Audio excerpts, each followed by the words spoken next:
HarperCollins presents Our Beautiful Mess by Adele Parks, read by Kristen Atherton and Gary Turner. What will survive of us is love. Philip Larkin. Do not stand at my grave and cry, I am not there. I did not die. Mary Elizabeth Fry. The End. I could just shoot you in the leg. People think that's a kindness, a chance, but they're wrong. The voice was deep and clear. No nonsense. South London, civil. It took her a moment to process the words. They couldn't be right. They couldn't be real. They didn't fit in her world.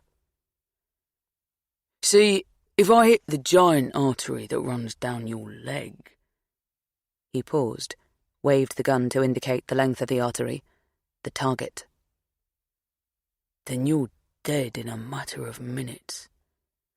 Even if I just nick the femoral artery but don't apply a tourniquet, there'll be a rapid drop in blood pressure and combined with the inevitable blood loss, again, you'll be dead in minutes. He paused and added, I'm not going to apply a tourniquet. He laughed at the thought. She was struck by the theatre he was providing. He wasn't panicked. He was practiced. He knew about death. He'd killed before. Or I could shoot you in the arm. The brachial artery. That takes a bit longer. I'd watch you go into decompensated hypovolemic shock. He said the words quickly, confidently. Sniffing, he added, Ugly, that. Connie thought she was already in shock. She'd frozen. She had to do something, she knew that, but what? What? It's a lot of money. He shook his head, almost regretful. I can pay you back. Can you, though? Because now I'm looking at you and I'm thinking, cheat or liar? You see, if you can pay it back but haven't when I've asked, and asked so nicely, then you're a cheat. If you can't pay it back, liar. He paused. I don't like cheats or liars. Connie had expected the conversation to go on, to buy her a little more time to get her thoughts together, to act. But then, bang, sudden and irretractable. The sound of gunshot ricocheted around the warehouse. One moment, there was something, hope, possibility, a chance. The next, there was a lot of blood. She pressed her hands over the wound. An actual hole in flesh. It was inconceivable. She couldn't think. She couldn't breathe. The blood spluttered through her fingers. She thought she was going to be sick or faint. There was screaming. She was screaming. Her vision began to sway. She felt sweat prickle up all over her body from the soles of her feet to the crown of her head. Her body felt like liquid, but was also convulsing, a jarring, jerking, electric solidness. Someone turned down the volume, dampened it, stretched out the tape recording of her life.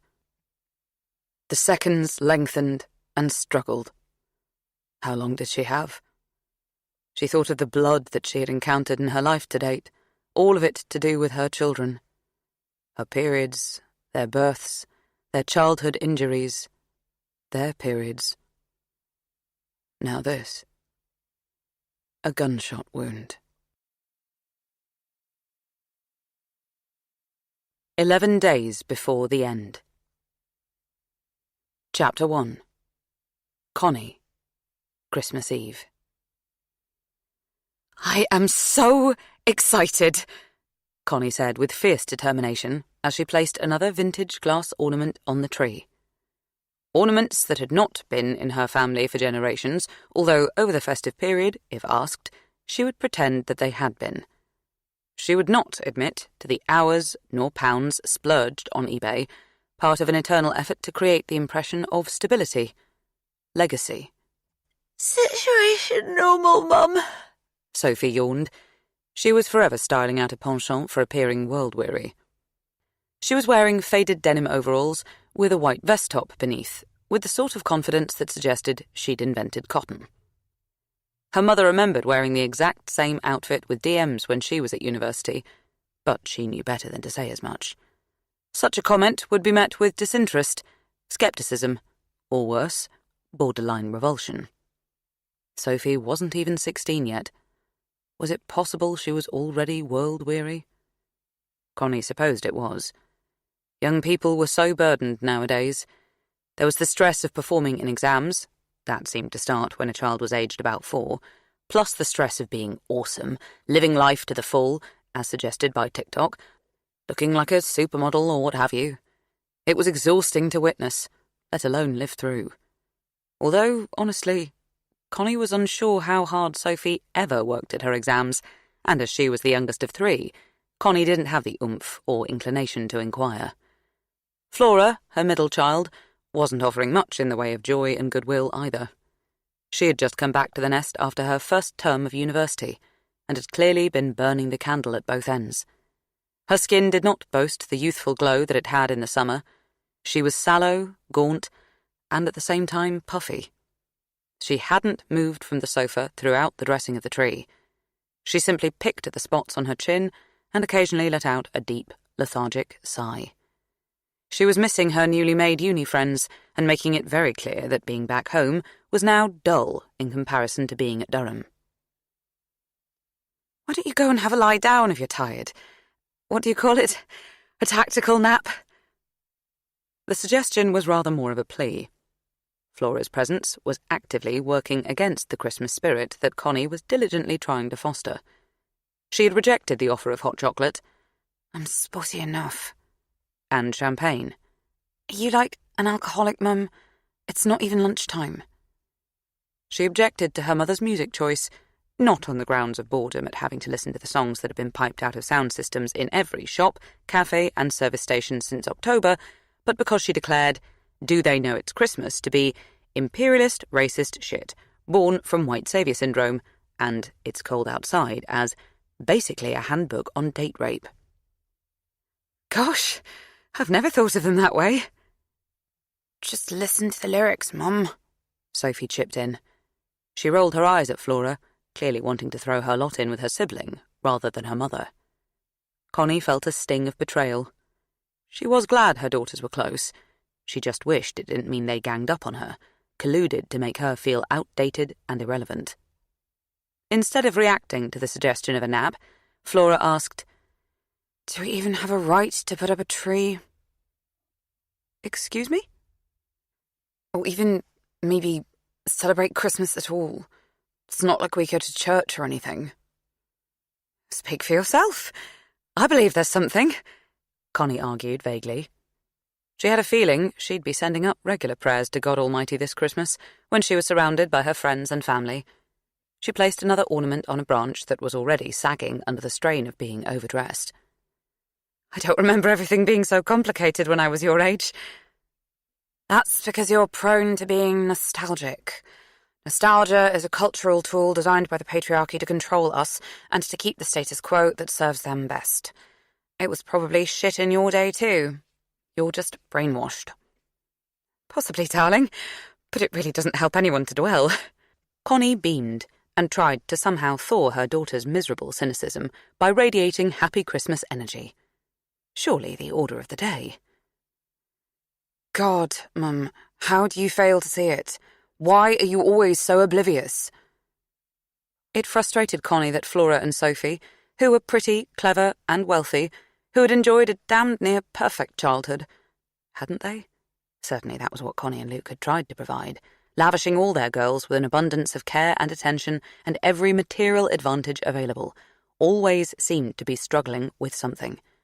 Real or imagined, Connie wasn't quite sure. She felt sad and sorry for their generation. It seemed that they saw everything as hard and gloomy, difficult. Then she thought about global warming and the internet, which provided not only round-the-clock bad news, but also an abundance of easy-access porn, and she admitted that maybe it was hard and gloomy. Difficult. "Can you pass me the angel? The blue one? It's Fran's year to be top of the tree." Thank God for Fran, Connie's eldest.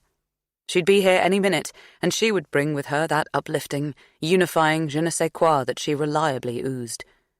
She'd contribute to the Christmas spirit, no matter what her thoughts on holiday song lyrics. The Baker family had 3 treetop angels, each of which had been made by the girls when they were in reception class. Connie strictly rotated which angel got top billing. Her daughters teased her for having a system to keep the tree fair and equitable, but she knew that if she was ever to slip up, they'd be the first to complain. While close, they were fiercely competitive with one another. Connie spent a lot of time and concentrated vigour avoiding attracting complaints or causing arguments. She liked things to be pleasant.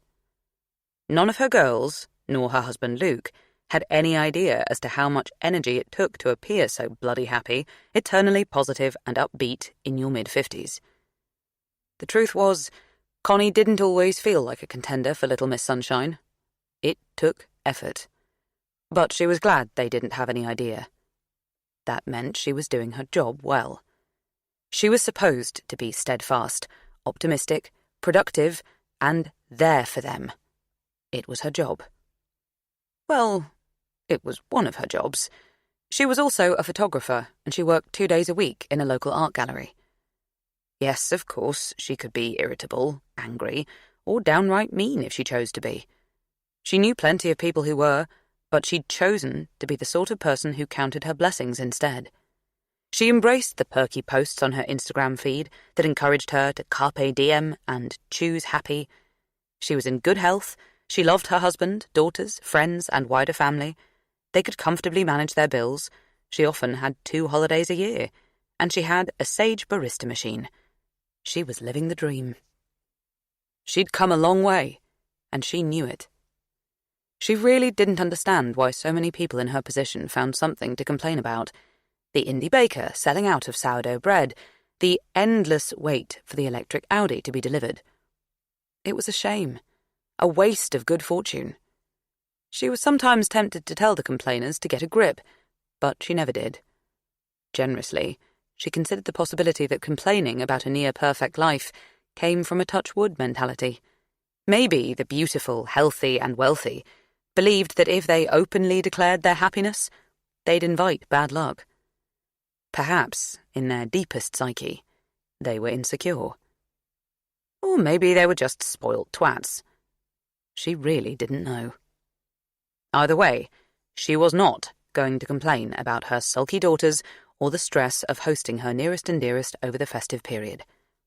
She was the entertainer, the host with the most open arms, open heart, open purse. It was not an act. She considered it a genuine privilege. Damn, that word had been ruined with overuse.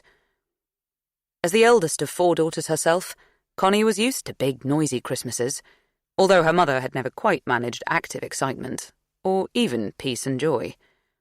The vibe she'd exuded was at best frazzled panic, and at worst, outright exhausted resentment.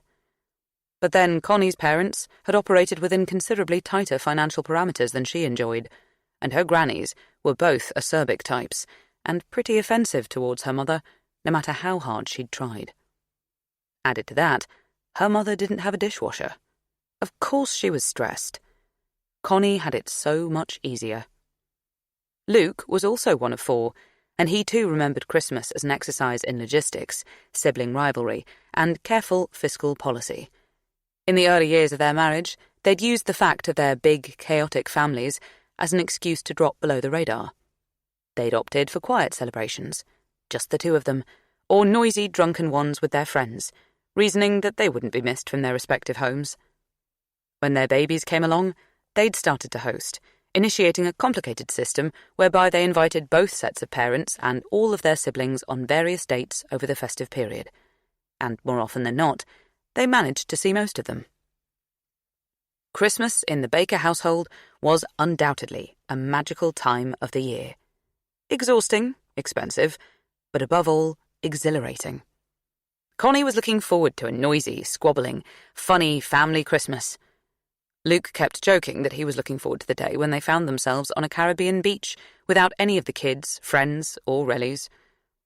Connie laughed when he said as much. "I don't believe you. You're just trying to make the idea sound appealing in case it ever happens, which it never will while I have breath in my body."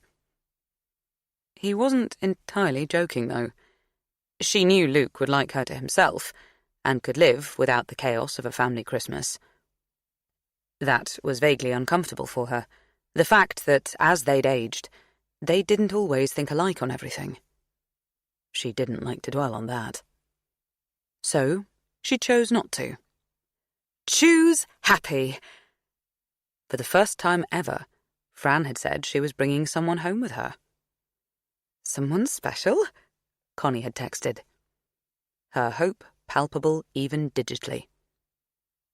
"TBD," was Fran's response. It was obviously someone special, though. It didn't need asking. He was no doubt the reason Fran had wanted to spend the summer in her uni flat, the reason she wasn't coming home until today, Christmas Eve. Not for a moment did Connie buy into the excuse that her daughter wanted to remain near the uni library. Fran, aged 21, had never brought a boyfriend home before. The house was often brimming with her friends, both male and female, but she'd never introduced a romantic interest to her parents. Connie realised that was possibly because she called them romantic interests. Publicly, Connie referred to Fran as her independent one. Mentally, she thought of Fran as her flighty one. There was no judgment, just a realistic recognition of Fran's discontent. Her idealism and her romantic nature, when all mashed together, tended to lead to fleeting entanglements only. Fran looked like Connie, as did Flora, while Sophie resembled her dad. But it wasn't only Fran's physicality that reminded Connie of her younger self. Fran was adventurous, fluid, open to everything, which tended to mean commitment was a struggle. Finding it, giving it. Connie had been in her 30s before she became anywhere near as content as she was now. It was only after she'd married, and almost lost Luke, that she fully committed to him. It wasn't a near-death thing. She'd had an affair. Risked it all. Rolled the dice, and lost. She hated thinking about that. What she might have thrown away. How she might have ruined everything due to nothing other than a lack of discipline and an irritating, but sadly inherent impulse to play with fire. When the memory of her behaviour came to her, invariably her skin itched with shame, and something darker still. Fear. Connie was glad there was someone Fran wanted to introduce to the family. It was great news, and she hoped he'd be wonderful, clever, charming, caring, and conscientious. But she was also prepared for the fact that he might be a total disaster. There was always a chance that they'd find him snorting something in the downstairs loo, or shagging one of their daughter's friends in the spare room under a pile of winter coats.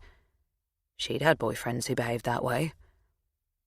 She shook her head and tried to dislodge that distinctly unfestive thought. It made her shudder. How little she had thought of herself. How easily disrespect was doled out, disguised as daring. Ancient, long-buried history.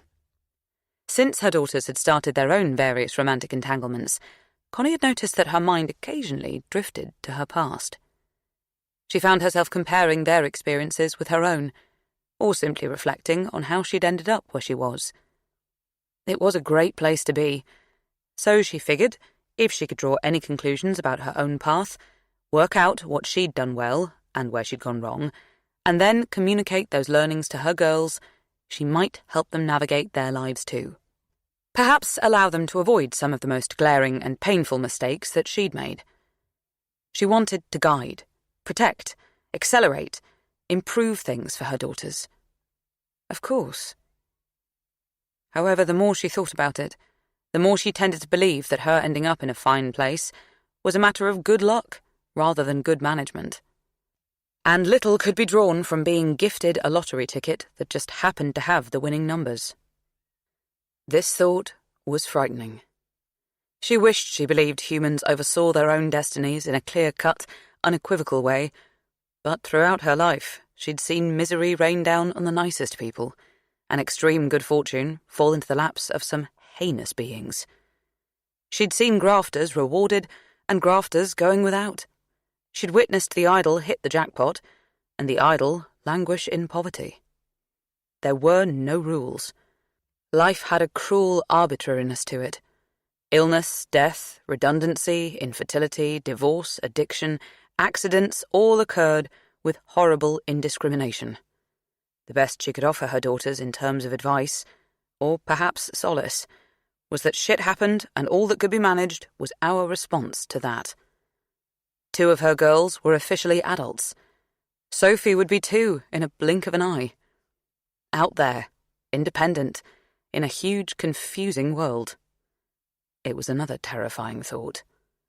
She wished she could always keep them with her. Sophie in a stroller, Florrie on a buggy board, Fran holding the handle. All 3 under her wing. Protected. People told you that them being babies was the frightening part, but that she had largely managed, even controlled. She'd fed them, bathed them, changed and dressed them. Most often, she'd averted disasters, and then comforted and soothed when she couldn't. The school years were frankly torturous. She couldn't regulate many external factors. Injustices and disappointments were rife and abundant, broken friendships, being dropped from teams, bullying, tricky exams. They say you are only as happy as your unhappiest child. A mother of 3 school-age children couldn't expect to be dancing a cha-cha every day. But now she was beginning to realise that proper fear, an ice-cold terror of the unpredictable, really kicked in when they were adults, when every aspect of their lives slipped from your control. It had been a long time since Connie had had an idea about what they were ingesting, or who they were playing with, or since a quiet word with the teacher solved their issues. Now it was up to them to fall and flounder, or fly and flourish. She was powerless. When parents reached this stage, all they could do was stand back and trust that they'd given their kids enough guidance, resilience, and basic common sense to get through. Mum! Mum, the angel! Sophie barked at Connie, who had lost track of the conversation as she'd fallen into her own thoughts. Sophie held an angel out towards her mother and shook it with an air of impatience. She was offering the yellow one. Hers. I said the blue angel. It's Fran's turn. Sophie tutted, but dug around in the decoration box, retrieved the blue angel, and handed it over. Connie carefully reached up and placed the paper doily skirt over the utmost tip of the tree. The angel's head scraped the ceiling. She looked like she'd overindulged in a little drink. Connie climbed down the ladder and stepped back to inspect her handiwork. There, she pronounced. It's perfect. You really do have a very generous interpretation of that word, Mum. There are way more decks on the left side and hardly any at the top. It's really not balanced, grumbled Flora. Yup, Connie grinned. Just how it looked when you kids decorated it when you were young. Perfect.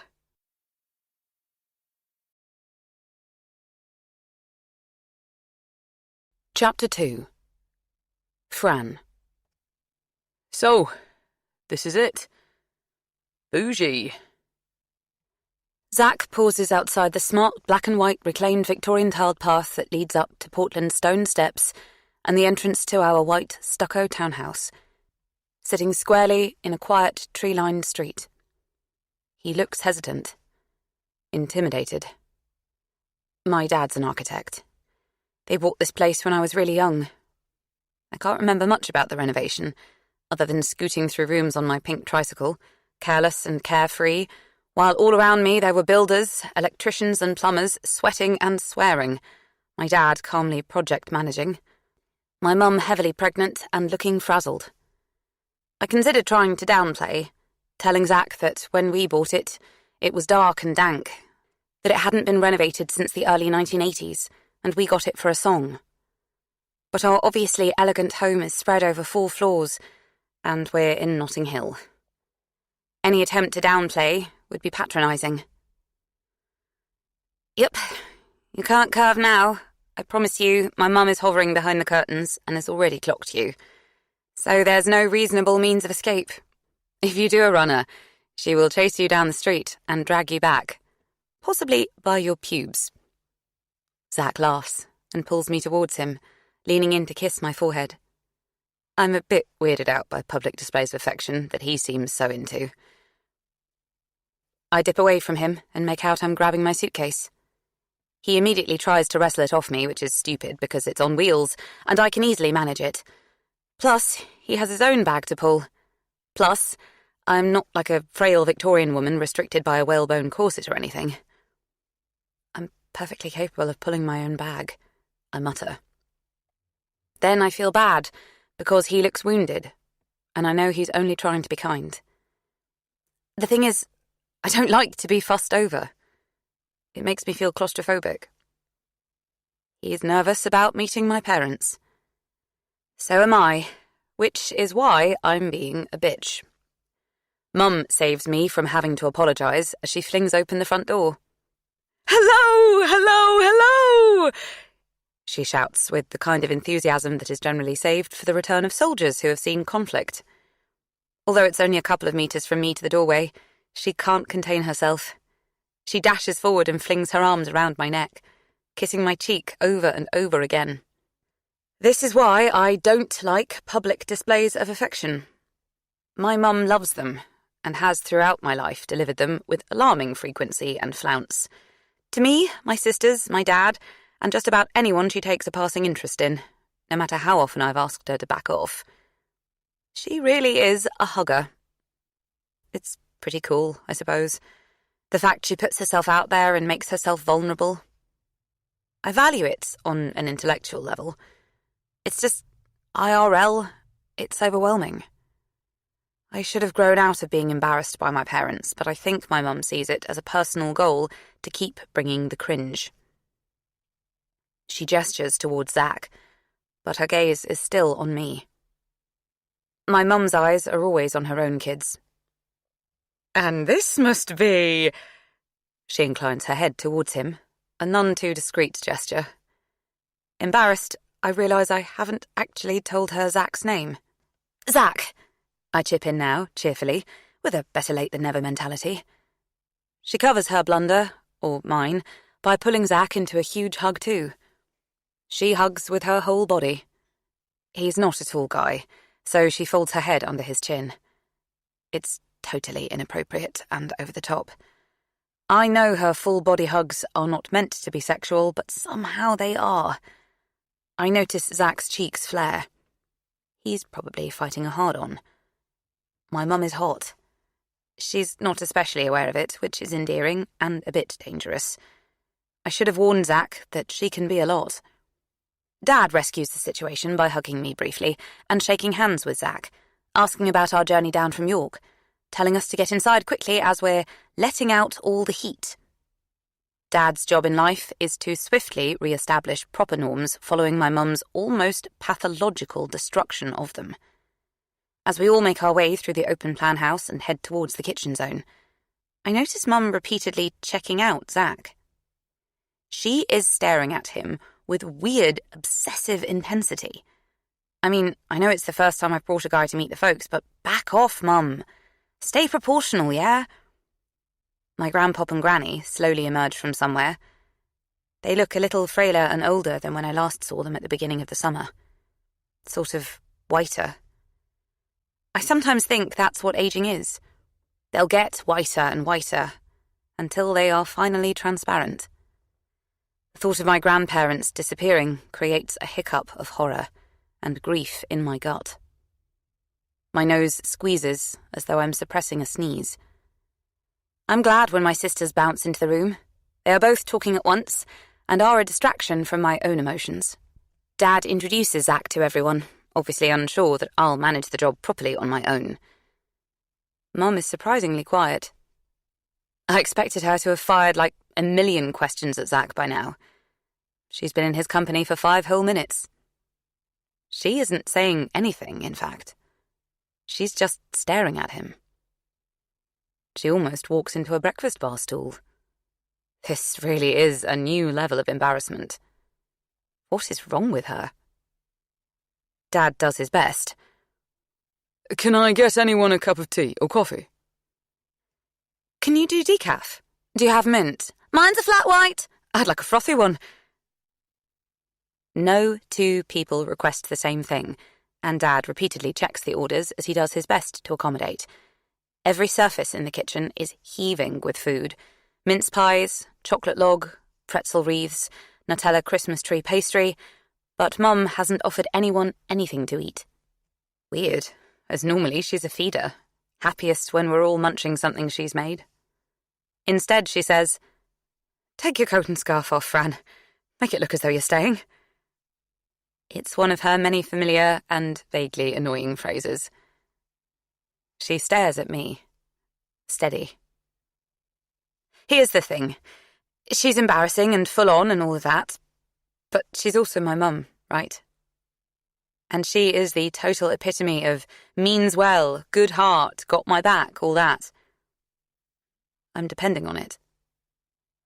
I don't know how, but I think she already knows. I feel it in the connection we have. A connection that, I suppose, all women have with their mothers to a greater or lesser extent. I unwrap my scarf from my neck and then slip out of my big, bulky coat. I try to place them on the stool next to me, but the coat slips to the floor. "You're pregnant," she says. Chapter 3. Connie. Surprise! Fran placed her hands on her curved stomach and sent a wide smile to her mother. Connie recognised that her beam wasn't entirely authentic. She was apprehensive.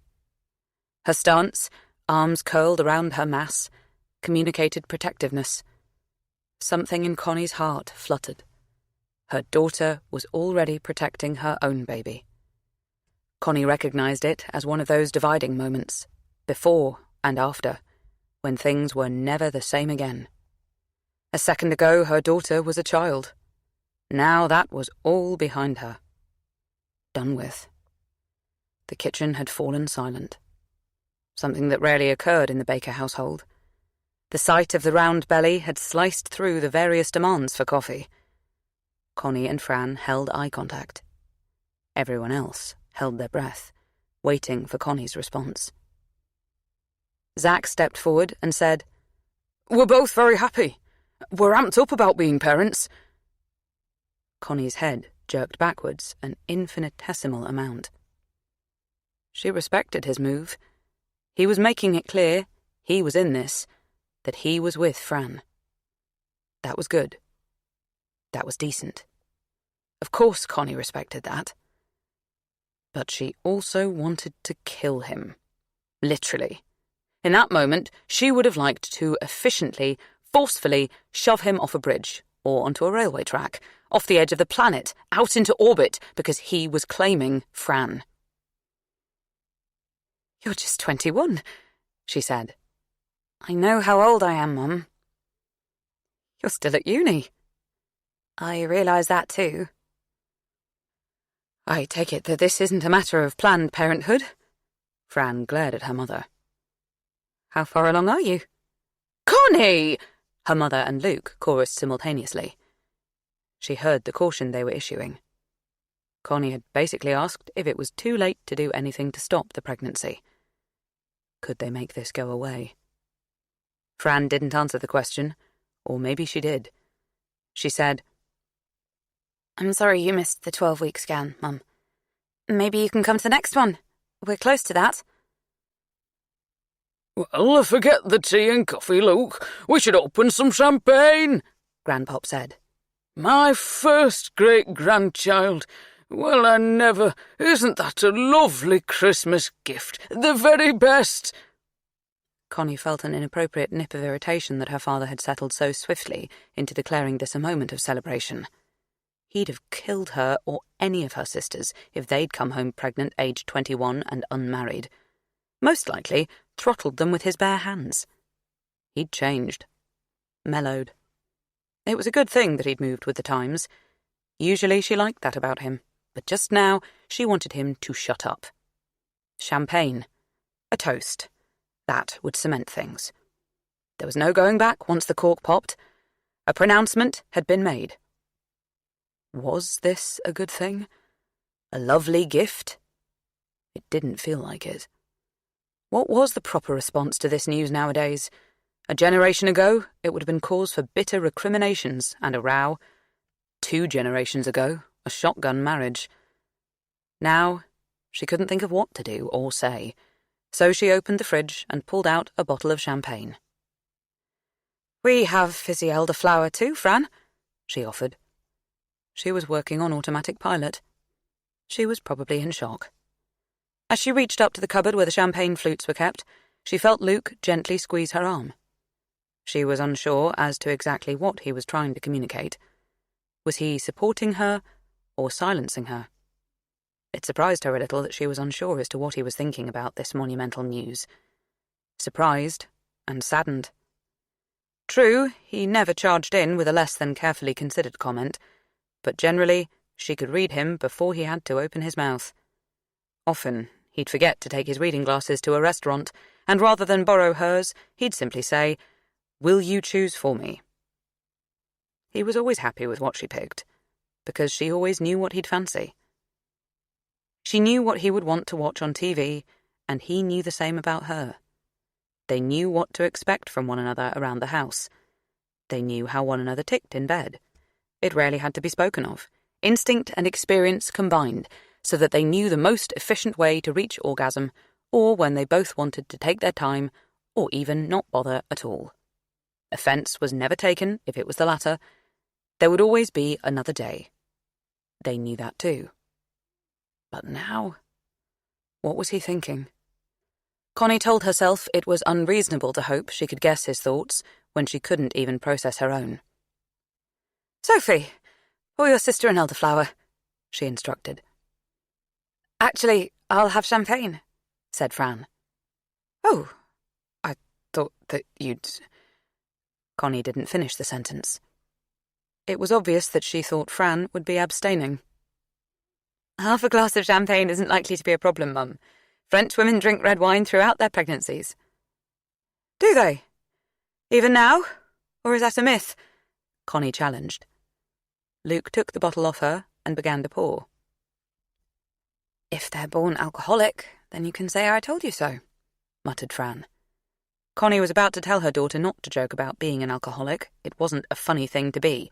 But instead, she gasped, "You're expecting twins?" No. But you said they. I'm not going to mindlessly fall into restrictive patriarchal labelling simply because it's inherited. What do you mean? I don't want to say he or she, because that's creating expectations. On whom? On them. But the baby doesn't understand what we're saying. We don't know that. And anyway, I don't want to create expectations for everyone else by suggesting they will definitely be a he or a she. Couldn't we just talk about the baby? Connie asked. No. I don't understand how saying the baby is patriarchal or restrictive. She could hear her own voice rising, not in volume, but in tone. She sounded squeaky, shrewish. Why was she picking this battle? Fran rolled her eyes. You need to move with the times, Mum. Connie felt a flare of offence. She didn't need to do any such thing as it happened.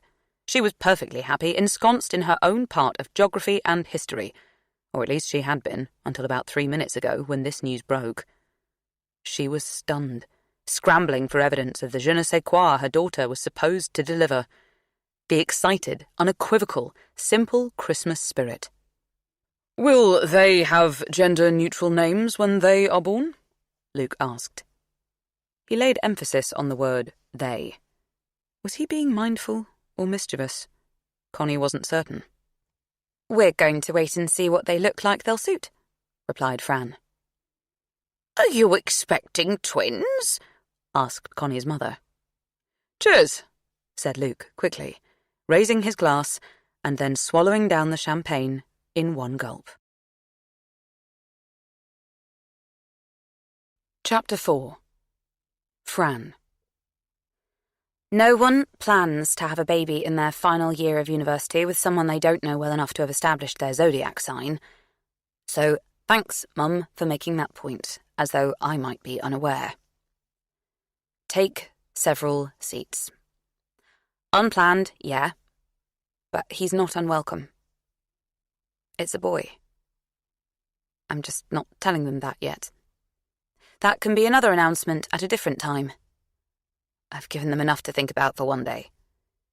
He is wanted. I think. I'm pretty sure. Wow, I don't know. I want this most of the time, and I don't think anything much in a consistent all-the-time way, so, yeah. He's almost certainly wanted. Maybe it's bullshit to think anyone really knows whether they want a kid or not. How can you know that you want to take a massive gamble on the future? I might be growing the next Lamine Yamal or Barack Obama, but then I might be growing the next Hitler. None of us have crystal balls.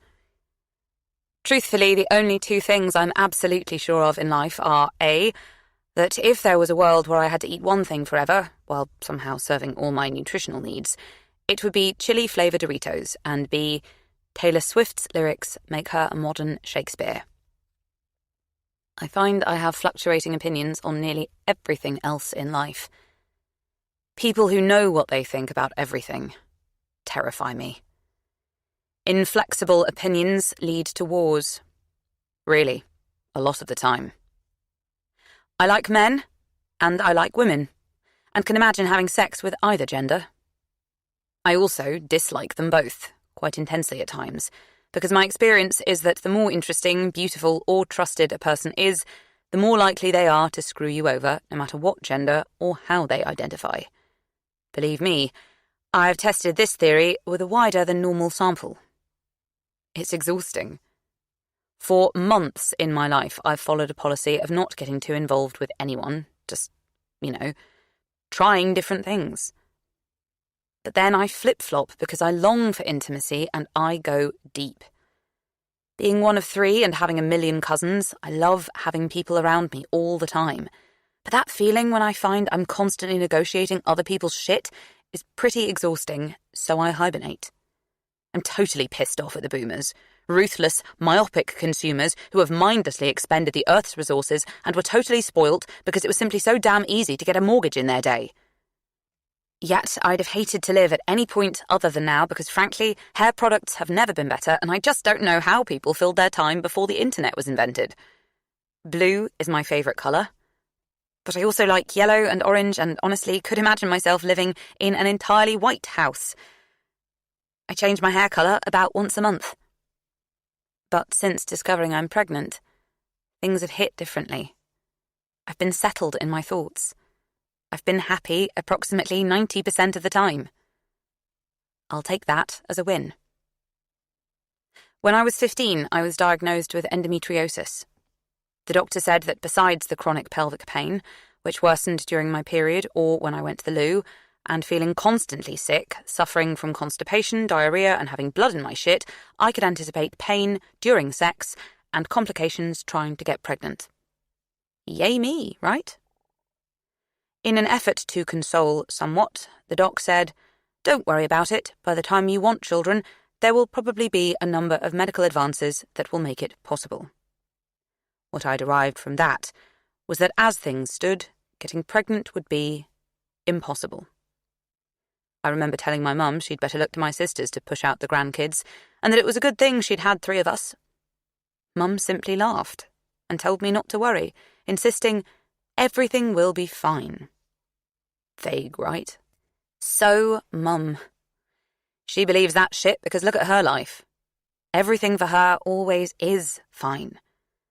In the absence of any specific guidance as to how exactly that might be the case for me, I consulted Dr. Google. And yep, most of the things I read pretty much definitively agreed that I was going to struggle to conceive. It was a scary thing to know at 15. Sad. Sort of an ending even before I got started. Yeah, I might have been too young to know if I really wanted kids, but I was definitely too young to be told I wasn't going to be able to. It was a lot. Vibe check? Totally fucking bummed. Yet in some ways, I'm my mother's daughter. I looked for a silver lining. I realised that if I was infertile, at least I didn't have to bother with boring contraception. I didn't have to take pills that would play with my hormones or have a coil fitted, which I understand to be painful. I didn't have to have the awkward putting the condom on moment. And I'd be fine. Sidebar, I know I should have been using condoms anyway. STIs are a thing. What can I say? I know stuff in my brain that doesn't always make it to my reality. Am I alone in this? Anyway, I was fine for 4 years of sexual activity. Okay, retrospectively I see that I didn't really fully comprehend what Dr. Google was saying to me. Those articles that gave percentage chances were not entirely digested. I guess if there was a 90% chance of me needing help to conceive, that did mean there was a 10% chance that I wouldn't. I wasn't too concerned when I skipped my period. The endometriosis means I'm irregular, and usually I bleed more often than other girls. So I thought I'd finally caught a break when my normally heavy period was skipped. Even when I missed the second month, I wasn't concerned. I was 11 weeks pregnant before I thought to take a test. The way I see it, this baby is a miracle. What if he is my one chance? I met Zach in the last term of my first year of uni. I thought from the get-go that he was 100% snack. We hung out together a bit, had a laugh, hooked up. It was a mutually satisfying arrangement. An energetic stress release after exams. He's in the year above me, and so my second year was his third year. He had to do an industry placement in London, and while we occasionally texted, whatever we had sort of petered out that year. I was a little sad about that. I liked him. I'd briefly thought we might hook up in the holidays, but he didn't reach out. I'm aware enough to know that all the sitting around waiting for your phone to light up crap is a waste of time. We weren't officially boyfriend and girlfriend. Far from it. We weren't even seeing one another.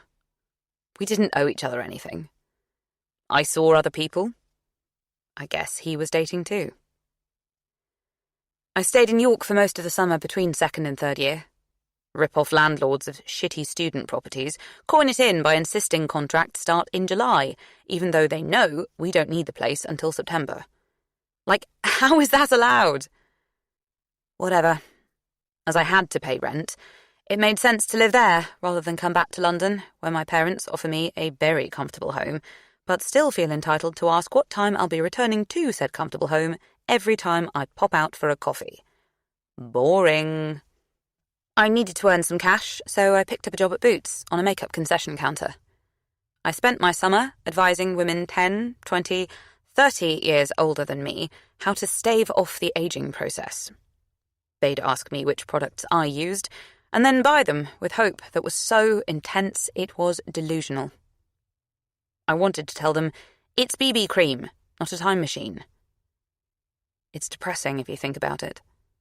I'm basically propping up the patriarchal norms that have unfairly dominated society and reinforcing the power of the male gaze. Or maybe I'm just selling lipstick, earning for a few spends. I don't know.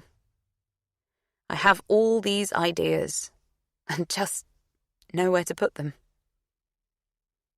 It was a slow Wednesday afternoon in late July.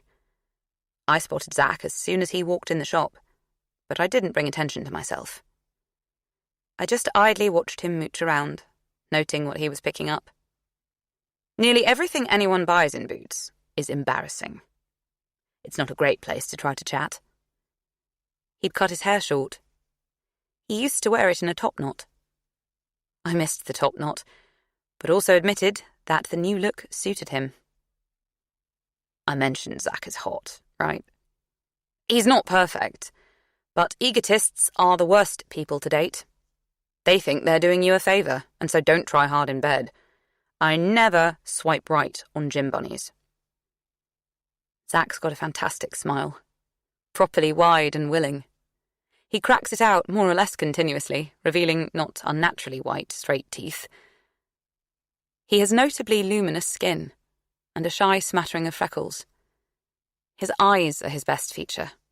Massive, glinting, blue, framed with thick, dark lashes.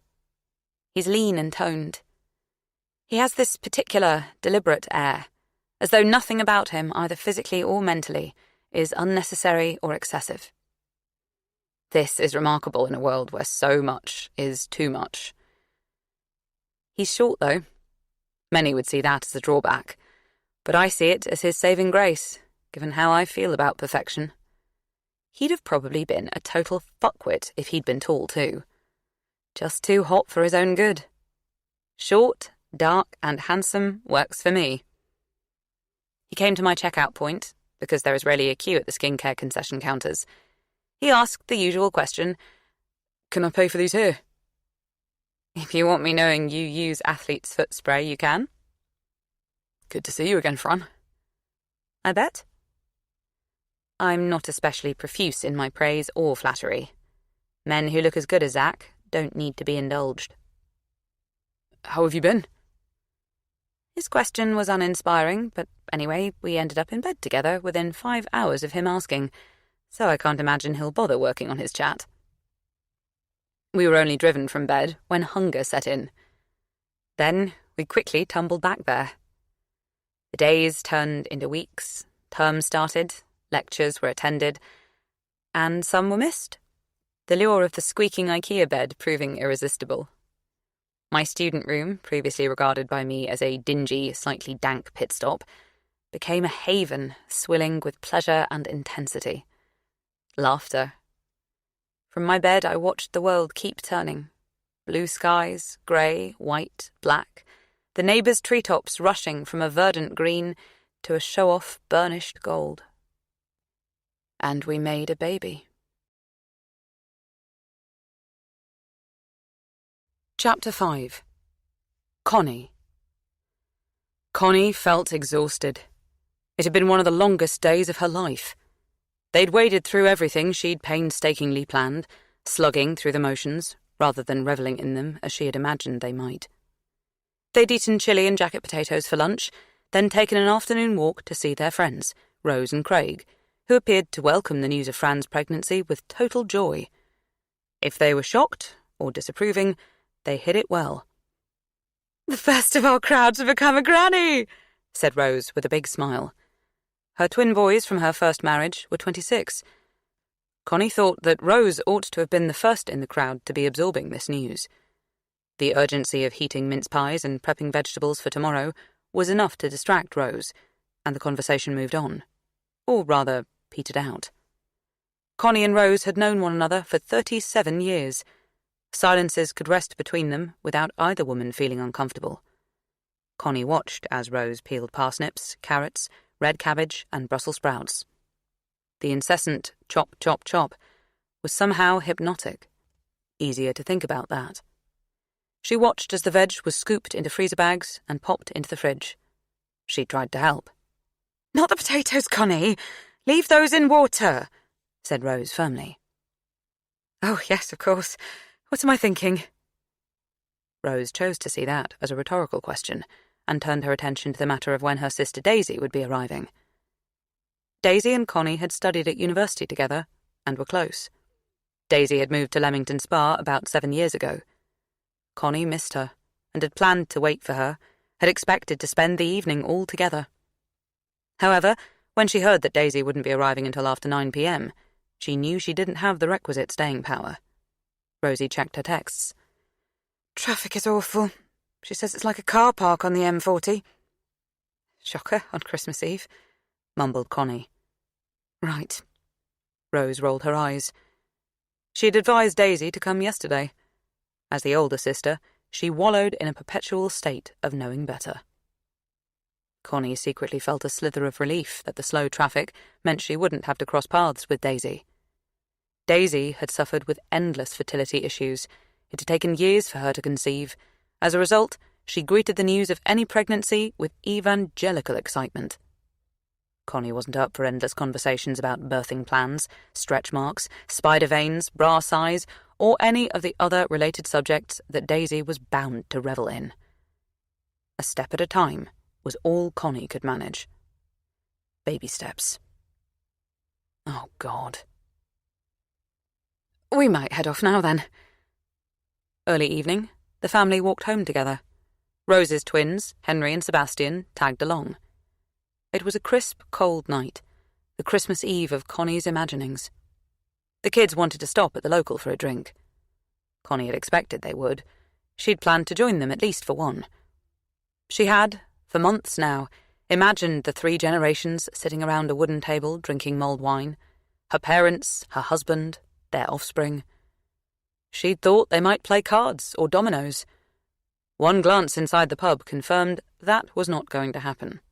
The place was already heaving with rowdy crowds, pulsing with an excitement and a particular determination that she vaguely remembered from her 20s. She felt uncomfortable, exhausted by the obvious hunt mentality. The people in the pub were pursuing sex, friendships, alcoholic oblivion. Connie craved quiet, time alone with Luke. "We have to wet the baby's head," said Henry. He'd said that about 3 times during the afternoon. "That's what you do when the baby is born," Connie snapped. God, these kids knew nothing. "I think I need to get Granny and Grandpop home. You guys go ahead. Sophie, you can stay until 9, but only if someone walks you home and you can't drink alcohol." She knew she wouldn't be served it, but that was different to whether she might drink it or not. "I'll walk her back," offered Sebastian. "I'm not a child," Sophie snapped. "That's exactly what you are," chipped in Luke. "You have to leave the pub at 9, that's the law. But if you, as a group, decide to go elsewhere, a cafe or something, you can stay out later." "We'll look after her," promised Henry.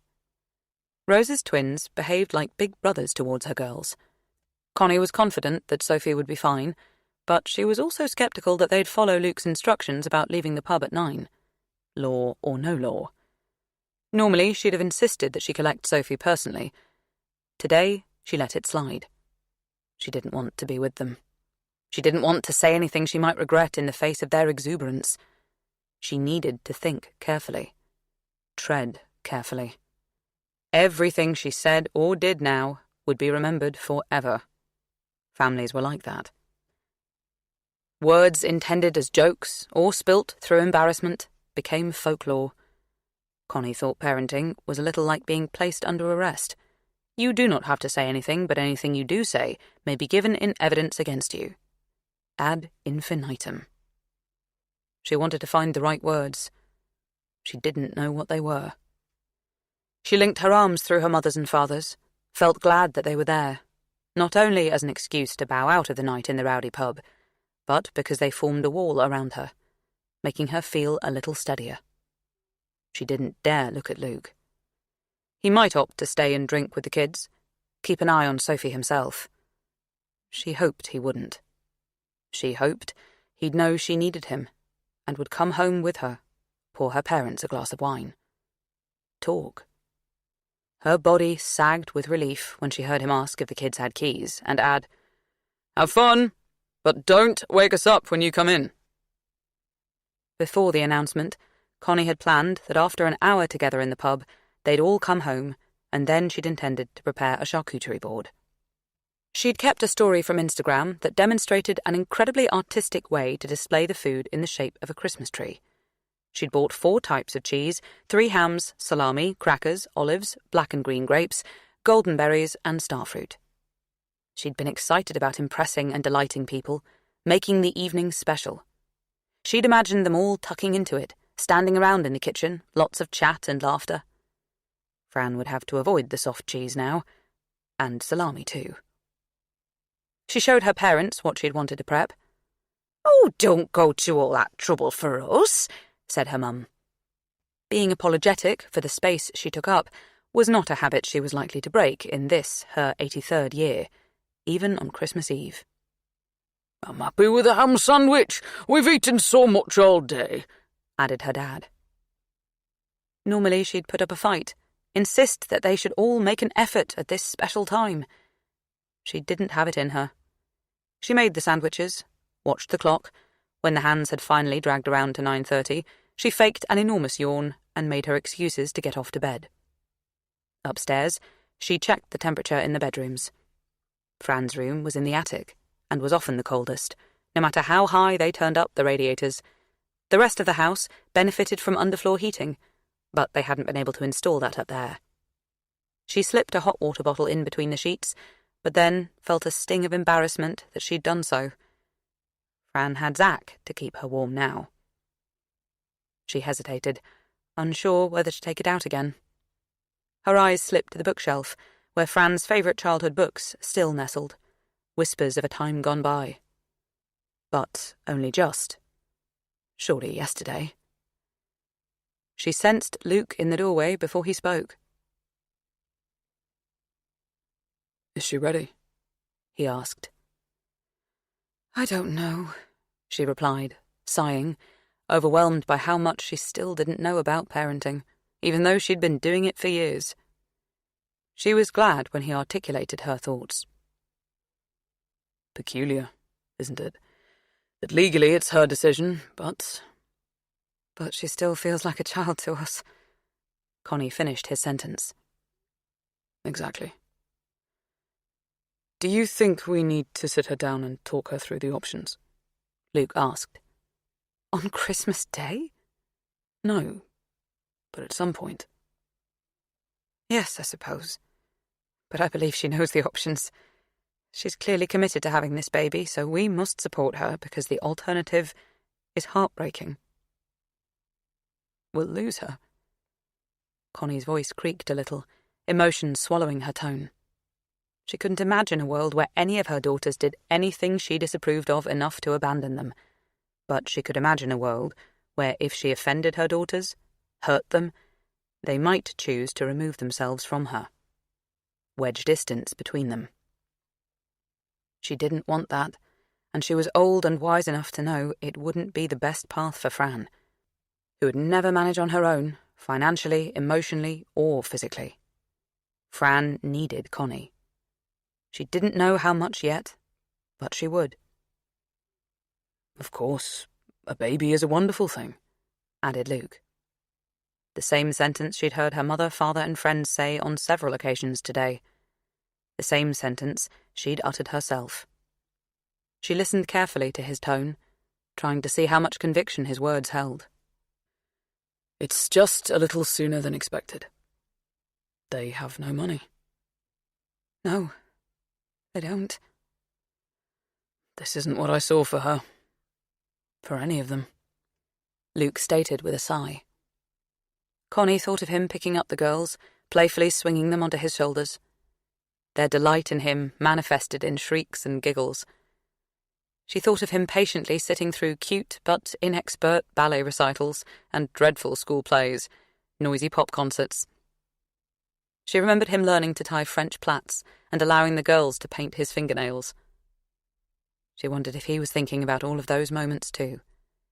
Or was he thinking about the days he'd gone to work, dealt with difficult clients who didn't know what they wanted, who dismissed his expertise as he built his practice and reputation. He'd put bread on the table. Was he regretting all the time he hadn't spent with them? Or worse, any of the time he had? Was he blaming Connie for this? Did he think she'd failed to instill proper rules and guidance, botched articulating life plans? No, it wasn't what I had in mind either, she admitted. I keep thinking about what an idiot I was at 21. How incapable I was. I knew nothing then. Luke shook his head, his face creased with concern. Connie had her own misgivings, plenty of them, but she also recognized a need to protect and prepare her husband, her family, for this transition. It was what it was, so she had to do the best with it that she could, for all of their sakes, even though she wasn't ready. Even though her thoughts and feelings were still in flux. Sometimes adulthood meant faking it until you were there. Really? Or is that just something we tell ourselves so that we feel better now in our 50s? So we have a sense of progress? She asked. I think I was then who I am now. Just more stuff has happened to me since. I suppose this is just the beginning of the stuff that's going to happen to her. But we both need to remember, it is happening to her. You're saying she doesn't belong to us anymore? Luke looked shocked. No, she'll always be ours. But she's more his now? She's just her. This is her story. I think, really, this is what people mean when they talk about main character energy. Our 21-year-old is having a baby, and that's her story. We are being relegated to bystanders. Maybe that's what we're struggling with. Luke moved his weight from one foot to the other. When his eyes met his wife's, he was smiling. When did you get to be so wise, Connie Baker? I know, right? I hardly recognise myself. So you're happy with this situation? He was clearly surprised. I'm undecided. I'm trying not to be unhappy with it, because who would that help? Parenting is a lot. They both let out a short, sharp laugh. This was a certainty they could always agree on. She was aware that they were trading their usual roles. She was soothing him, reassuring and calming him. He needed her to. Luke was usually the calm one, the logical one. He was also the most indulgent one with the kids. Neither of them was particularly draconian, but he got to be the good cop when they parented. It sometimes secretly irritated Connie that she was the one who always had to point out that homework needed to be done, that bedrooms needed to be tidied, that allowances needed to be stuck to. The girls had soon learnt that they could count on their dad to give the nod that allowed them to leave the last spoonful of peas, or to bung them an extra 20 quid to visit the local ice cream parlour. It wasn't a play for popularity on his part, or an agreed strategy between them. Their parenting styles had resulted from the respective hours they spent with the children. As main caregiver, Connie had to oversee routines and, more decisively, from their personality types. That was what upset Connie the most, the reality that instinctually she couldn't be as relaxed as Luke, as much as she might long to be, because she had always seen the consequences of slackening off or being distracted.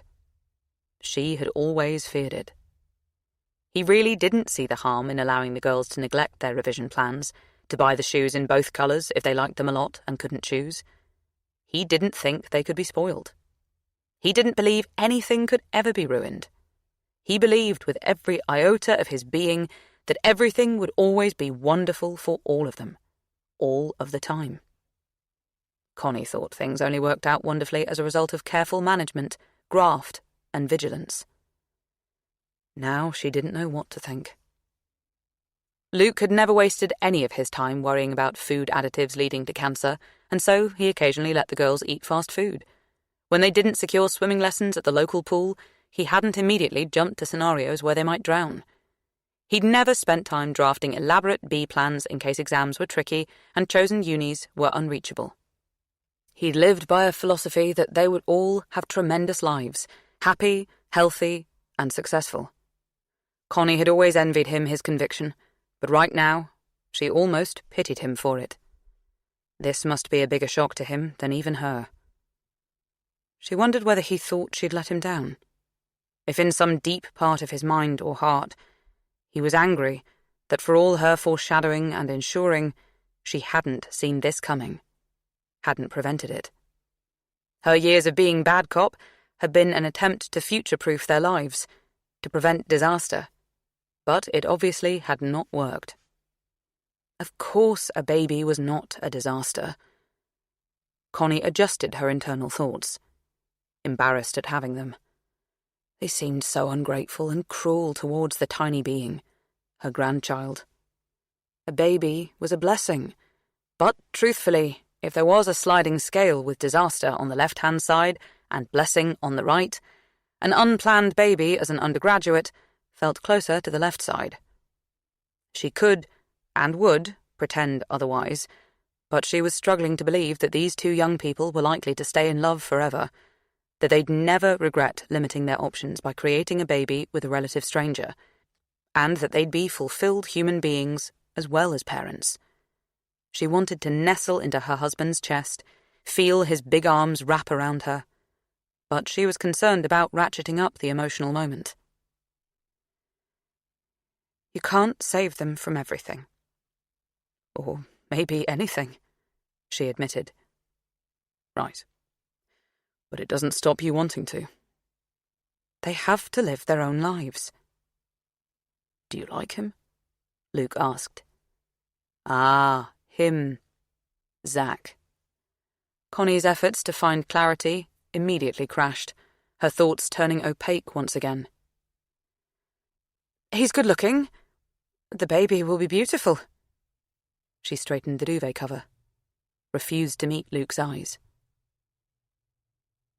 That's all you have to say? Well, we don't know anything about him. That's never stopped you judging the girl's friends before. What's your gut feeling?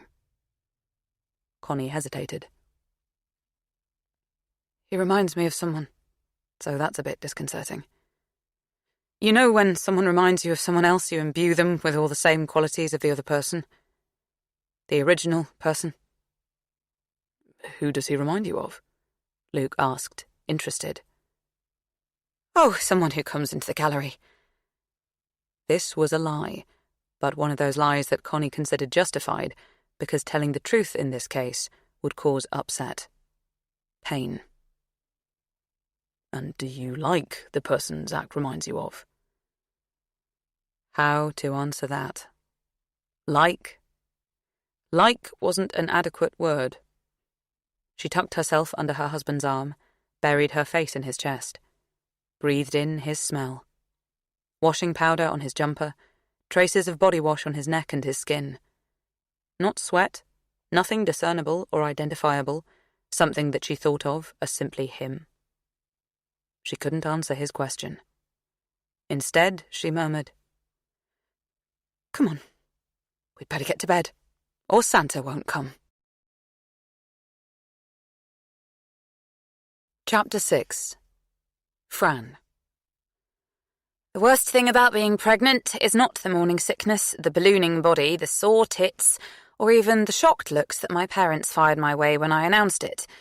Admittedly, looks that they quickly suppressed as they grasped that the supportive and understanding route is the only way to go on Christmas Eve.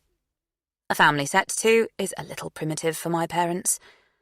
No, none of that. The worst thing is being in a pub on Christmas Eve and being stone-cold sober when everyone else is absolutely pissed. Alcohol is complicated now. I feel guilty about the fact I drank when I didn't know I was pregnant. I worry about that a lot. And I feel guilty about the half glass of champagne I had earlier. I don't know why I asked for that. It was just some stupid response to the fact that my mum had elderflower as an option, proving that even me coming home pregnant couldn't quite throw her. She's so bloody together. I just wanted to rattle her a bit. I could feel Zach's glare burning into the back of my head as I sipped. I didn't even enjoy it. It gave me heartburn. I don't miss drinking.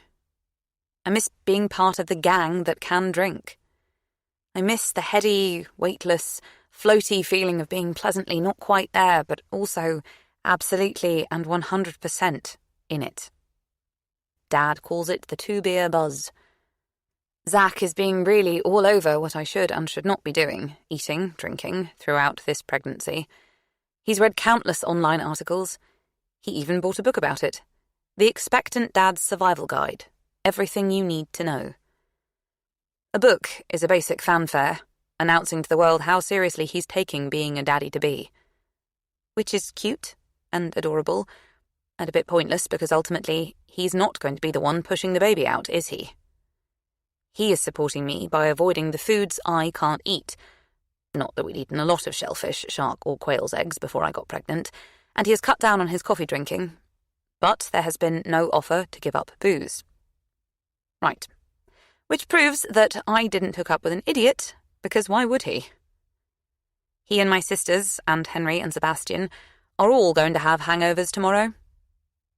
I guess I at least avoid that. Lots of fam have joined us as they spotted us on Snapchats, or because we sent out word of our whereabouts.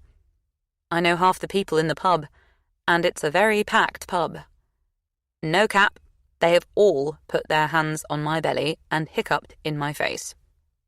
The baby is probably drunk on fumes anyway. OMG! OMG! OMG! The heat of so many bodies is making me queasy. It's harder than I imagined, this en masse announcement. I thought it would be fun, but it's sort of wearing. I'm bored of explaining to everyone that yes, I'm having a baby, and yes, I'm still at uni, and yes, I plan to finish my degree, and yes, this is Zach, so at about 9 p.m, I wiggle my way through the cram in the hope of finding some peace and quiet in the snug. It's a tiny, tucked-away room with space for only one table. Some old blokes my dad's age are there, and so I stick out my belly and they immediately leap up, offering their seats. I am so hyped about feminism. It's a goal, obvs. But this is a medical-based requirement, not a gender thing, except, of course, only women can have babies, so there's that. I gratefully accept their sacrifice, slump into a seat, and watch as they shove their way back into the main bar. I breathe. It feels good not to have anyone pushing up against my bump or slurring nonsense in my ear. Zach, Flora, my bestie Oriel, and Henry notice I have a table and come to join me. I guess Sebastian is babysitting Sophie. He's good like that. I just can't believe you're pregnant, says Oriel. It's like a Christmas miracle, Adds Flora. She's glassy-eyed and emotional. Not a Christmas miracle. Actual cock was involved. You're drunk, so I'll forgive you that banality. Although I deliver my put-down in a droll, non-aggressive way, I note the others raise their eyebrows and share a look. I think I see Zach mouth the word hormones. I sip my lemonade. Flora is going to die of jealousy when I'm inundated with attention and gifts and stuff. She always got weird at our birthday parties when we were kids. Also, she'll be thinking I'm out of my mind. My sister is the sort to have a life plan. It does not involve getting unexpectedly pregnant. She will marry at 27, have her first child at 29, second 2 years later. Stop there. She's had it mapped out forever. I've never really had a plan as such, which is perhaps a good thing, considering. But besides all of that, she'll be really worried for me, because she loves me like crazy. We are all tight. I'm tired, I say by way of an apology. Zach squeezes my hand. The conversation quickly moves on. Henry tells a funny anecdote about his boss, and Flora tells another about her talking her way out of a parking ticket. Oriel shares a story about some creep from her gym sending an unsolicited dick pic and her responding with the magnifying glass emoji. Away from the crowd, everything seems more coherent, and my fam are entertaining, like a live-action Reddit post. I'm engrossed, and it feels normal. Nothing much has felt normal since I went for the scan, and got told how soon I'd be a mama. Time zips by. When I check my phone and realise it's 11 p.m, I say I'm heading home. Santa won't come unless we get to bed, I say with a grin. Flora beams back at me, recognising our family motto, which Mum and Dad have repeated every year for as long as I can remember. My sis pulls me into a huge hug. Where's Sophie? I ask, suddenly concerned that we really haven't done as our parents asked, and there's a high chance she'll be off her tits somewhere. Over there with a snatched girl. I think she's planning on coming out this Christmas just to steal your thunder, says Flora. I'm glad she's obviously kept an eye on our baby sis. That's normally my job, but I'm so distracted. I'd be glad to share the heat. There is no heat. Your mum and dad are cool. They'll support you through this, says Oriel. Yeah, I nod. I know they will. I'm lucky. I bet they're dying to help out and stuff when they are born. You know, with money and with babysitting, adds Flora. She sounds a tiny bit pissed off. Nothing big, just sibling rivalry level. When are they due? Oriel asks. I feel flushed, the sort of heat that scalds, and I'm so bone-weary, tired and achy that I'm tempted to lie on the sticky pub floor. I just want to get home and to bed as quickly as possible. Spring, I respond. It sounds cool not to be too hung up on an exact date. People obsess over that shit. It's an invasion of privacy. Is that the deal when pregnant? Basically, people are now entitled to ask me when I had sex, just because it was fruitful sex? That's so weird, if you think about it. Where is Zach? I ask impatiently. Probably having a piss, says Henry. More like a pissing contest. My sister points to a corner where Zach is embroiled in what looks like some beef with two other guys. They are way taller than him, built and older, and I immediately feel panicked and protective. I better go over, says Henry. He glances around the pub, probably hoping to locate his twin so that they can even up the numbers. He doesn't look too confident about following up on his offer. The guys Zach are talking to look 100% like trouble. Henry used to play rugby at school and was a bit of a bully as a kid, but as an adult, I don't imagine he's ever thrown a punch. Maybe. I don't know, I mutter. We don't want to escalate things. The crowd between us suddenly seems to expand as a bunch of people start singing a cringy but enthusiastic rendition of Last Christmas. I temporarily lose sight of Zach. I'm relieved and grateful when I spot Seb threading his way in Zach's general direction from the opposite side of the pub. Before he gets there, however, Zach emerges, slicing through the singing crowd. What was that about? I ask. What? He's a picture of serenity. I'm beginning to see that not much rattles him. Those guys you were talking to, it looked heavy. No, not really. I accidentally knocked the guy's elbow and spilt his drink. He got a bit arsey about it. Jesus, Zach, you're bleeding. He's got a dirty-looking bar towel wrapped around his hand. Yeah, I broke the glass. That's all. I bought him a new pint. All good. He kisses my lips. No tongues, but meaningful. He leads us out of the pub into the cold night air, and I think how cool it is to be with someone whose mindset is to calm things, avoid conflict if possible. I value that so much more than someone who wants to throw his fists around and prove what a big man he is. Zach is the sort of man who will make a good dad. That's important. Chapter 7. Zach. They fell out of the pub door, but the street was almost as leery. Someone was puking, someone was crying, another group vaping. Everyone was laughing and chatting and being loud. It was doing his head in. The streetlight seemed like a spotlight. He quickly put his hand in his pocket so that Fran wouldn't keep worrying about the cut. He probably did need a stitch or two. Had that just happened? In his girlfriend's local on Christmas Eve. In his worst nightmares, he hadn't imagined they'd find him so quickly. Fuck. London was never completely dark. He had learnt that last year when he'd done his placement down here. Last year, a lifetime ago. He had been so totally stoked about the placement. Proud, borderline insufferable, his flatmate had half-joked. It hadn't been easy to secure the year in industry. The university was supposed to help you. Had promised all sorts way back on the open day, but when it came to it, you were on your own. Loads of his friends had never got anything and had to skip that year, go straight to finals, without the salary or experience they'd banked on. He'd thought he was the lucky one. He'd been a smug twat. Just went to show. You never knew what lucky was. Not this, though. That was for sure. London simmered 24/7. There was always a pub, a nightclub, a kebab shop open somewhere. Many of them. Some streets seemed to only come alive after 11 p.m, and when they did, they throbbed and pulsed.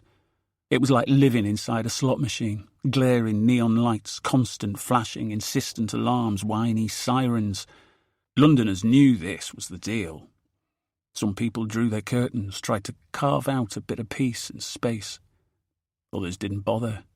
They accepted the inevitable forced congregation of the city, the impossibility of privacy, so they left their curtains wide open, brazen. Zack was fascinated by the little squares of life in the walls of buildings.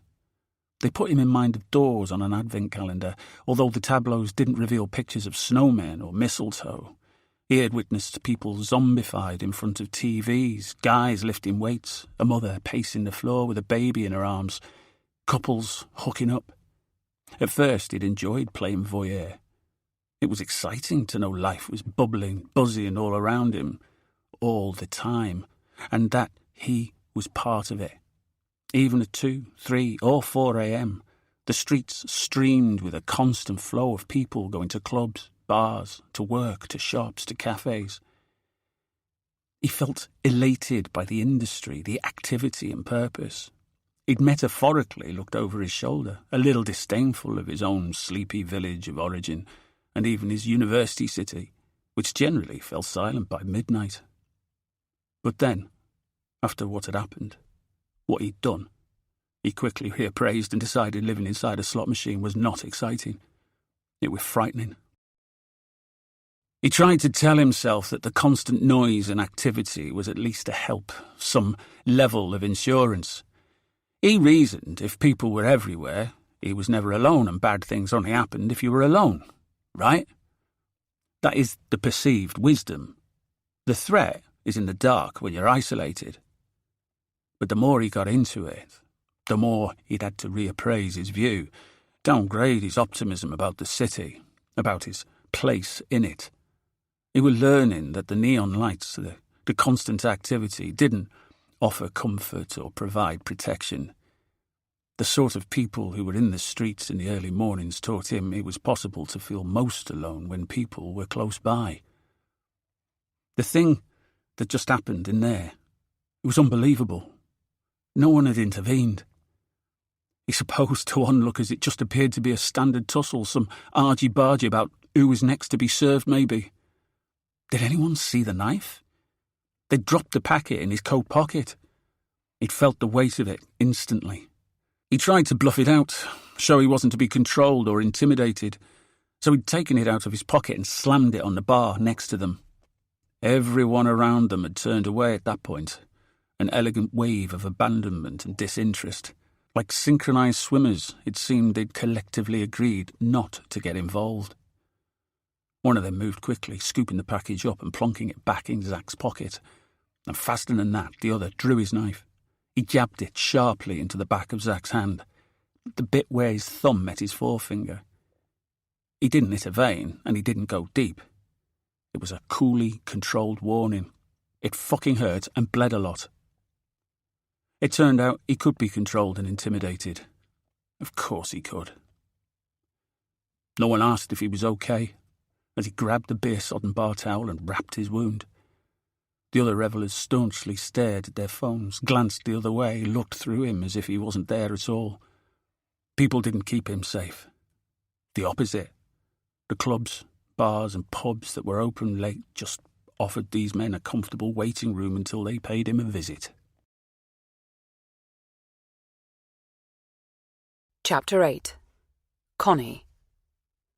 Luke was snoring heavily, which annoyed her in a petty way that she wasn't proud of.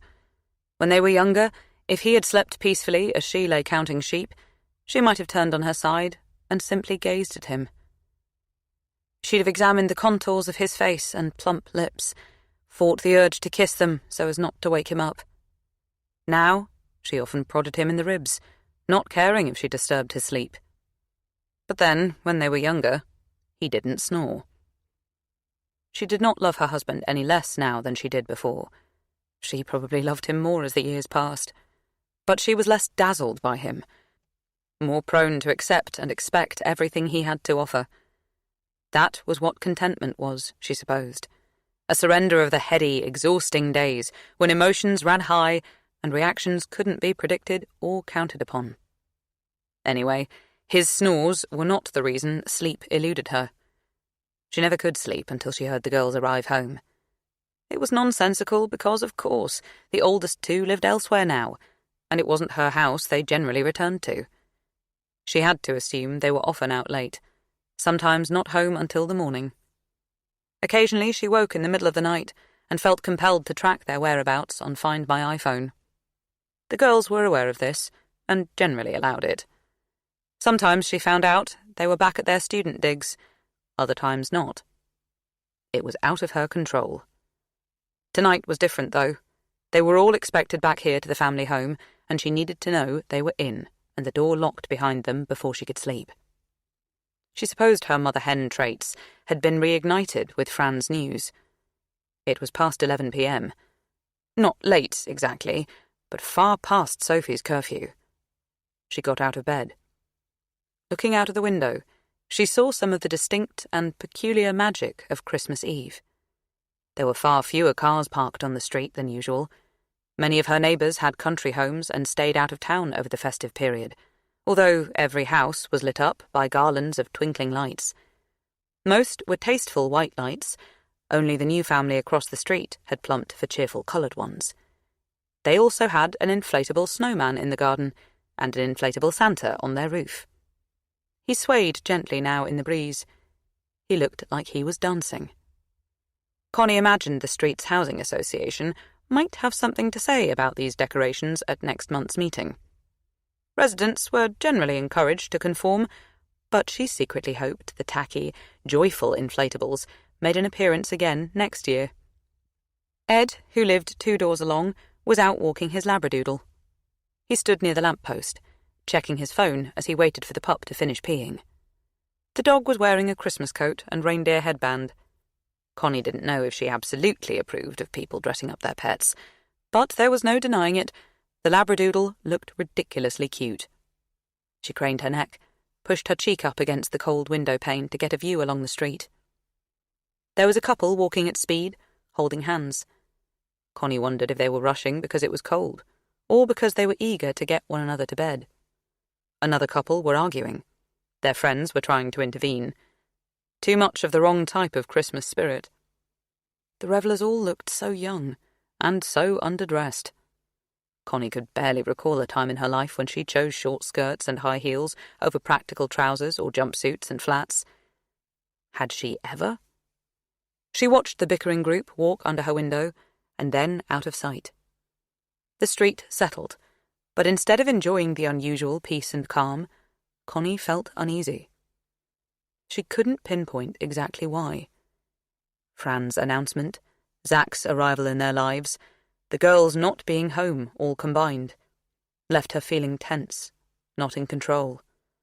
Her breath steamed the window. She shivered, but didn't want to abandon her post to grab her woolly bathrobe. She didn't feel cold, exactly. It was something closer to spooked. Then she saw them turn a corner.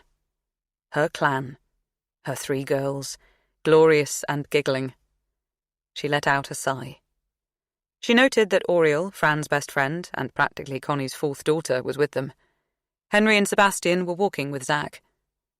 They were all there, safe and accounted for. Of course. Internally, she chastised herself for imagining anything other. Countless nights had been marred by a brief worry that they might not return to her, but it was silly. They always did. Yet experience simply couldn't triumph over Connie's maternal worst fear.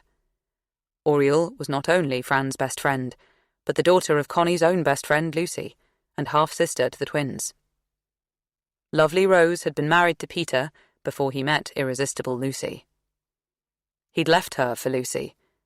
It had been officially nasty at the time. Armageddon. The blast of the betrayal had lodged splinters in the friendship group, fractured it, temporarily torn it apart. It had taken a huge amount of discretion, tact, and compassion to negotiate both friendships and remain loyal to both women. But Connie had managed it. Rose and Lucy had eventually found a way to coexist in a civilized manner, both accepting it was better for the children. Rose had Craig now. Lucy and Peter were happy. People changed and moved on. Connie knew that nothing was forever. It was a great comfort and a great horror. Oriel must have joined the others at the pub and was now being walked home by her brothers. Seeing her children with her friends' children caused Connie's heart to lift in a moment of relief and joy, as it always did when she saw them all together. It was one of her favourite sights. The girls were walking in a 2x2 bundle, arm in arm, laughing, singing. She wondered what they might be singing. A Swiftie anthem, or a Christmas carol, most likely one or the other. Fran's coat wasn't fastened. It flapped wide open, like a bird trying to take flight. Connie thought of the gifts she'd bought her daughter for Christmas, wrapped so beautifully, and currently nestled under the tree. At least 3 items of clothing would probably need returning. Even if they fitted her right now, they would not in a few weeks' time. Connie would take her shopping for a new coat straight after Christmas. The twins and Zack walked behind the girls. As her eyes rested on Zack, her joyful relief was elbowed aside by something considerably more complex. She tutted to herself, shook her head sharply, just once. She was being ridiculous. She had to get used to including him, expecting him, not being surprised by the sight of him. Henry was holding court as usual. Seb seemed to be nodding along. It didn't look as though Zack was listening. Well, she couldn't blame him for that. Henry did tend to be a little opinionated. Zack's head was bent over his phone. Who might he be texting when he was out with Fran? Connie shook her head again. That was a silly thought. He could be texting his parents, his friends. It was Christmas Eve. What could be more natural, more normal? Yet she felt uneasy, untrusting. Her attention was grabbed by 2 men walking behind the group. Something about their energy immediately felt off, hostile. Connie had lived in the city long enough to know how to spot trouble. These 2 didn't seem like the other Christmas revellers she had watched. They were not swaying, or laughing, or chatting, or even rowing. They were silent, menacing. They wore big black puffer jackets, strode forward with a determined stride, heads up, necks out, knees loose and wide, as though their balls were too big to accommodate a more regular gait. They didn't glance at one another, or share a word. Yet there was a sense that they had a uniform purpose. They were watching her family as intently as she had been. For a panicked moment, she feared that they might be about to jump the boys, snatch their phones, maybe relieve them of their watches. But then she dismissed the panicked thought. Why would 2 jump 3, even if they were tougher? They'd be looking for someone on their own, surely. Yet there was something threatening about their swagger. She felt sure the threat was towards her kids and their friends. Did she imagine it? Or had Zack just looked back, as though he too sensed danger? It seemed to her that he curled in on himself when he spotted them. His shoulders up around his ears were a shield. A knife would mean 2 could jump 3. The men walked at a rate that meant they quickly overtook the twins and Zack. As they did so, she thought one of the guys shoved his shoulder into Zack. Zack stumbled, quickly righted himself. The guys did not apologize or even acknowledge the bump.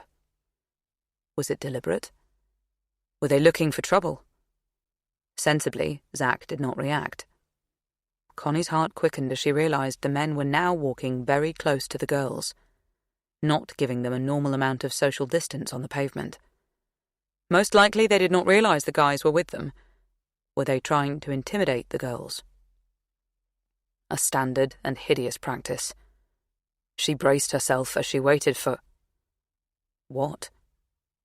Something. A catcall, a pathetic attempt at flirting, an unwanted touch. Something worse. Luke, wake up! She alerted her husband before she knew what help might be needed, just in case. She stayed by the window to see what occurred. But nothing happened. The men continued to walk right behind the girls, but from what Connie could gather, they did not speak to them or bother them with any unwanted attention. The girls turned onto the path, stood by the door, laughing and chatting, 2 floors below where Connie hovered. Fraught. They were unaware of her, unconcerned by the strange men who walked on by. One of them glanced back over his shoulder, but maybe he wasn't trouble. Maybe the group of pretty girls had simply caught his attention in the usual way. Zack, Henry, and Sebastian caught up. They all stood in a merry gaggle. Connie could hear them debating whether they should have a nightcap or call it quits. She sighed, relieved. She had nothing more to worry about than the probability that Luke's malt whiskey might get finished off tonight, and the kids would all be grumbling about hangovers tomorrow. Except for Fran, of course. She wouldn't have a hangover. Despite her calling to Luke, he had not stirred, and now Connie was glad of that. She felt slightly silly that she'd let her imagination get the better of her. She slipped back into bed, put her freezing cold feet on Luke's legs. He jumped, and sleepily murmured something. Intuitively snuggled closer to her. Nighttime thoughts, never rational. Always bloated with imagined threat and panic. How many times had she lain awake imagining a problem, only for it to completely disperse the morning after? Except for Fran, of course. The same thought drifted into her head. That worry was not going to disperse in the morning. Chapter 9. Fran. Mum's acting weird, right? The night air is nippy, but disappointingly not freezing. I feel cheated that it isn't cold enough to wear bobble hats or gloves this Christmas Eve. If not now, when? No sign of snow. I am hot, incubated by the baby. When my sisters and friends mumble something about global warming, I am stung with irritation more than usual. What sort of planet will my baby inherit? Will he ever have the excitement of lying on his back, flapping his arms and legs, making snow angels in inches of snow, as I sometimes did as a child? Or is that a thing of myths now in West London? I realise that when I think of him, I internally monologue, baby, and use the pronouns he, him. I do not use they in my head. I only did that to prove a point to my parents. What point? I'm unsure exactly. Perhaps that I'm going to do this my own way. Perhaps that I just needed to underline that things have moved on, changed since they had us. I like the names Arlo, Leo, and Luca, but really I'm undecided. Luca is kind of a nod to my dad. Is that cool or patriarchal shit? I don't know. Apparently, there's a lot to think about now the theoretical is moving to the real. I said to Zack that I'd know what suited him when he arrived, but what sort of baby might suit the name Arlo, and what sort might not? How might I distinguish an Arlo from a Luca? Does that sort of thing just come to a parent? Flora is focused on my comment that Mum is acting weird. She replies, Not notably weirder than expected, considering her, considering everything. She is, though, I say. The thing that's usually cool about Mum is she always tells us what she's thinking, no matter how batshit crazy her thoughts are. I've always found that oddly comforting. You know where you stand with her. She isn't absolutely honest with absolutely everyone. I do sometimes see her bite her tongue, swallow her fight. She says not everyone is worth the effort. I've seen her choose politeness over honesty when making small talk at a parents' night, and I've seen her choose kindness over honesty over small matters. Like if Sophie or Flora ever look really gross in some daggy outfit, and they ask her opinion, she'll lie about that. But with the big stuff, real stuff, with her family and close friends, honesty is first. So many other people are deceitful, manipulative, or just too damn weak to be honest. My mum tells it as it is, always kindly, because she is kind, but always with absolute sincerity. It's pretty cool. People overuse so many chill phrases and people talk a lot of crap at Christmas in particular. But I just want to say, for the record, Mum has always been my true North Star. She shows me the way. But today, I add, She's just been so... What? careful. You're right. That does not sound like Mum. She's in shock or something, offers Sophie. She's like a handbook on what you should say to your knocked-up kid, so obviously she's checking her vibe. She hasn't really said much at all. She just stares at Zach, watches him like a hawk as though he's going to steal the Patron tequila or something. Well, naturally she hates him, since he's the baby daddy, chips in Oriel. I utterly love my Bezzy to the stars, and she's nailed it. Right, but she hasn't said she hates him. And, usually she lets us know if she disapproves of our friends or whatever.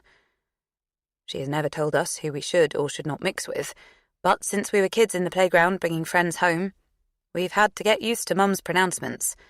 She's the epitome of judgy.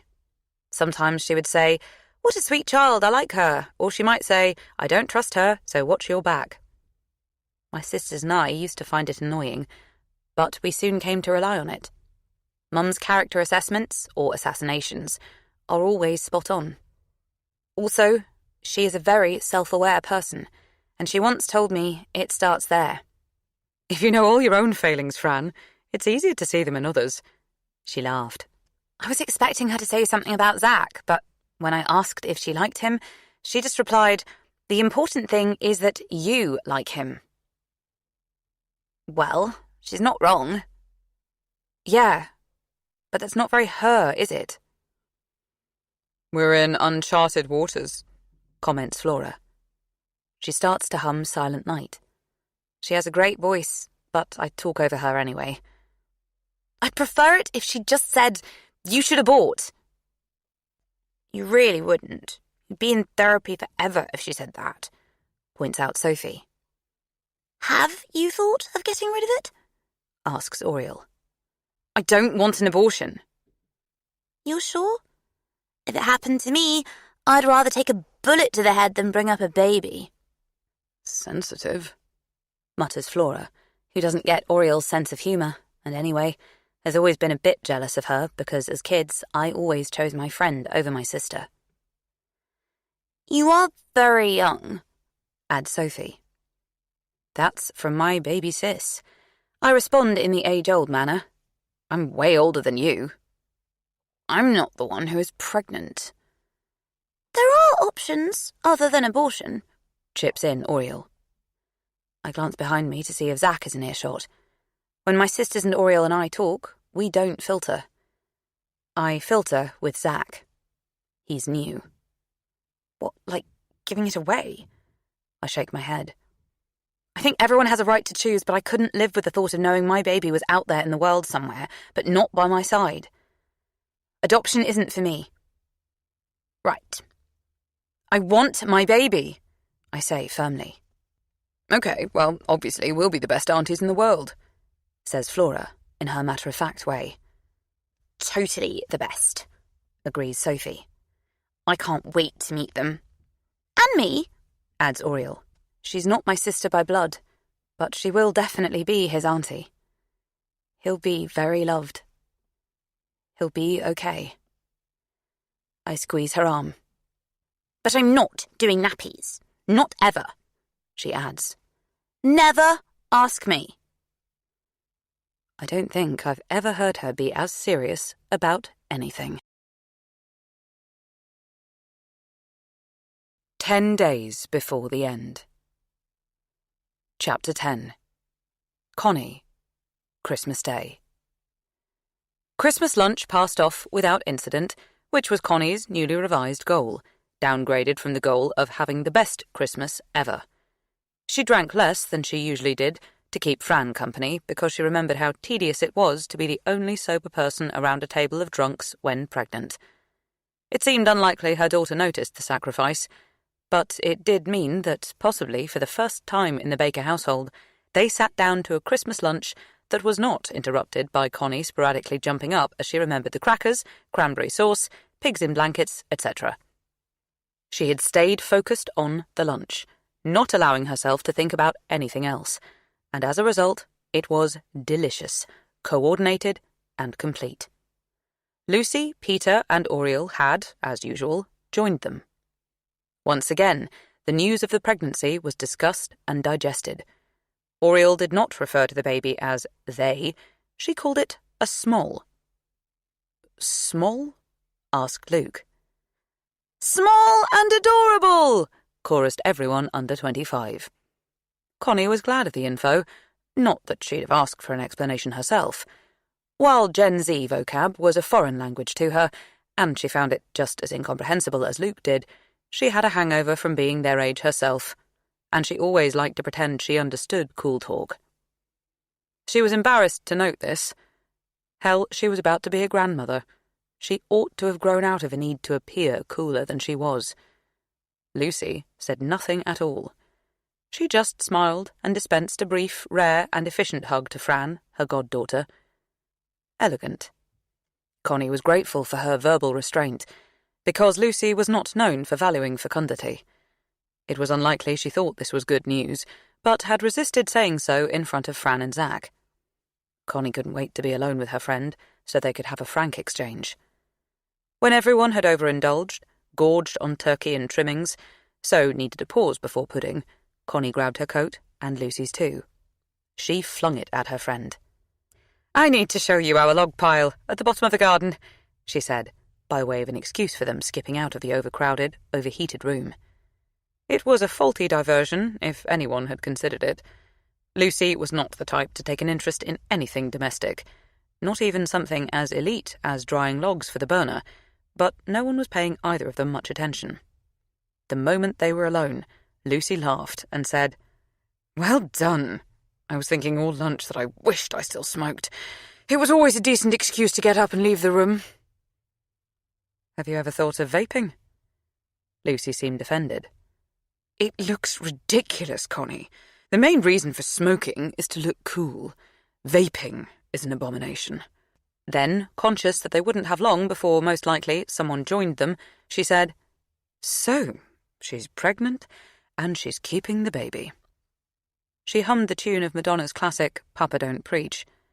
Connie was strangely comforted by the cultural reference, which she knew her daughters would deem outdated. She had been quashing the urge to sing it since Fran had announced the news, in case she appeared flip. Now she felt understood. Yes, and yes. Without being asked, because she was with her best friend, she was able to say the things she was trying not to say to Luke or Fran. "I'm still trying to digest it. This is not what I wanted for her. My baby is so clever and interesting and young. She has it all stretching out in front of her. This changes everything. She hasn't even finished university. I feel it was just a blink of an eye ago when I was bringing her home from hospital, a newborn in rompers. How can she possibly be going to have a baby of her own?"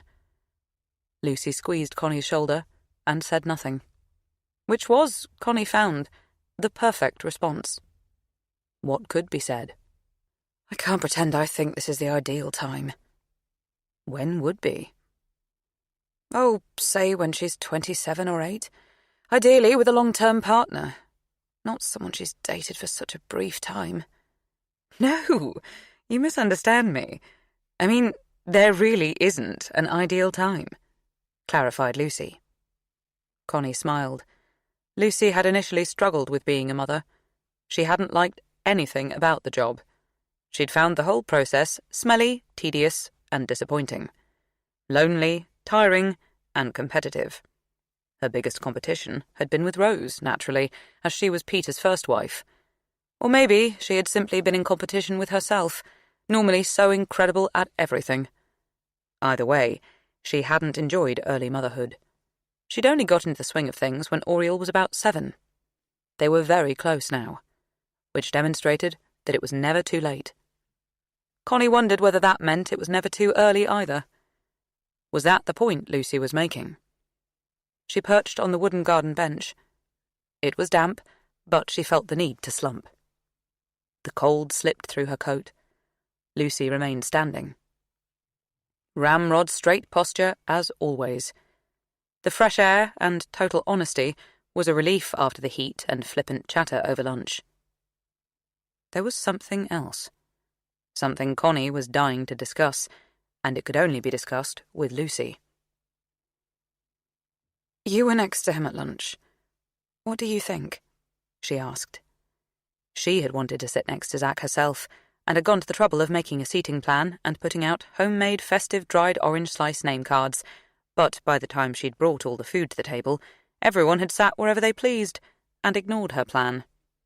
She could hardly ask them all to change seats. "It's more important what you think of him, and most importantly, what she does," said Lucy. Connie recognised this for the dodge it was. Hadn't she used the same line on Fran? "He seems pleasant. He's not what I expected for her." "Why not?" "Well, doesn't inherited wisdom have it that all little girls marry their fathers?" That Freudian stuff has always struck me as frankly weird. "Maybe, but generally accurate all the same." "Well, perhaps Zack is like Luke." "He's not. Luke is tall and blonde with green eyes. Zack is short and dark with blue eyes." Lucy let out a hoot of laughter. Not unkind, but certainly mocking. "God, I sometimes forget just how shallow you are. I didn't mean physically. I meant maybe his temperament is similar. Is he hard-working, calm, honest, loyal?" "I don't know. I don't know him." "I can see how that would be a worry." "He hasn't done anything to make me mistrust him, other than have a spectacular lack of understanding about how contraception works. He hasn't shirked in any way. There's no sense that he wants to leave Fran to this." "I suppose the advantage of having a kid when you are still one yourself is you don't know what you've missed out on," observed Lucy. "Are you trying to be comforting?" "Yes." "What do you want me to say? Should I be angrier?" "What's done is done, I suppose." Lucy shrugged. Her gesture summed it all up. "That's where I'm at. And people manage. They make a go of it, don't they?" Lucy didn't answer. They both knew Connie's ambition for her daughters expanded beyond them making a go of it. She had wanted them to have spectacular careers, to travel extensively, and have many interesting love affairs before settling on the person they wanted to commit to for an eternity. It was pointless saying as much. Life was more to do with making a go of it. Connie knew what else she wanted to talk about, the thing that was niggling at her and that she couldn't share with anyone other than Lucy. Her concern seemed silly and selfish, but unshockable, unflappable Lucy would understand. "Does he remind you of anyone?" "No." "You sure?" Lucy flicked her eyes towards the house, and through the large crystal-framed windows appraised Zack, who at that moment was clearing the table of the debris of paper crackers. Someone said something that made him laugh. His wide grin cracked across his face a fraction of a second before he threw his head back and laughed out loud. "He's very good-looking," she murmured with approval. "He is," Connie agreed. "Dazzling. A little short." "Yes.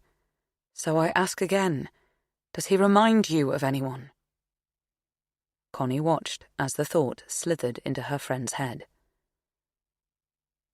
"Oh my holy fucking God. Lucy, it's Christmas Day.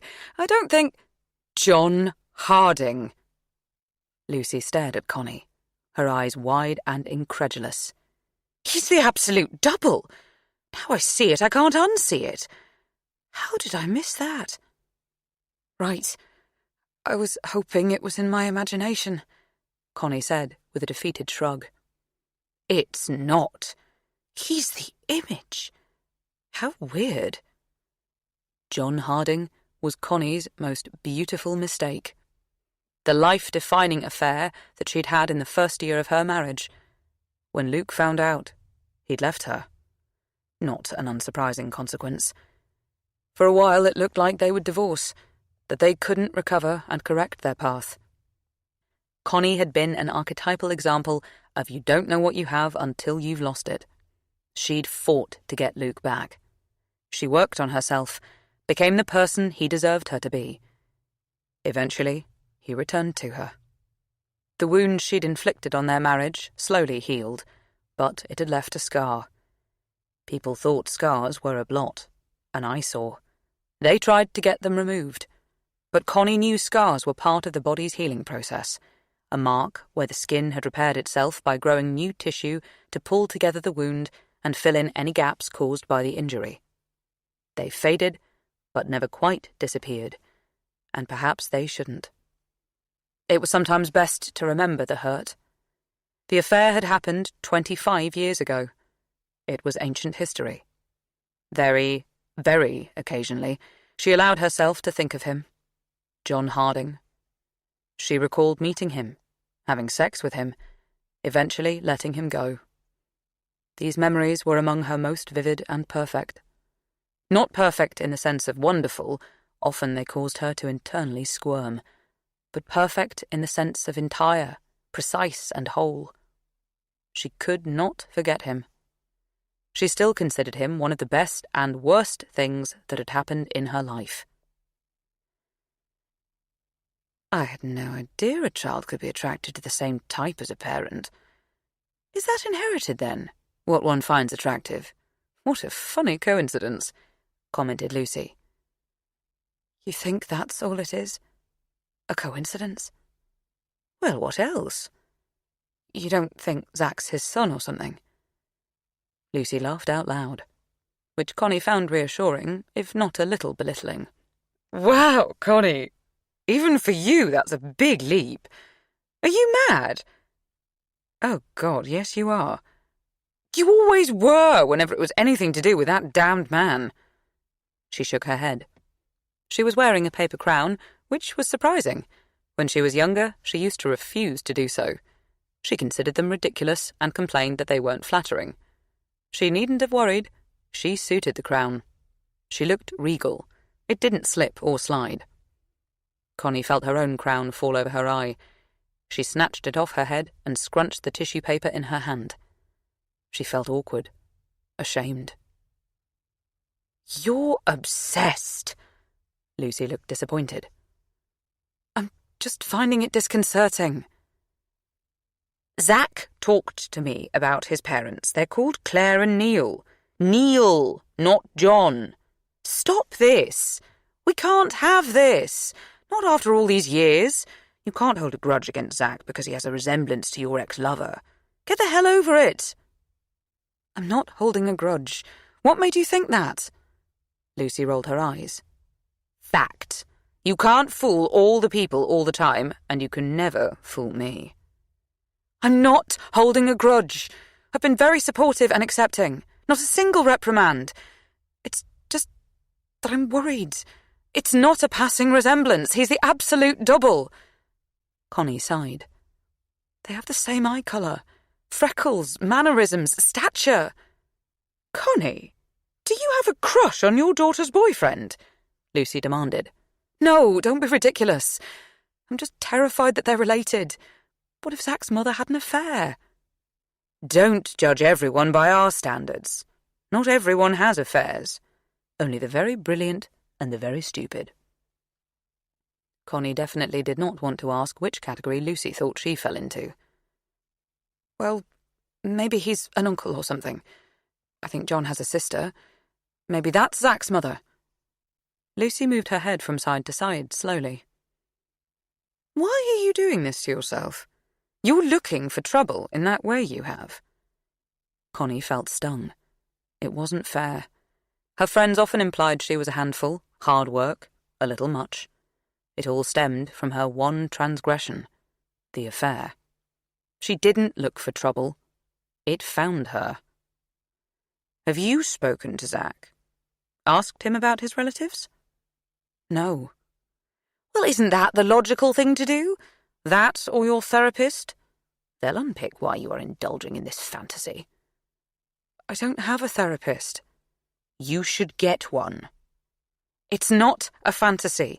If he is in some way related to John Harding, it's a total and absolute nightmare. Chapter 11. Zack. After Christmas pudding, but before charades, Zack took the opportunity to slip away, nip upstairs to find somewhere quiet so that he could call his parents. He perched on the end of Fran's bed. He felt a bit uncomfortable in this room, which had fairy lights hung all over the dressing table and curtain rail. There were a lot of fluffy cushions, too. The room was grey and lilac.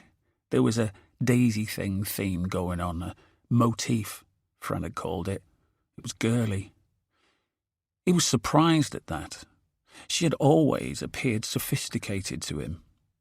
He felt nipped by the reminder of her youth, her vulnerability. She knew the names of ski resorts and how to pronounce French words that popped up on a menu. She was pregnant. Yet she seemed innocent, certainly in comparison to him. Her childhood bedroom was a big fat reminder of that, as if he needed a reminder. It felt good to be alone, away from the room full of strangers who he had to think of as family now. That blew his mind. His concept of family morphing, moving like a shoreline on a beach. His family had been his mum, his dad and his sister, and now there was Fran and her entire clan. Soon there would be a baby. Wow. He could hear their laughter and chatter drifting up the stairs, barks of merriment sounding weirdly aggressive from this distance. A little intense, shrill. He'd drunk too much, but not enough. His mother picked up before the second ring. He imagined she'd had her phone within reach all day. She'd have wanted him to call earlier. "Hello, love. How's it going?" "Yeah, good. Really good." "Doesn't sound it." Her voice was a mix of concern and accusation. Zack stared at his phone in annoyance. "You sound quiet. Are you okay, really?" "Yeah, of course. Why wouldn't I be?" he snapped. And then trying, "Happy Christmas." "Happy Christmas," she repeated, en route, then yelled, "Neil, it's our Zack. You're on speaker, Zack. Your dad's listening." "Where's Celeste? She won't want to miss this call. Celeste!" Zack moved the phone away from his ear, as his mother had obviously failed to move it from her mouth when she called to his sister. "Happy Christmas, son." His father's voice caused his chest to tighten. His dad exuded good-natured, no-nonsense simplicity. That should have been comforting, but somehow today it wasn't. It made Zack feel a little lonely and adrift, distant. "He's not having a good time," stated his mother. "Oh, that's a shame. Why not?" "What? No, I never said that. I said the opposite." Zack flipped the bird, not exactly at his mother, but at the irritation he felt at her overwhelming compulsion to catastrophize, to expect the worst for him, from him. Her pessimism made life less sparkling. She'd always been that way. He could tell her 3 good things, maybe even amazing things, and 1 not so good, and she'd focus on that one. Inflate it like a balloon so the not so good became a total disaster. The good things were forgotten. Why did she always think total disasters were what he had in store? What did she know? Sometimes he thought she caused it, this crap he was in. He knew that wasn't fair, not on a rational level, but it was like her years and years of expecting the worst had somehow manifested just that. Why couldn't she trust him to be brilliant, or at least mediocre? Zack thought of Fran's parents. Their confident chatter thrummed through the floorboards, and even though he was high in the attic room, he could hear their trust and certainty that everything was fine and everything would work out. Not just with him and Fran, but with all things. He thought of their clear skin, straight teeth, their seemingly endless supply of impressive friends. They oozed assurance and poise. Not surprising, really. The chicken and egg scenario. The skin, the teeth, the friends. Fran was buoyed up on all of it.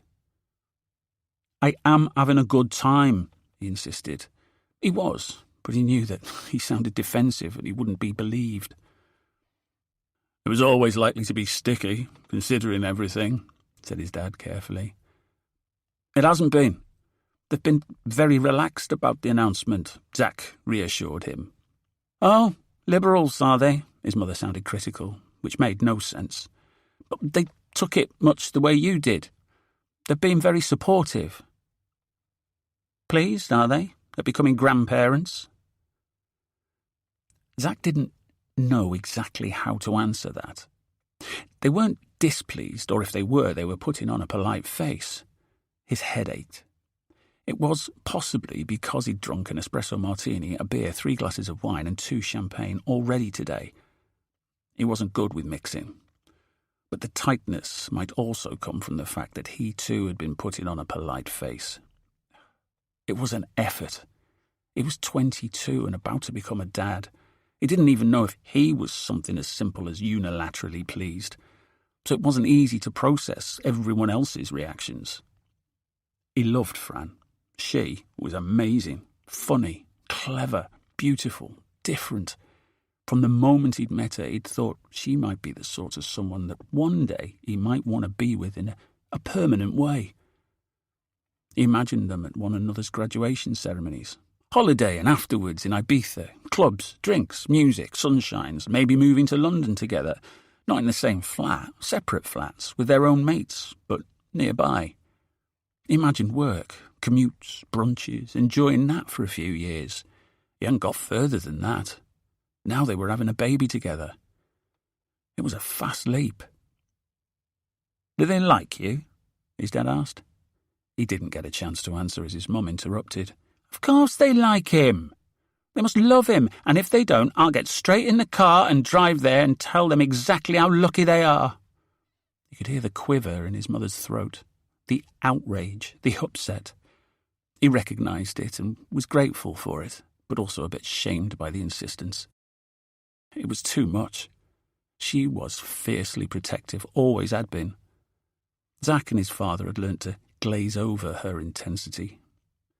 "Yeah, I think they do like me." "And do you like them?" "They're really nice." "What's wrong? There's something, I can hear it in your tone of voice," his mother said. She knew him better than anyone else did, which used to be comforting but had become a big problem.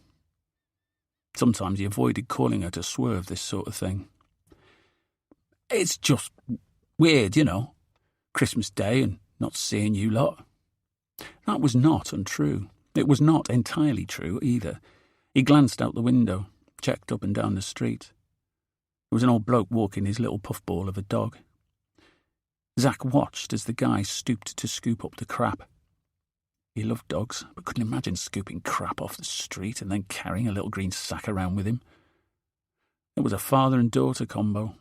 The little girl wobbling on a big red bike, presumably left by Santa in the need of a test drive. He tried to imagine that scenario. It was as tricky to reach as the crap scraping. No one else in view. He sighed, relieved. "So what they like? Posh, loud, sweary, clever?" "Well, we're 3 of those," said his dad, laughing. "What are you talking about? We're posh," insisted his mother, convincing no one. Zack didn't know much about social class structures, but he was pretty sure no one in the history of ever who was posh had to state it. "Claire, love, be realistic. I'm a town planner. Her dad is an architect. Her mum is a famous photographer. You work at W.H. Smith. Plus, they're from down south." Zack chipped in. "Actually, her mum works in a shop too, and she's a northerner, born in Sheffield." "There you go," his mum declared, as though her point had been proven. "What sort of shop?" "Well, it's more of a gallery. They sell art." "We sell art supplies in Smith's. We're not that different." "You hold your head up, son. You have nothing to be ashamed of. You're good enough for anyone." "No one is suggesting anything other," said his dad. Zack really wanted to get off this call. He knew his mum always battled a misplaced sense of inferiority that manifested in bolshy aggression. He couldn't stand it. "Has anyone talked about money?" she asked. "Mum, it's Christmas Day. All we've talked about is food and the King's speech." "Well, you do need to talk about money. Having a baby is expensive." "I know," he sighed. "We've got money, Zack, not a fortune, but we won't let you go short. We'll help out." The suggestion, while well-intentioned, just made him feel grubby and restricted. He imagined his parents doling out cash like pocket money. They'd want to know what it was spent on. He remembered lying as a kid, pretending he'd bought books when in fact he'd bought Pokemon cards. They'd offer ugly furniture and second-hand pushchairs that friends of his mother's didn't want anymore.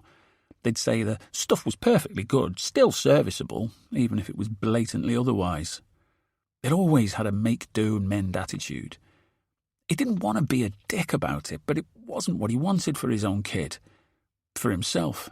No, I'm fine. We're fine. I've got to go. We're going to play charades. They're waiting for me.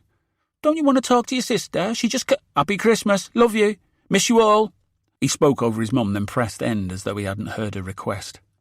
He'd text his sister. She'd be okay with that. He just had to get off the call. It was dragging him down. His phone buzzed. He read the message. Sighed. Glanced out the window again. He'd hoped they were bluffing, but no. While there was no sign of the little girl and her red bike, or the dog-walking guy, there, parked just across the street, was the dark grey Beamer. Such a cliché. They were too close. What if they got out of the car and walked up the little path, banged on the door? That would bring Christmas festivities to an abrupt halt. He dreaded it so much that the vision grew in his head, large and looming, real. He was surprised when the banging didn't happen. He double-checked. They were still in the car. He ducked behind the curtain. Had they seen him watching them watching him? His heartbeat had speeded up to a crazy rate. He could feel it clobber in his chest. They were waiting for him. They would wait as long as they had to. They'd said so. He believed them. He'd be an idiot not to. He tried ignoring them like his mother used to tell him to ignore bullies at school. The advice didn't stretch. It hadn't worked. His muscles ached and resisted as his thumbs danced and sent a message back. He bit his thumbnail as the grey ticks turned blue. They didn't respond instantly, but after 2 or 3 minutes, the car's engine started up and they pulled away. Thank fuck. But it wasn't over. He knew that. It was a stay of execution, not a pardon. Chapter 12. Connie. Connie and Lucy came in from the garden just as another cork sprang from another bottle, the pop and the clink of glasses chiming through the house. "Don't worry, mine is apple juice," said Fran. It was impossible to ignore her touchy tone. "I wasn't worried," Connie replied with a quick smile.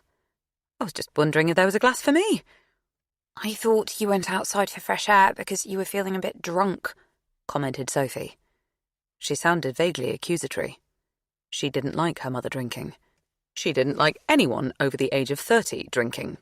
But this was very hypocritical, as she believed that the moment parents turned their backs, anyone under the age of 18 was absolutely entitled to secretly chug 100% proof vodka from a flask until they vomited or passed out.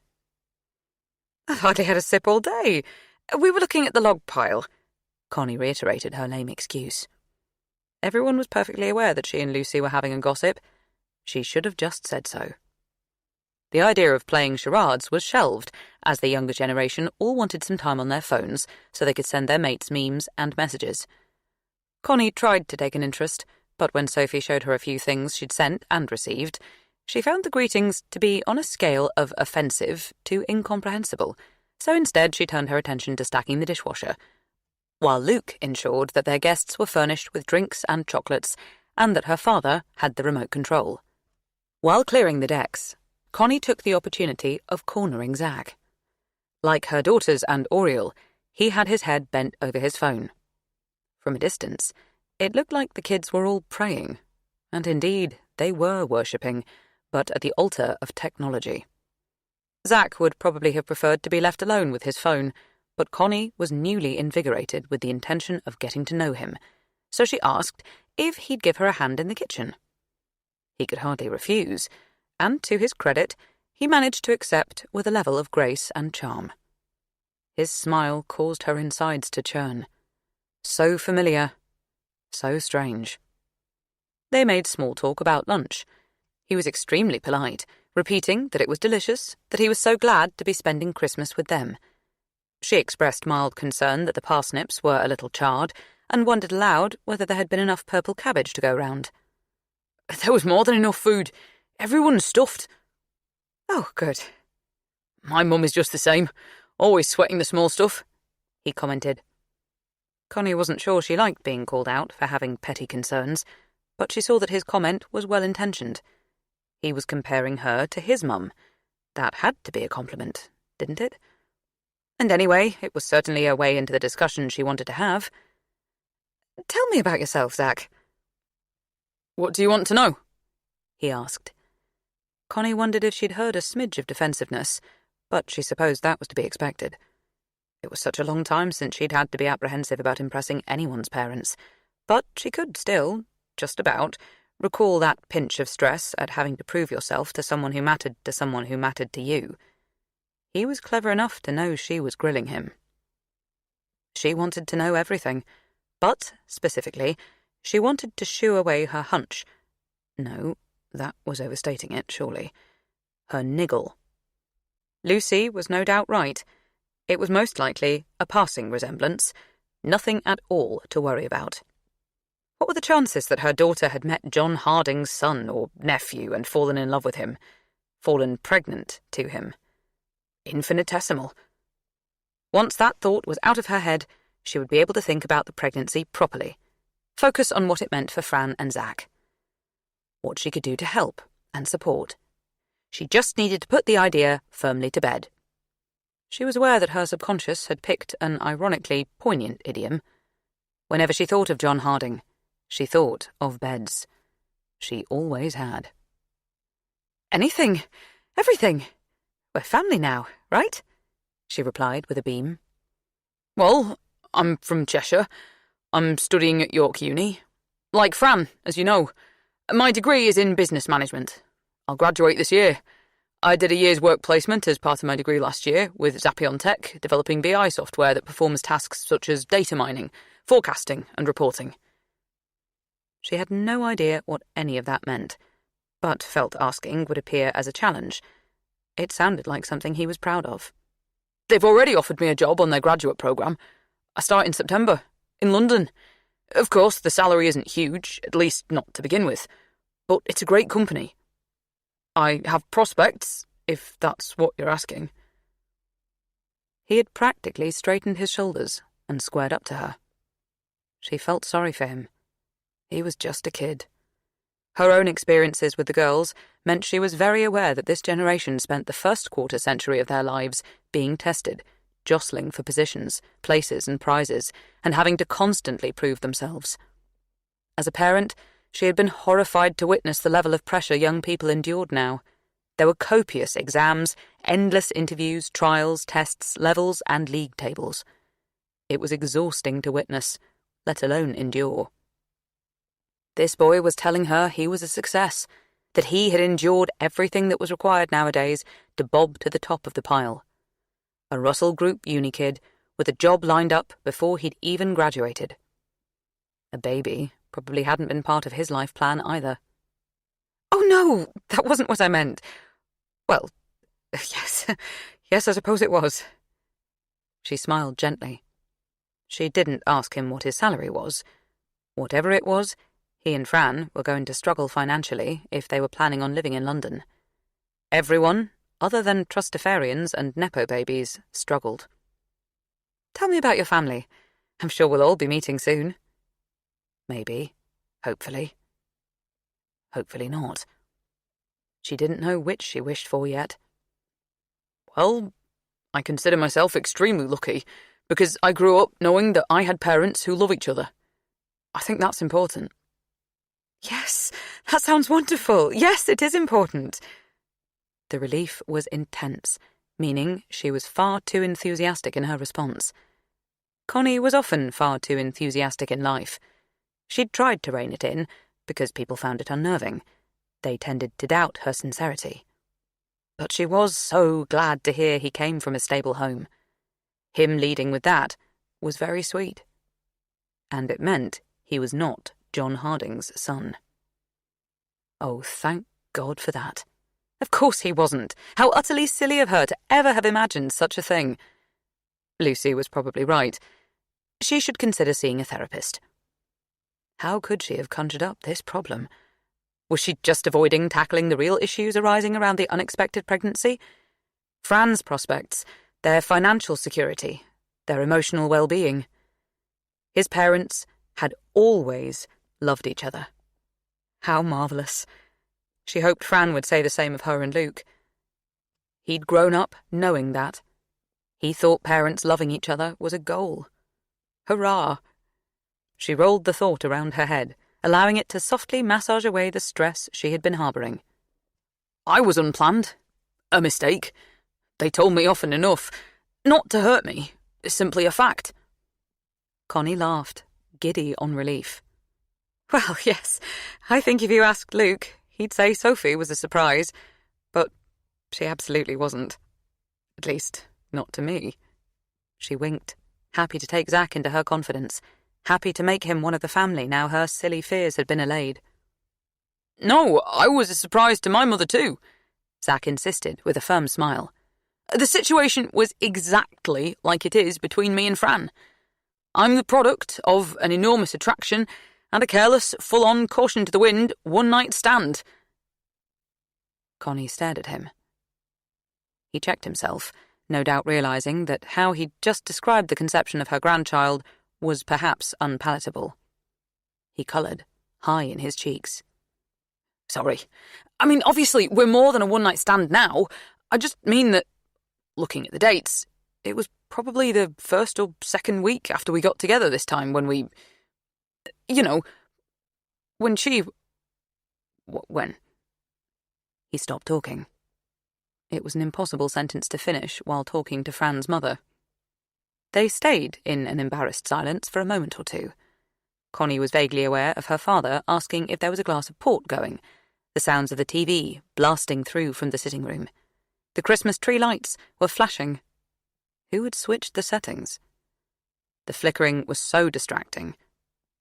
Connie processed the fact that he had made the exact same mistake as his parents. Wasn't that the sort of lesson that people ought to learn from? But, on the other hand, all these years on, Zack's family could only be glad of that first wild and careless encounter. They were still happily married. Zack was a son to be proud of. There was a sister too, she'd heard. She considered that the lesson his parents offered was an example of how it could work. She was not looking for Fran and Zack to marry, but she did want her daughter to be loved, supported, helped by the baby's father. She grinned, letting him off the hook. He was a nice boy, from a nice family. Yes, they were young, but that meant they'd have energy and find the fun. This was far from the disaster she'd feared. I'd love to meet your mum and dad. They feel the same. He smiled back at her, relaxing too now. I'm proud of us, you know. We're like this perfect example of a blended family. Blended? Connie thought for a moment that she'd misunderstood the word, that there must be a trendy update on its meaning. She'd always understood a blended family to be one with step-parents, step- and half-siblings. She'd loved the term, really liked the idea that people smudged together in all sorts of ways to become a family. But it probably meant something completely different now. Well, that's what we are, technically, said Zack. My dad is the only dad I've ever known, and I just think of my sister as my sister. Not half-sister or anything pedantic, but, as I just told you, my mum had me after a one-night stand. So you're saying... Connie's world shuddered and slowed. She lost her grip on the plate she was holding. It dropped onto the kitchen surface. It didn't break, but gravy and other food debris splashed up the sleeve of her dress. She didn't reach for anything to sponge it off. My mum and Neil met when I was about 4. My biological dad was never on the scene. And suddenly she was struggling for air. Zack clocked her panic and interpreted it as confusion. Sorry, I'm not being clear. I think I'm nervous. Talking too much and not giving you the details in a chronological way. Your biological dad? Tell me about him. The words squeaked out of her mouth. There was still a chance that this was not what she feared. A chance, a hope, she told herself as much over and over again. But she knew that there wasn't a chance. There was no hope. She had always known that this mistake of hers was going to come home to roost. Sooner or later, her past would catch her up and shove her over. He'd never been in my life. Irrelevant, really, until recently. But now we've reconnected. I'm pretty excited about him being in my life. You know. What's his name? Sorry? Zack looked vaguely confused by the odd and abrupt question. I'm just thinking of baby names, Connie lied, her breath high in her chest. John, but we won't be calling the baby after my biological dad, that's for sure. What's his surname? Clutching at straws now, Connie spoke with the sort of force that drew the attention of other people in the other room. They couldn't hear the exchange exactly, but they could probably pick up on the increasingly frantic tone, or maybe it was something about their body language that gave it away. Zack gazed at her with puzzlement and concern. Fran wandered over to where they were standing. Mum, stop it, leave him alone. We probably can't afford to scare him off at this early stage. She smiled and wrapped her arms around his waist, dropped her head onto his shoulder. The gesture was natural and protective. They were a unit. A family. This was real. I'm getting pretty used to having him around. She was blooming. Glorious. Harding. My bio dad is John Harding. Chapter 13. Connie. No, no, no, no. Inside her head, the F-bomb exploded time after time. She wondered if the harsh, guttural word slamming around and around her skull was going to split her head wide open. She imagined everything splattering out. Her brain and blood, her thoughts, secrets and shame would be splashed all over the walls. She tried to take deep, calming breaths. She had to form a plan. Think what was for the best. What were her options? But she couldn't. She was frozen. Her palms were clammy, her intestines roiling and her heart racing. She wondered if she was having a panic attack. Was this it? She rushed to the loo, locked the door behind her, leant her head against the cool glass mirror. Sweat gathered under her arms. Uncomfortable. For a brief moment, she hated herself. Her past self. The mistake she had made so long ago. It wasn't fair. Life wasn't. On balance, Connie was a good person. A loving wife, mother, daughter, sister, friend. She'd paid for this dalliance when Luke left her, and 100 times since when the thought of it came back to her, and she was just sad and ashamed that she'd caused so much pain. She knew Luke had never quite got over her infidelity. She was so sorry. Sodding karma had nothing more to do here. The debt was collected. And yet it appeared not. 8 days before the end. Chapter 14. Fran. 27th of December. In retrospect, announcing the baby at Christmas was possibly not the most zen move. People are weird at Christmas. Properly hyped and intense. And people are weird about unplanned pregnancy. Also hyped and intense, although more justifiably. To me, it's a no-brainer. In terms of life's big questions, should I ask for the receipt so I can take it back? Just does not provide stiff competition when stacked up against, will they go ape and throw me out? Slade. TBF, Mum and Dad are holding it together well enough. We've skirted the drama. But now Zack's met my lot, he wants me to meet his. Fair enough, but couldn't we just slow down?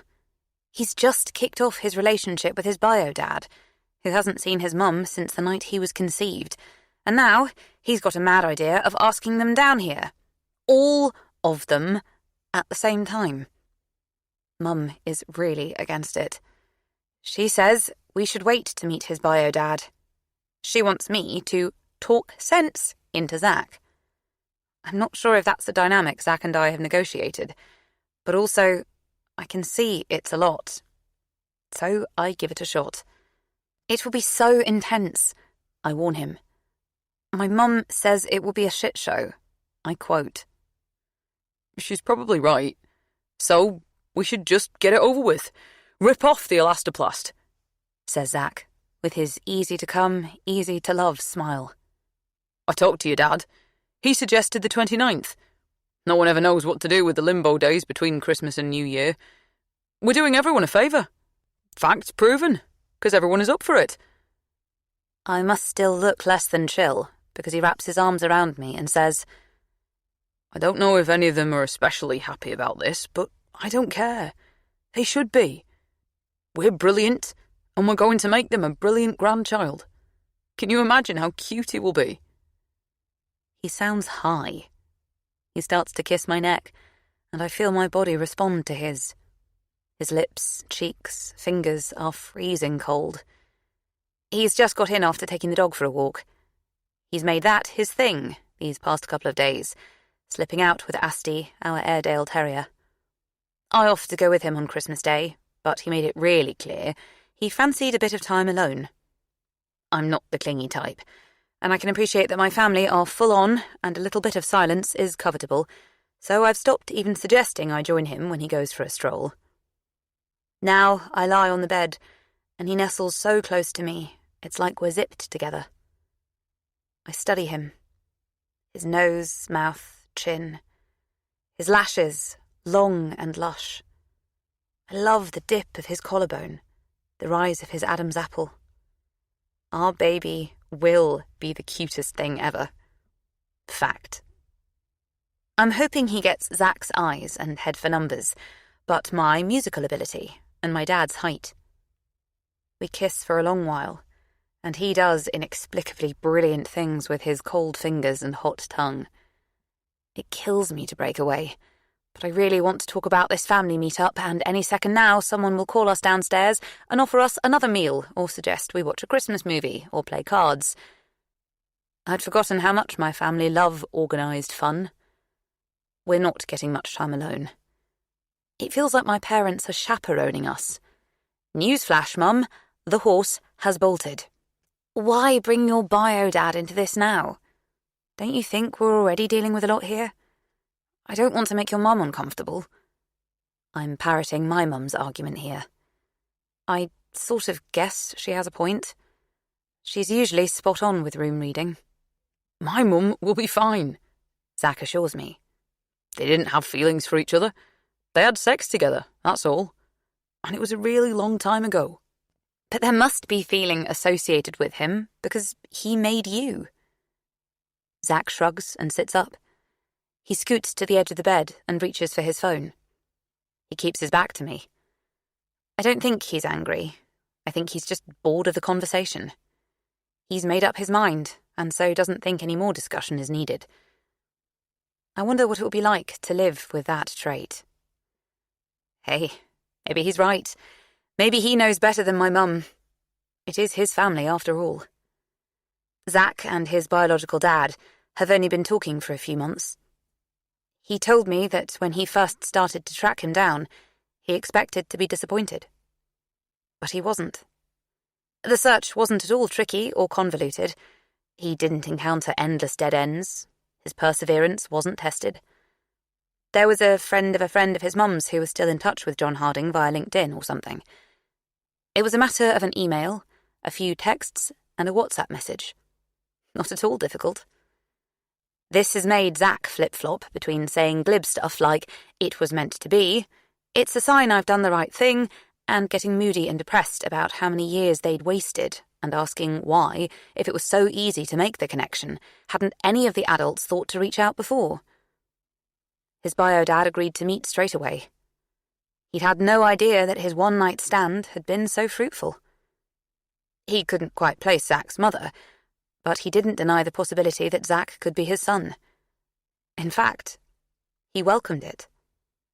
Zach bottled the first time they planned to meet, but his father persevered, showing understanding of his nerves or anger or whatever. When they eventually met, he apparently commented that it was like looking in a mirror. Was it? I asked Zach. Well, he's like 30-something years older than I am, so no, he's deluded. But he showed me a picture of himself when he was young, and yeah, I look just like he did. What were the feels when you saw the photo? It was weird, but good weird, to fit somewhere so completely. Don't get me wrong, I've never felt like I don't fit with my fam. I do. We're tight. But I don't look like my mum, and of course I can't look like Dad. My sister does, so it was just different seeing the biology pop up.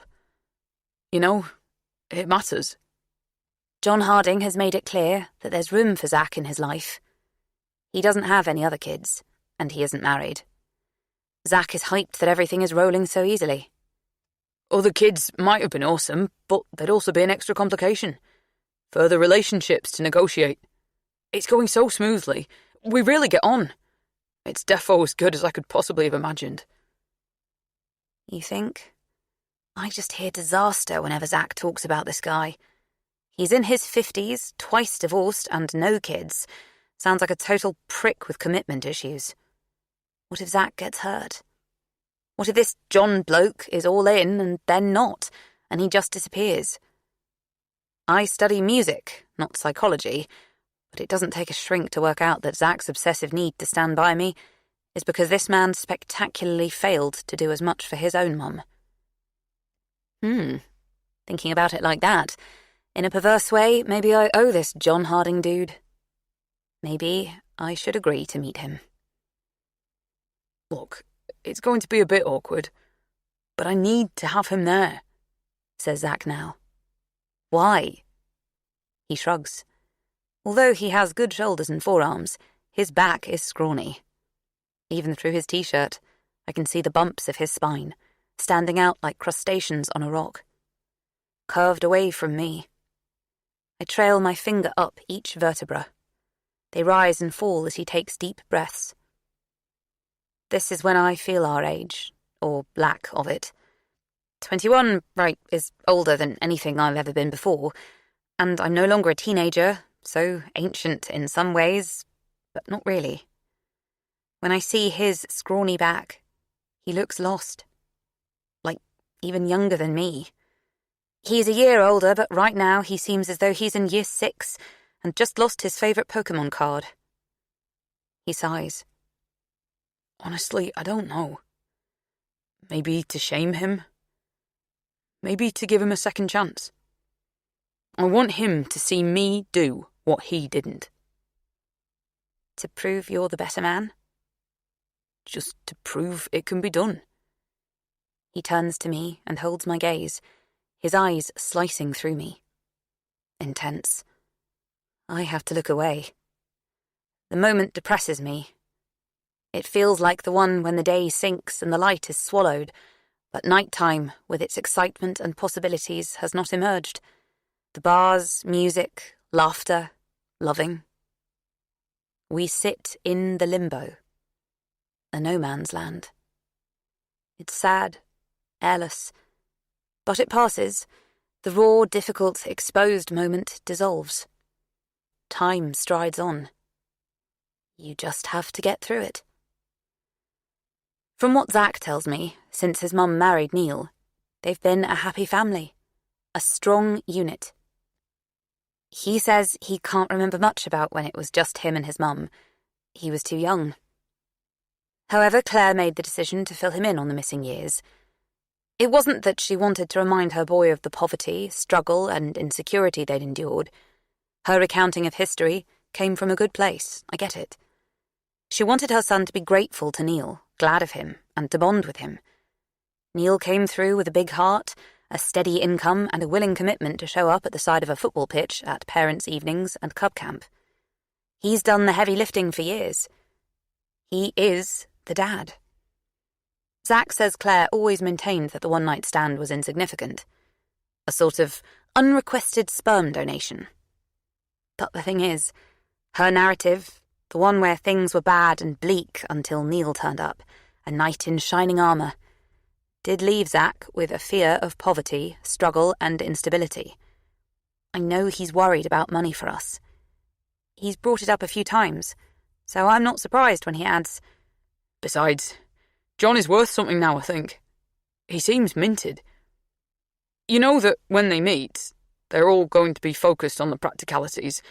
Where we'll live, how will we afford it, etc. He's never paid my mum a penny for my upkeep. The least he can do is cough up something now. This makes me feel a bit icky. I hate people obsessing about money or faking it with people who have money for some sort of gain. It's vulgar. Dad says that my position is right, but also privileged. I consider that Zack might be just saying this crass thing to look less emotional about wanting his bio-dad involved in his world. Admitting to needing money is less exposing than admitting to needing love, I guess. I try to make him feel better about coming from fuckwit genes. To be fair, he didn't know you existed, so he could hardly contribute. I point out. I guess that's on your mum. Zack just stares at me and doesn't reply. You know, Philip Larkin got it dead right. They fuck you up, your mum and dad. They may not mean to, but they do. I studied that poem at A-level. It got a lot of buy-in from the entire class of Year 13s. Preach. 7 days before the end. Chapter 15. Connie, 28th of December. She had to tell Luke. She couldn't put it off any longer. She knew that, and yet Boxing Day had come and gone, absorbed in an urgent demand for food and entertainment, a complicated crisscrossing of guests and relatives that she was glad to hide behind. On the 27th, Luke met up with his friends to play golf. He came home late and a little inebriated. He'd won the game.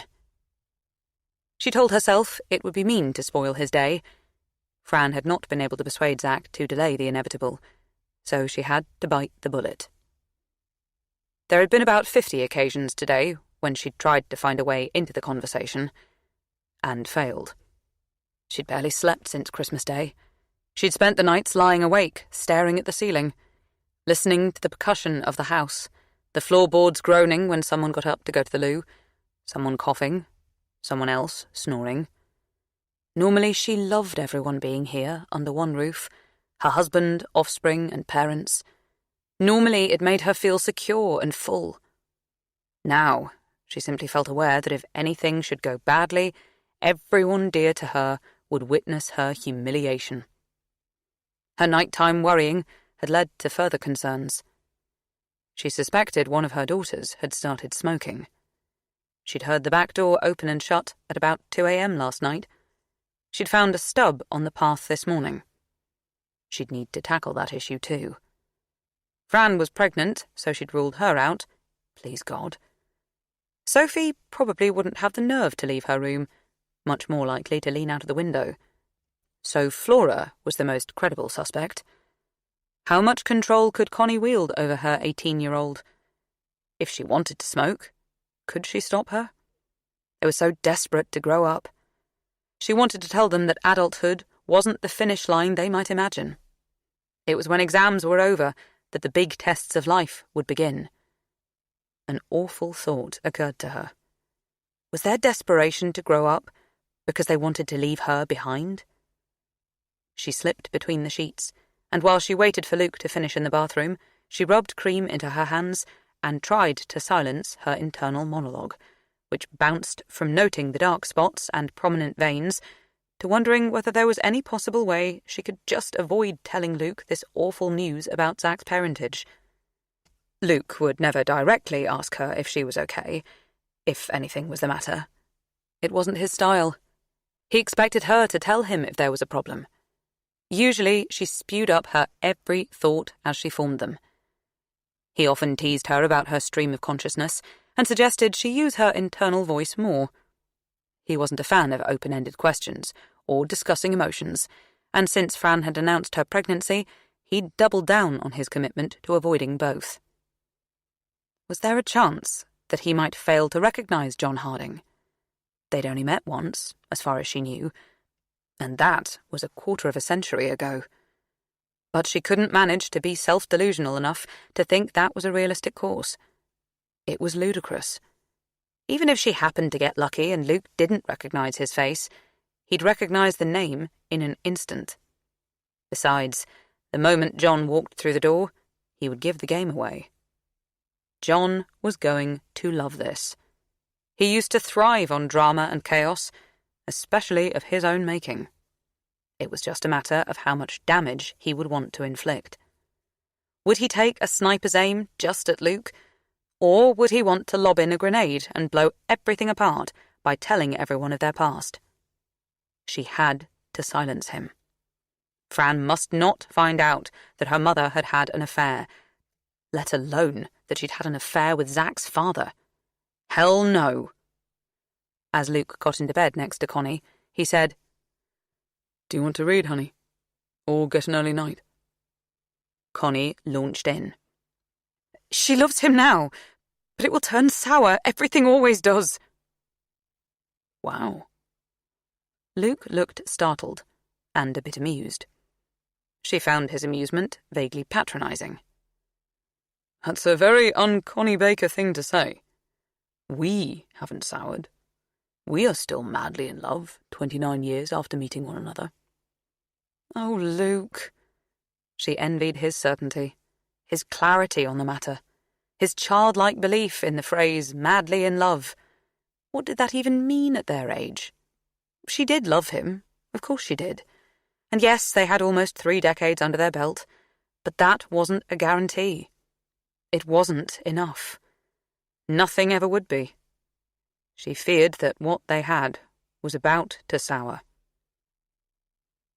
You seem agitated, Con. You haven't been yourself for a few days.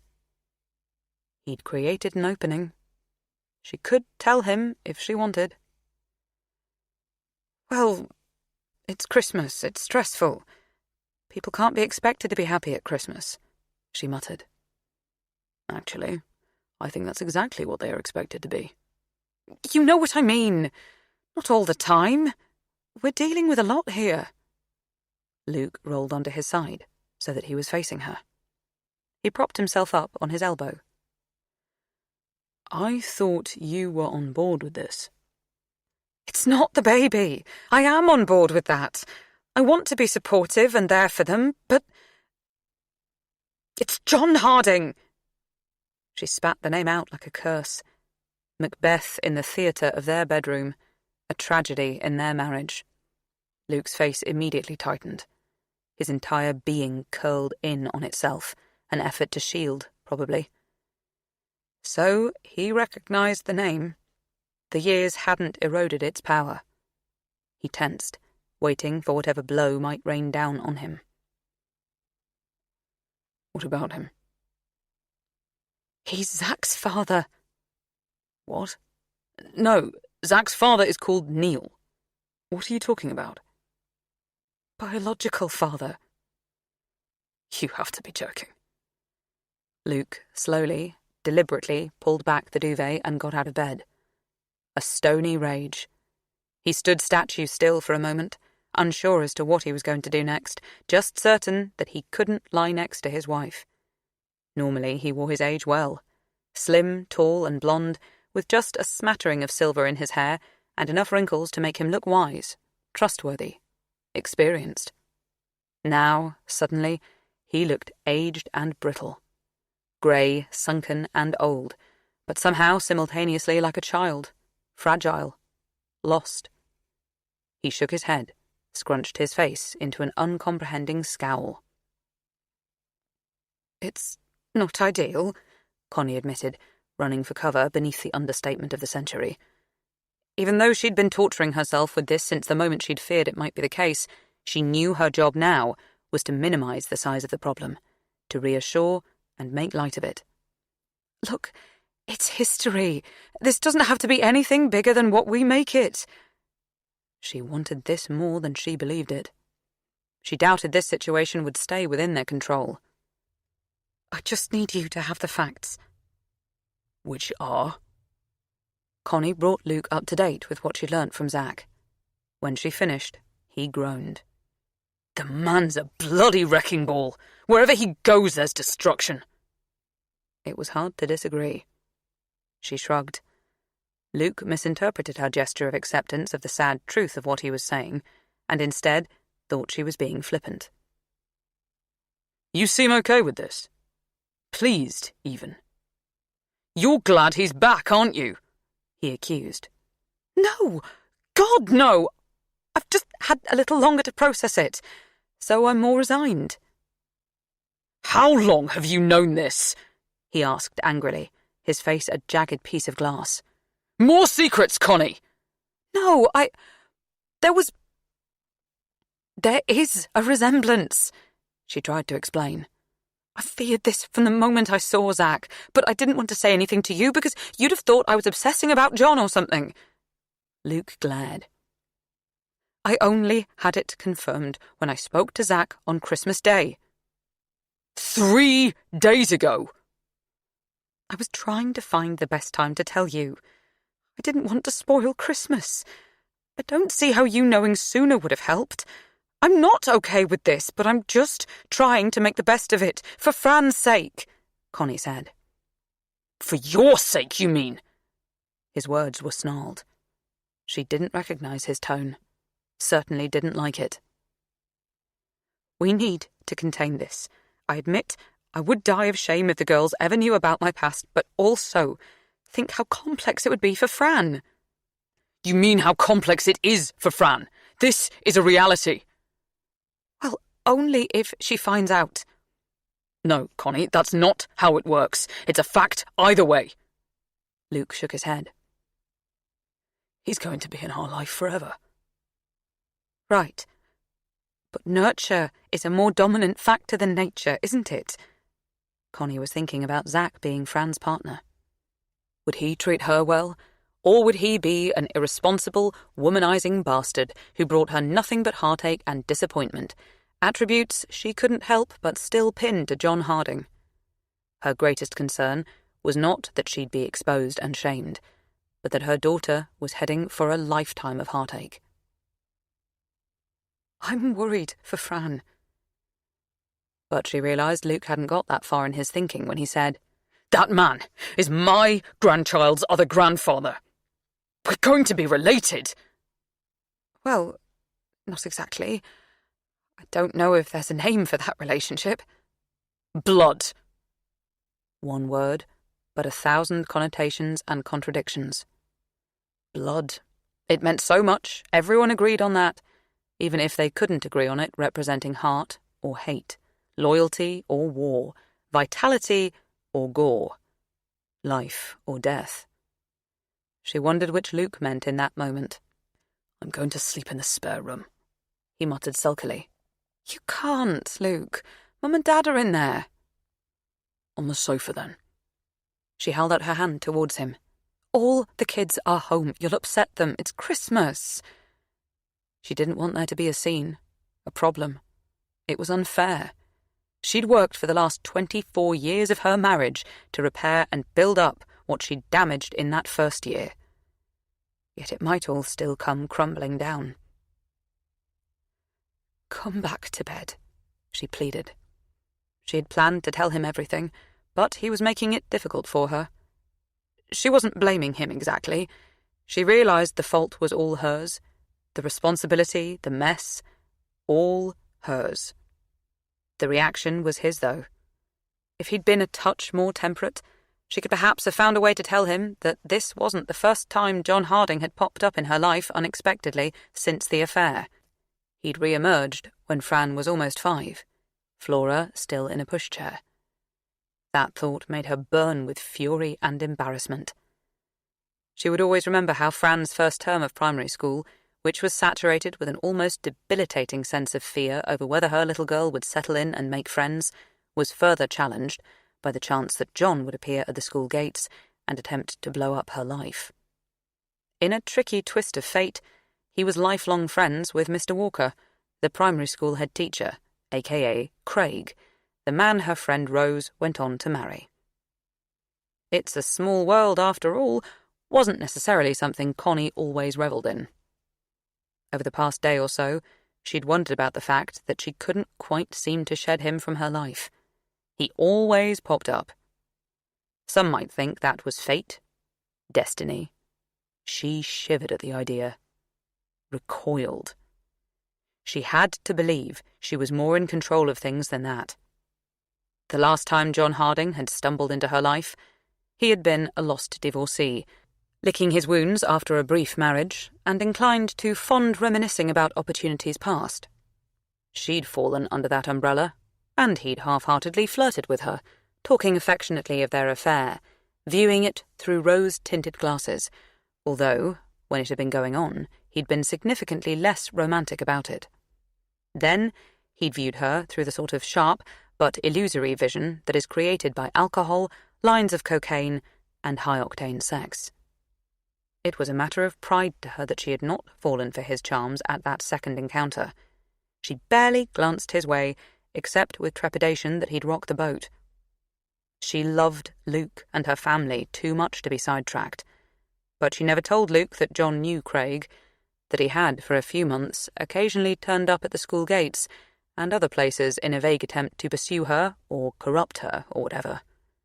She'd begged Rose and Craig not to mention the connection either, and although both were scrupulously honest types, they were also realists and had accepted that it would cause unnecessary hurt and complications. So they'd agreed to keep stum. Rose had insisted that it would come out at some point, but when John had been unable to attend their wedding because he was working in America, the imperative to come clean about the connection was put on the back burner. His name had never come up over the years, and Connie had let herself stop worrying that it ever would. She should have known her luck would run out. It was too late to confess now. If she did, she knew they'd row into the night.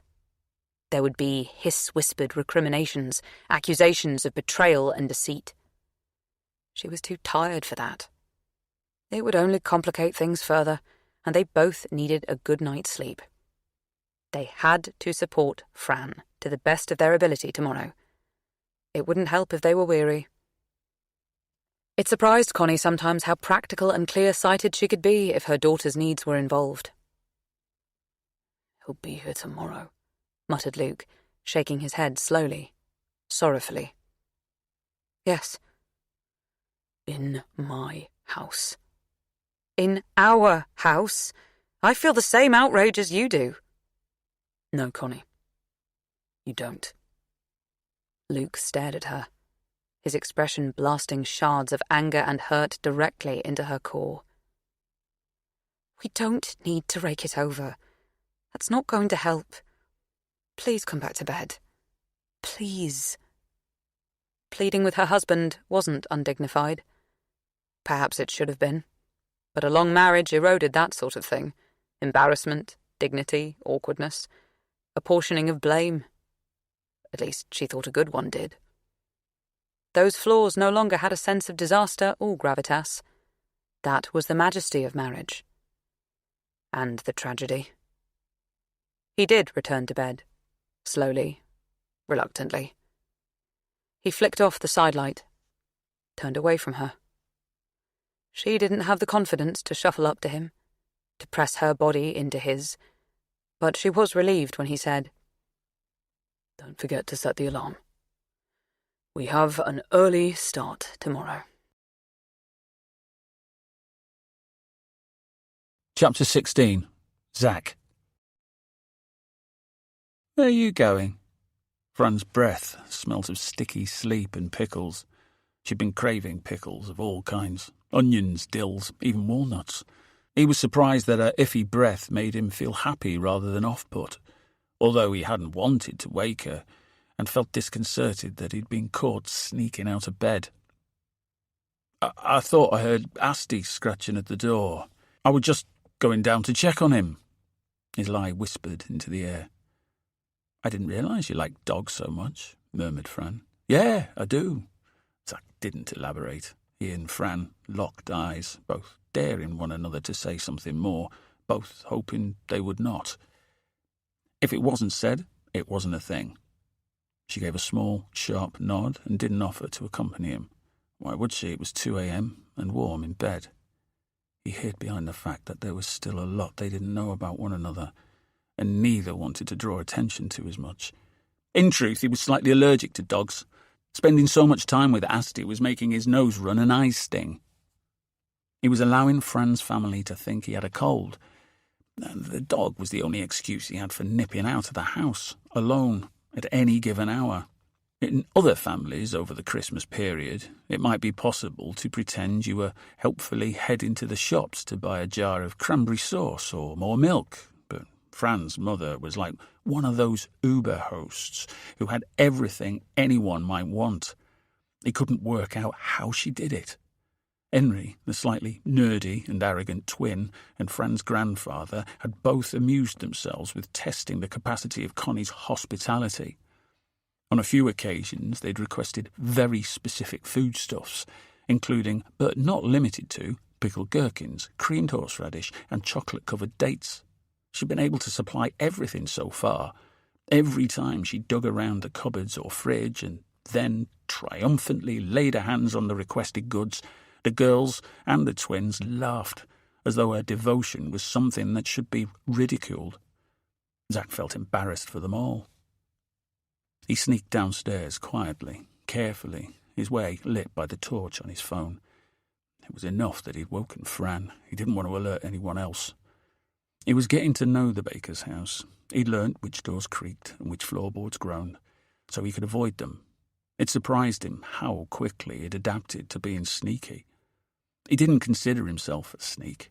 He didn't consider himself shifty, dodgy, devious, dishonest, criminal.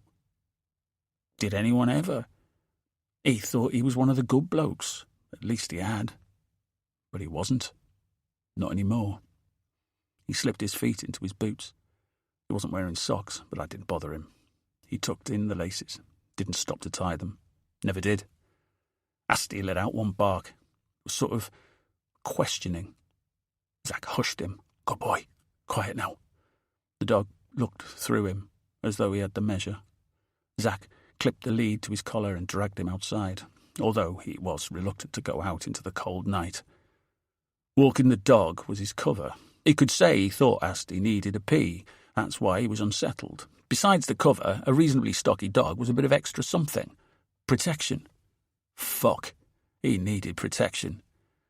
They were waiting for him. They always were, even when he turned up early. Normally, the person or people kept waiting lacked the agency. Not in this case. They had all the power.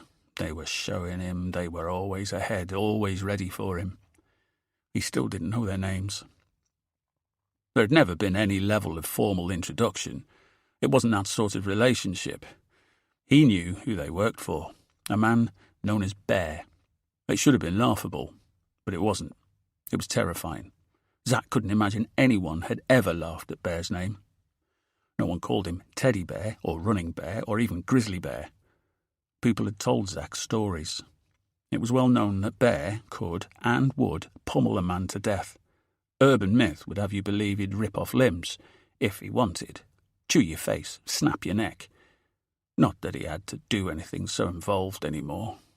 His gang carried knives and guns. He could teach you a lesson from a distance, punish you without getting blood on his hands. But if he chose to torture you personally, he was up to it, up for it. Everyone knew that. It was a fact as cold and hard as a blade. And if that wasn't enough, Zack remembered that they knew his name, and hers, and now they knew where he drank and where her parents lived. They knew too much. He thought back to the beginning of this year, when he'd first encountered them. He'd been working in London for a few months on his placement. The work was good, but his social life sucked. He was feeling the pinch of homesickness after having a decent Christmas break with his family. He'd been bitterly disappointed that he'd arrived in London oozing excitement and hope, which was crushed because he couldn't make mates. That seemed such a bougie problem now. thinking that he was missing out on what London had to offer, getting bored of the four walls of his tiny room in his scruffy flat share. If only he'd been content to stay in every night and watch YouTube videos on his phone, everything would be very different now. The night he met them started so normally, just ordinary. One decision leading to the next, nothing complicated, nothing ambitious, just a slate grey normality. He'd been out trying to find that elusive good time. It was harder to make friends than people imagined. Everyone in his office was old and rushed home to the kids and their partners the minute the clock said 5:30. They were missing Fran. They weren't a thing, but they'd had something, and even then he thought she was special, so killing time with Tinder dates just didn't appeal.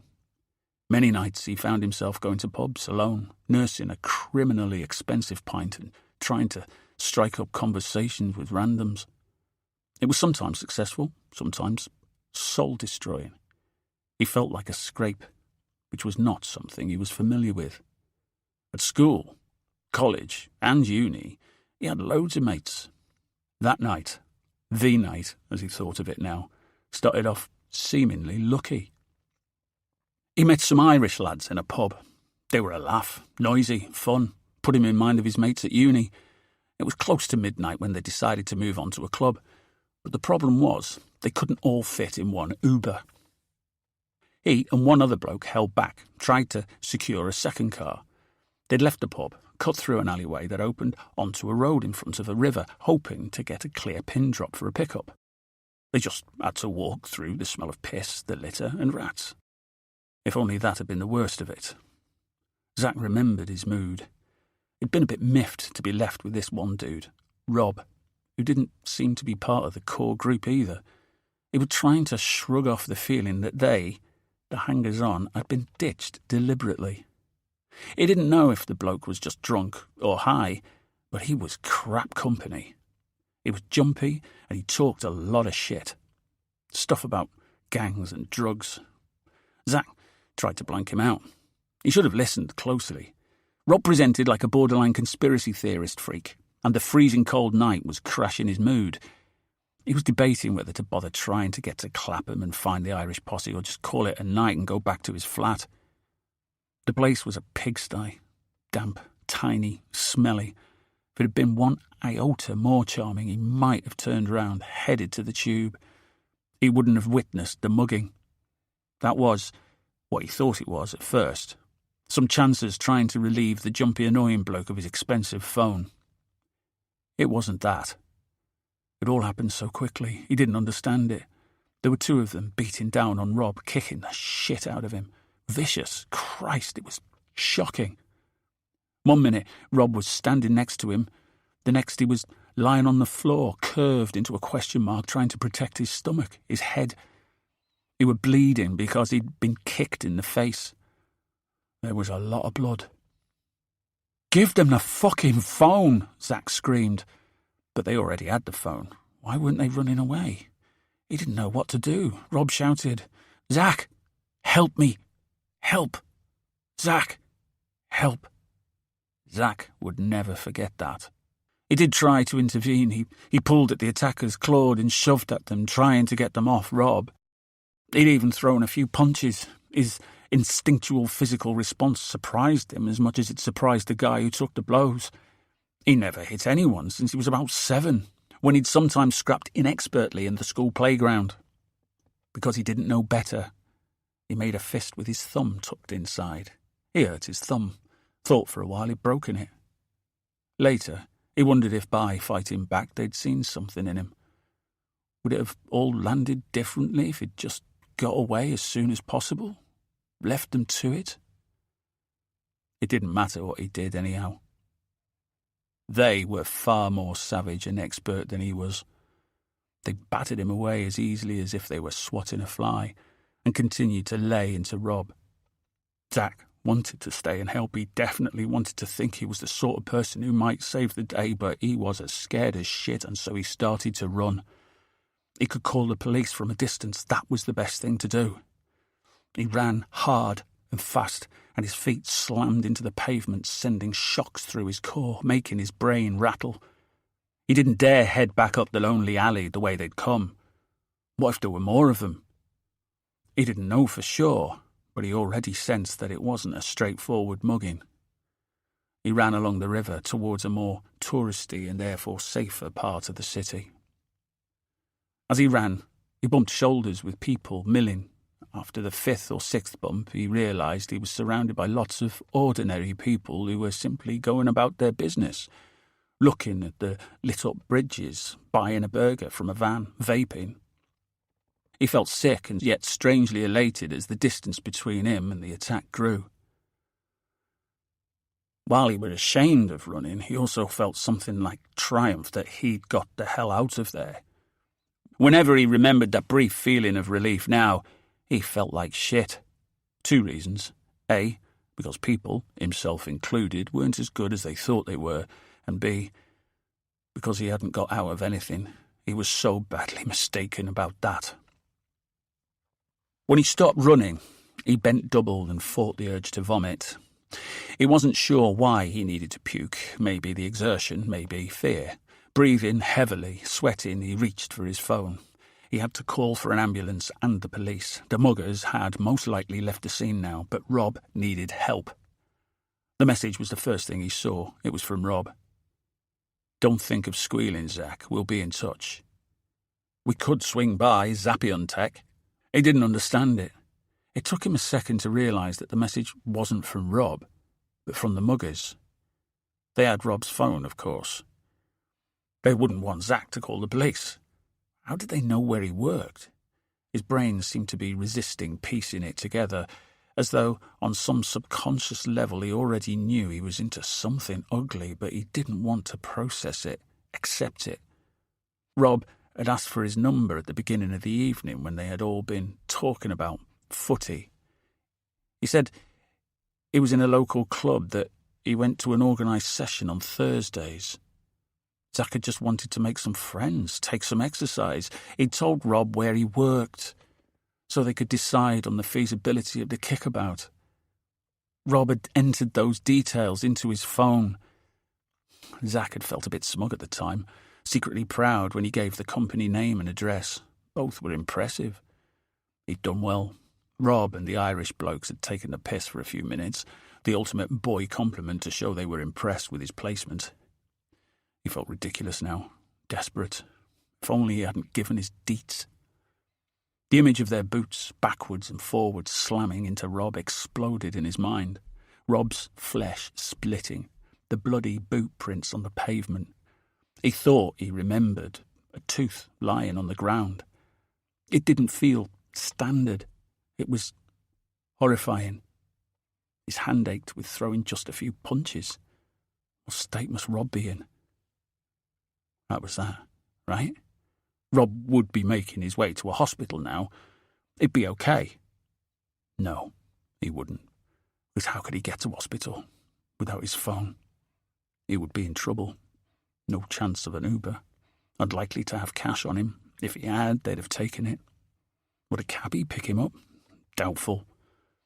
None of them wanted trouble, and a beaten, bleeding man was trouble. Zach leaned back against the wall of a building.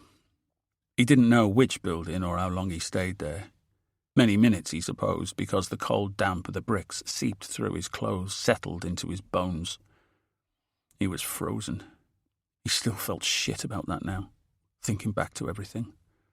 That, more than anything, those minutes that passed, he realised now that most likely he was in actual medical shock, but it still felt like shit. What if he'd moved faster, responded quicker? Around him he heard people going on about enjoying their night, laughing, chatting, arguing. He saw them kissing the faces off each other or hurrying through the cold. It felt like he was watching them from behind glass. He thought about when he was a little kid and believed that the people on the TV were inside the box. It felt like that, like he was separate. And the funny thing was, he didn't know it then, but he was separate from normal life from that night on. There was a divide, and he was on the wrong side of it. Eventually, he started to process what had happened. He felt a sense of responsibility creep and then pump and flow through his body. It was as though his blood had slowed, as though he'd almost died, but then he'd come back to life. If he wasn't going to call the police, then he had to go back and help. And he wasn't going to call them. Yeah, he'd been brought up with a healthy respect for authority, but also a healthy fear of violence. In this case, the latter won out, hands down. They had his number. They had warned him. They could find him at his office. He didn't want any trouble at work. What if he got kicked off his internship? What if the uni heard and he got kicked off his course? This thing, whatever it was, could escalate. And what was this thing? More than a mugging. They had the phone within seconds. Why didn't they just leave with that? Then it occurred to him exactly why not. They had come for Rob, not the phone. Why? This was bad. He told himself he didn't really know Rob. Surely he didn't owe him anything. But he did. He owed him common decency. What if he was unconscious? What if no one found him? Zack knew he'd have to go back, offer help and support, however terrifying that prospect was. He ran back to the alleyway. Well, he did a sort of scout's pace. Ran as much as he could, then jogged a bit. He definitely hurried, but he couldn't get to full pelt the way he had when he'd run away. He'd have to live with that for the rest of his life, too. His legs were shaking. They wouldn't cooperate. He wanted to think it was from exhaustion or adrenaline, but he thought it was maybe fear. He arrived to see them covering Rob's body with a police sheet. It was a body by then. Zack couldn't get close. The police were cordoning off the area and asking people to step back. A small crowd had gathered. The girl was crying on her boyfriend's shoulder. The boyfriend was talking to the police, confirming he'd called it in. "Now we cut through the alley. We stepped on him," the guy said, his horror and disbelief tangible, infectious. Zack felt drenched in it. He watched as a police person in a white plastic suit took photos of the bloody boot prints and tagged the area. It started to rain. The police appeared concerned about that. Zack found himself feeling relieved. The police systematically made their way around the crowd. They asked the same questions of everyone. Zack explained he'd been drinking at a nearby pub, said that he'd just arrived. No, he hadn't seen anything odd. No, he hadn't seen anyone run away from the scene. No, he hadn't seen anything at all. The words tumbled out of his mouth. He kept his bruised hand in his pocket and was glad it was dark.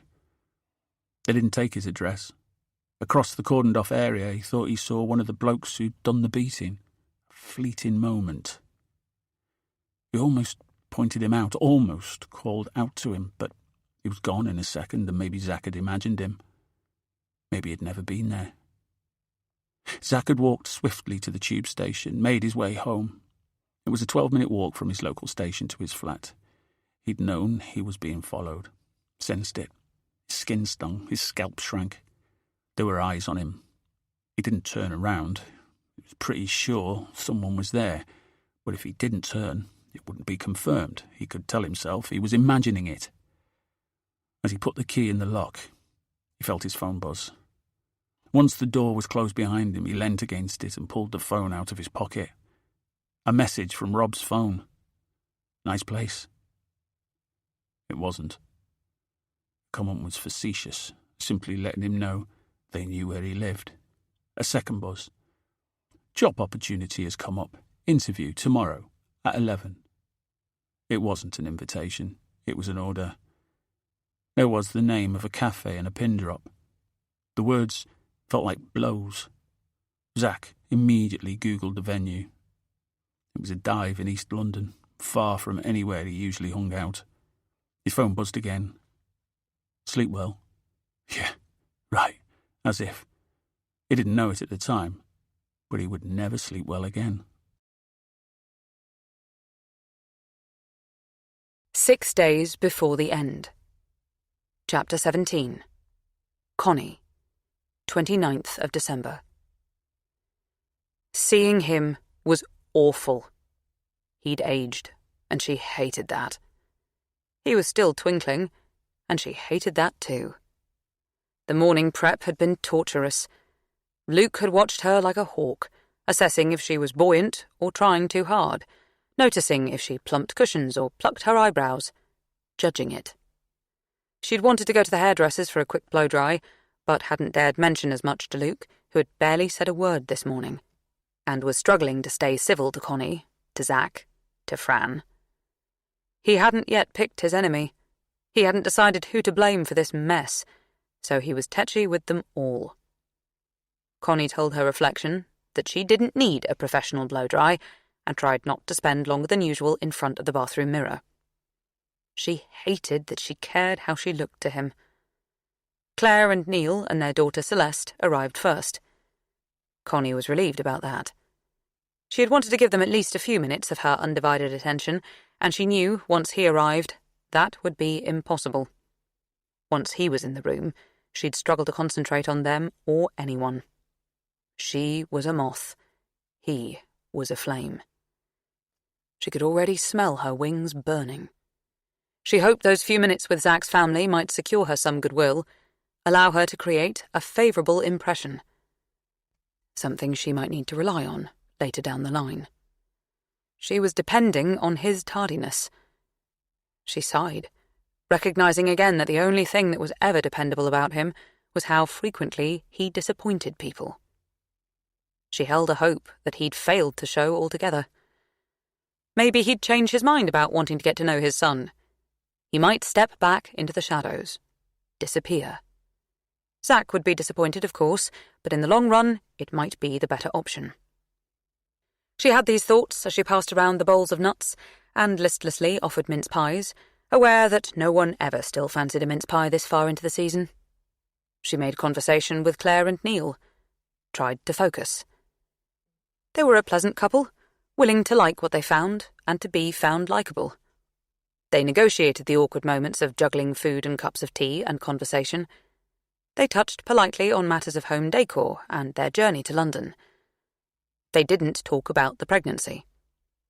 The mother seemed a little more on edge, the sharper of the pair. Connie thought the lacing of spikiness came from a determination to show she wasn't a fool, that she wasn't easily impressed, that she knew her worth and her son's. She recognised the other mother's vulnerability, which presented as aggression. She had spent time suppressing something similar on occasion. "Lovely tree. Very traditional," commented Claire, alighting on another safe topic.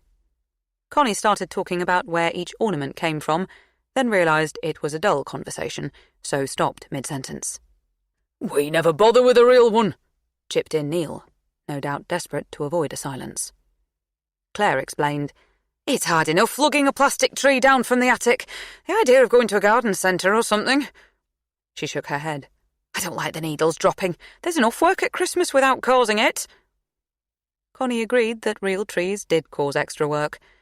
She remarked that plastic trees had a kitsch charm. Her comment came out sounding far from the compliment she'd intended. Possibly to change the subject, Neil said, "It will all be different next year, with a nipper about." He shook his head. Something like wonder, Connie surmised. But maybe it was shock, or resignation. "Yes?" "Right." "Indeed." The room fell into the silence they'd all dreaded as everyone thought about just how different everything would be. Northerners, like Connie, they reminded her of those she had left behind when she came to London, aged 21. For this reason, she felt close to them, and could imagine calling them family. She wished she was meeting them in 5 to 8 years' time. That would have been perfect.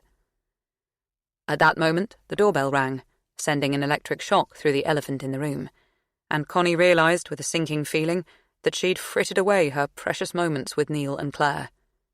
She'd done little to endear herself, nothing to explain. Now, her time was up. No one stirred. There was a second buzz. Luke stared at Connie, his face a challenge and an accusation. The minute she stood up, he rose too, perhaps thinking better of allowing her to open the door to John Harding alone. He trailed after her. Zack followed behind. "I'd better go too," said Fran, shrugging apologetically at Claire, Neil and Celeste. Connie flung open the door. He was not looking her way. He was gazing down their elegant, tree-lined street. He'd rung the bell and then glanced about, taking in the surroundings, taking up the space. She would never have done that. When she visited anyone and rang their bell, her eyes remained trained on the door, waiting for it to open. She always wanted the host to know she was excited, expectant. He either wasn't those things, or if he was, he didn't care about his host knowing as much.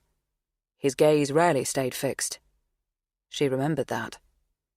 He'd once said to her that he struggled to commit to anything, anyone, that he was easily distracted. He described himself as fickle, lazy, and selfish. But she'd ignored him. Only heard the challenge, not the warning. He'd said he could be distracted by other women, football on TV, even a sweet wrapper fluttering down the street. Now she glanced along her quiet road, expecting to see a cat or something that had caught his eye. When he did turn to her, it felt like he moved in slow motion as the new image of him lodged in her consciousness. It was as though she was looking at him through a kaleidoscope that was being turned. The colours danced, morphed, and then resettled into a new pattern. It took just a few fleeting moments for John as he was now to chase away the image that had secretly nestled in her head for many years. An image she very occasionally dredged up to play with when she needed to. Not when she was masturbating, nothing as obvious, but when she was reminiscing, when she was drunk, when she couldn't stop herself. She remembered his skin as thin, translucent, almost transparent, a sprinkling of freckles, raw and shiny. Zack had that skin. Now John's skin was thicker, lined, tanned. A tan in late December said he was wealthy enough to travel. It suited him. She recalled Zack mentioning that his bio dad had been in the Caribbean for Christmas. Who with? She wondered now. She used to believe that John would only ever be at home in a nippy, bitter environment, chasing around a football pitch, or energetically jumping up and down on the spot, waiting for a pub to open. He was a fidget, always clapping his hands together, tapping his fingers to the beat of whatever music was playing, or busy lighting a cigarette. Apparently, he could settle on a sun lounger now. His hairline was receding. What was left was grey. Yet his 5 o'clock shadow was dark, even though it was only lunchtime. She liked it that something about him still said rebel.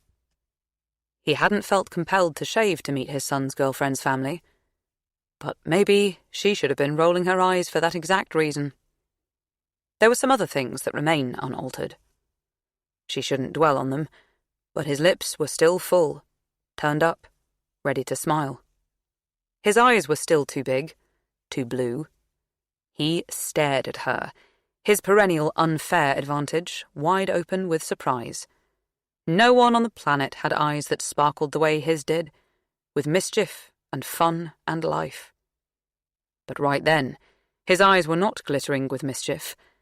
Instead, they were clouded with confusion. Connie? He looked thoughtful and sincere. Adult. That confounded her. His demeanour was wary, hurt. He'd taken some hits. Who hadn't? Before Connie could respond, Zack darted past her and threw his arms around his dad. Side by side, their height, stature, jawlines mirrored one another, but Zack did not look like his father now. He looked like his father had once been. How she remembered. John hugged his son with both arms, slapped him on the back. He oozed pride and excitement with his boy in his arms. The moments fluttered and the readjustment solidified. This new John Harding had completely ousted the old one. All she was left with was her daughter's boyfriend's biological father. Nothing more. "This is Fran," said Zack as he broke from the hug. He gestured past Connie, past Luke, to where Fran was hovering in the hallway. John turned to Connie's daughter, but didn't seem to understand what was being said. You're Fran. And these are her parents, Luke and Connie, Zack added. Sorry, I should have said that. I'm making a mess of the introductions. These are your parents? John looked dazed. He clearly couldn't take it in. Connie considered for the first time what this must be like for him. He had been expecting to meet the woman with whom he'd had a one-night stand that had led to the birth of a son he'd only recently heard of. That must already be daunting enough. He no doubt was hoping to bond further with his son and make a decent impression on Zack's girlfriend and her family. Now he was faced with the fact that Luke and Connie were her parents.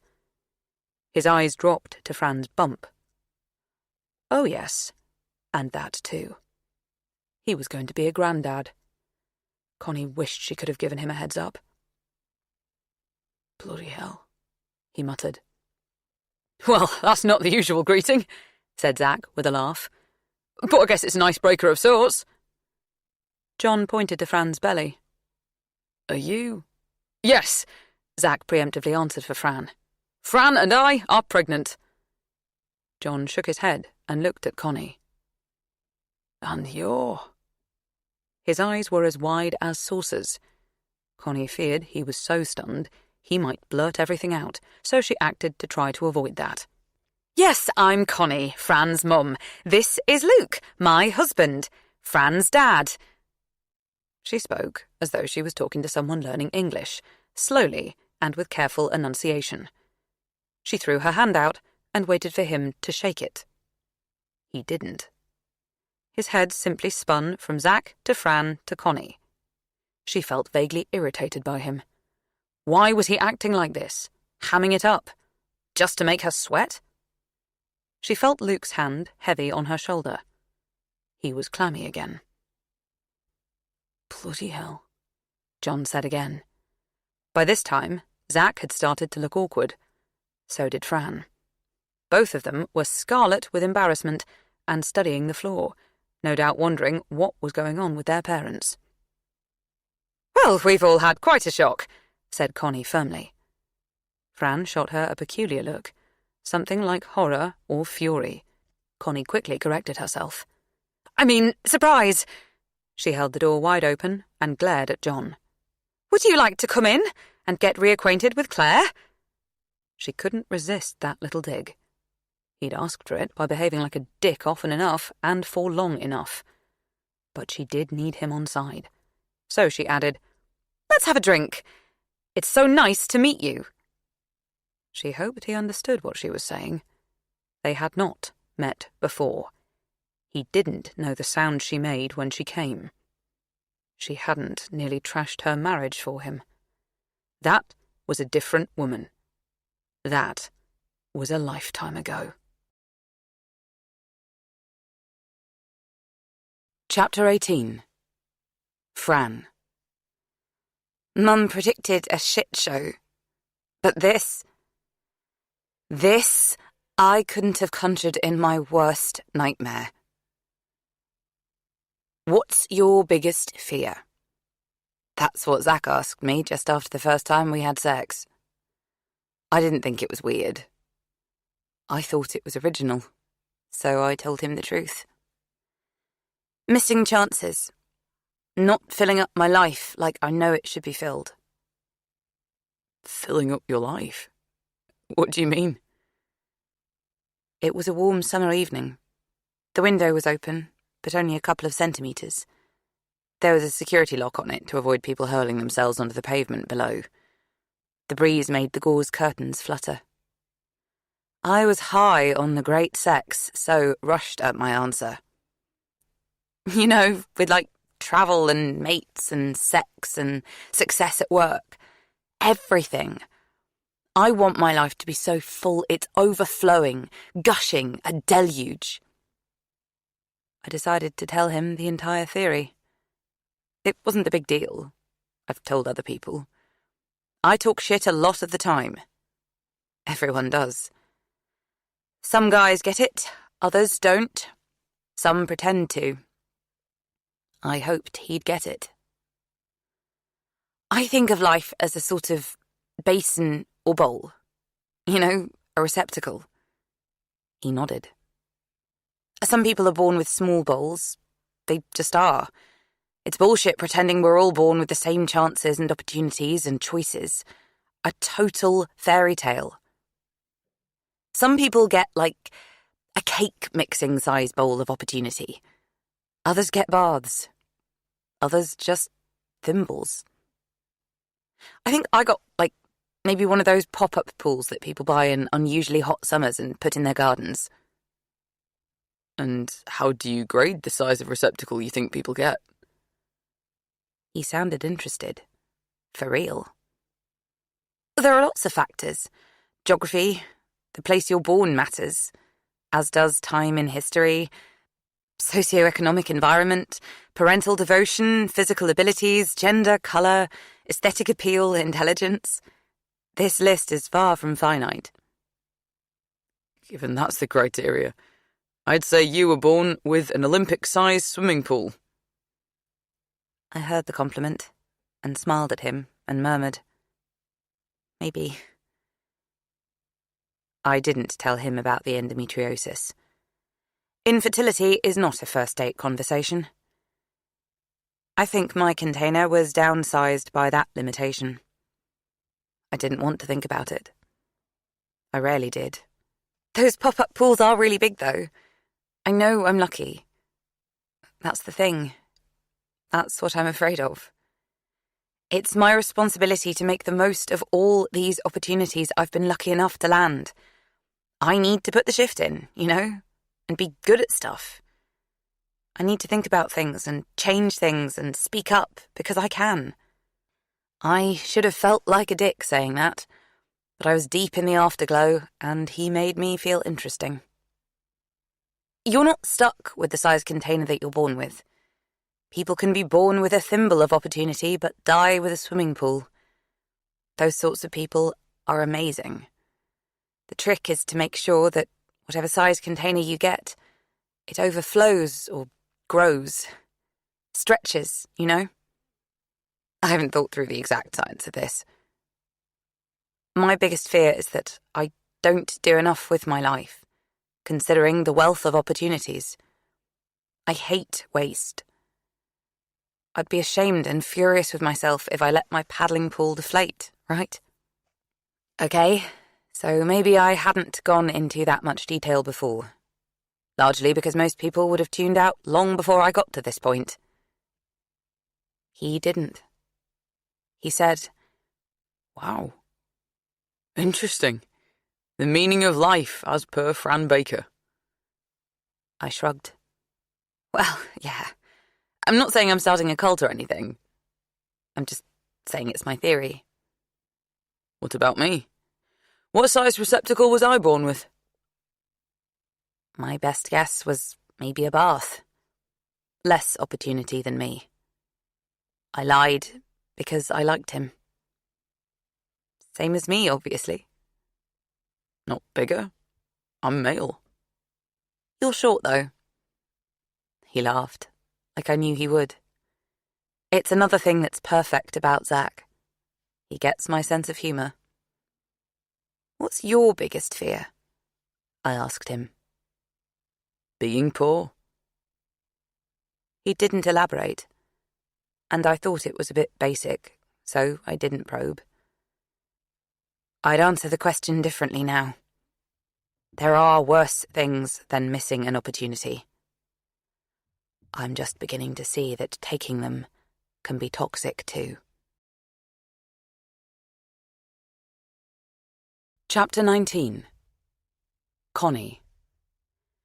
The awkwardness mounted, expanded like foam, filling every space. John did not recall Claire, and he didn't even pretend to. "Well, it was a long time ago.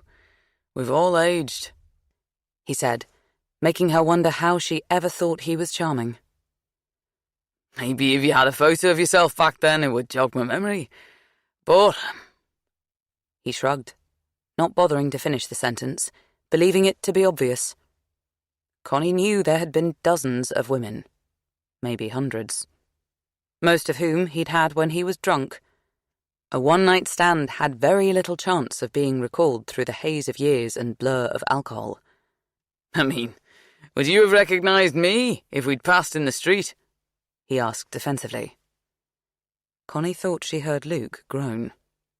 Or it might have been Zack or Neil. I would have, yes, said Claire, with impressive brevity and dignity. Connie felt a gentle sympathy. Empathy, in fact, with Claire, the other woman in the room whose life had been defined by this man's sexual prowess. God, it couldn't boil down to that, could it? It seemed so base, so barbaric, but she thought that, in the end, that was what it probably amounted to. Right, yes. Well, it was obviously more memorable for you than me, he said. This time, everyone in the room seemed to groan, to object to his arrogance, his callous indifference. Not entirely tone-deaf, John rushed to add, No, I just mean because of Zack. I didn't know about Zack. I wish I had. The feelings people had for John were on a scale from irritated annoyance to outright fury, but the honesty of this desire caused a discernible shift. It was true he'd missed out. Claire could have tracked him down, but, for her own reasons, had decided not to. She had cheated him out of something priceless. There was no denying that. That would perhaps be unpicked another day. Connie hoped John wouldn't push the point now.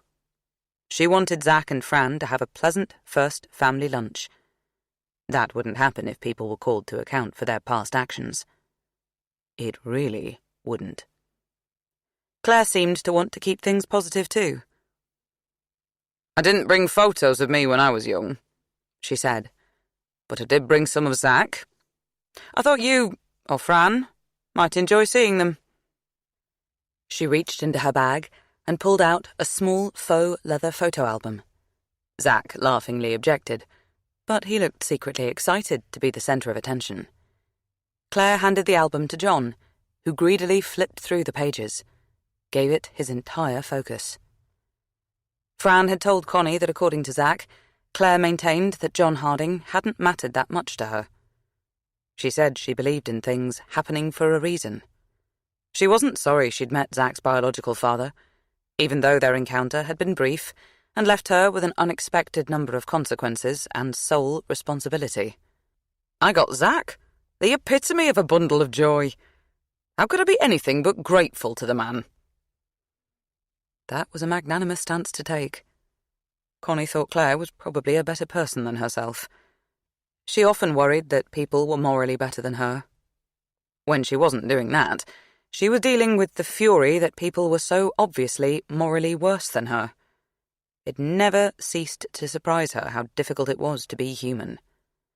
Did things happen for a reason? Was there a reason John had appeared in her life for a third time? Connie didn't really believe in fate. She used to, but as she'd got older, she was more inclined to believe people made their own destiny through their choices, their effort, engagement, and some unaccountable level of luck. Fate, believing things were reasonable, logical, was a comfort to people who largely had had to endure disappointments and misfortune. So, not a dreadful thing per se.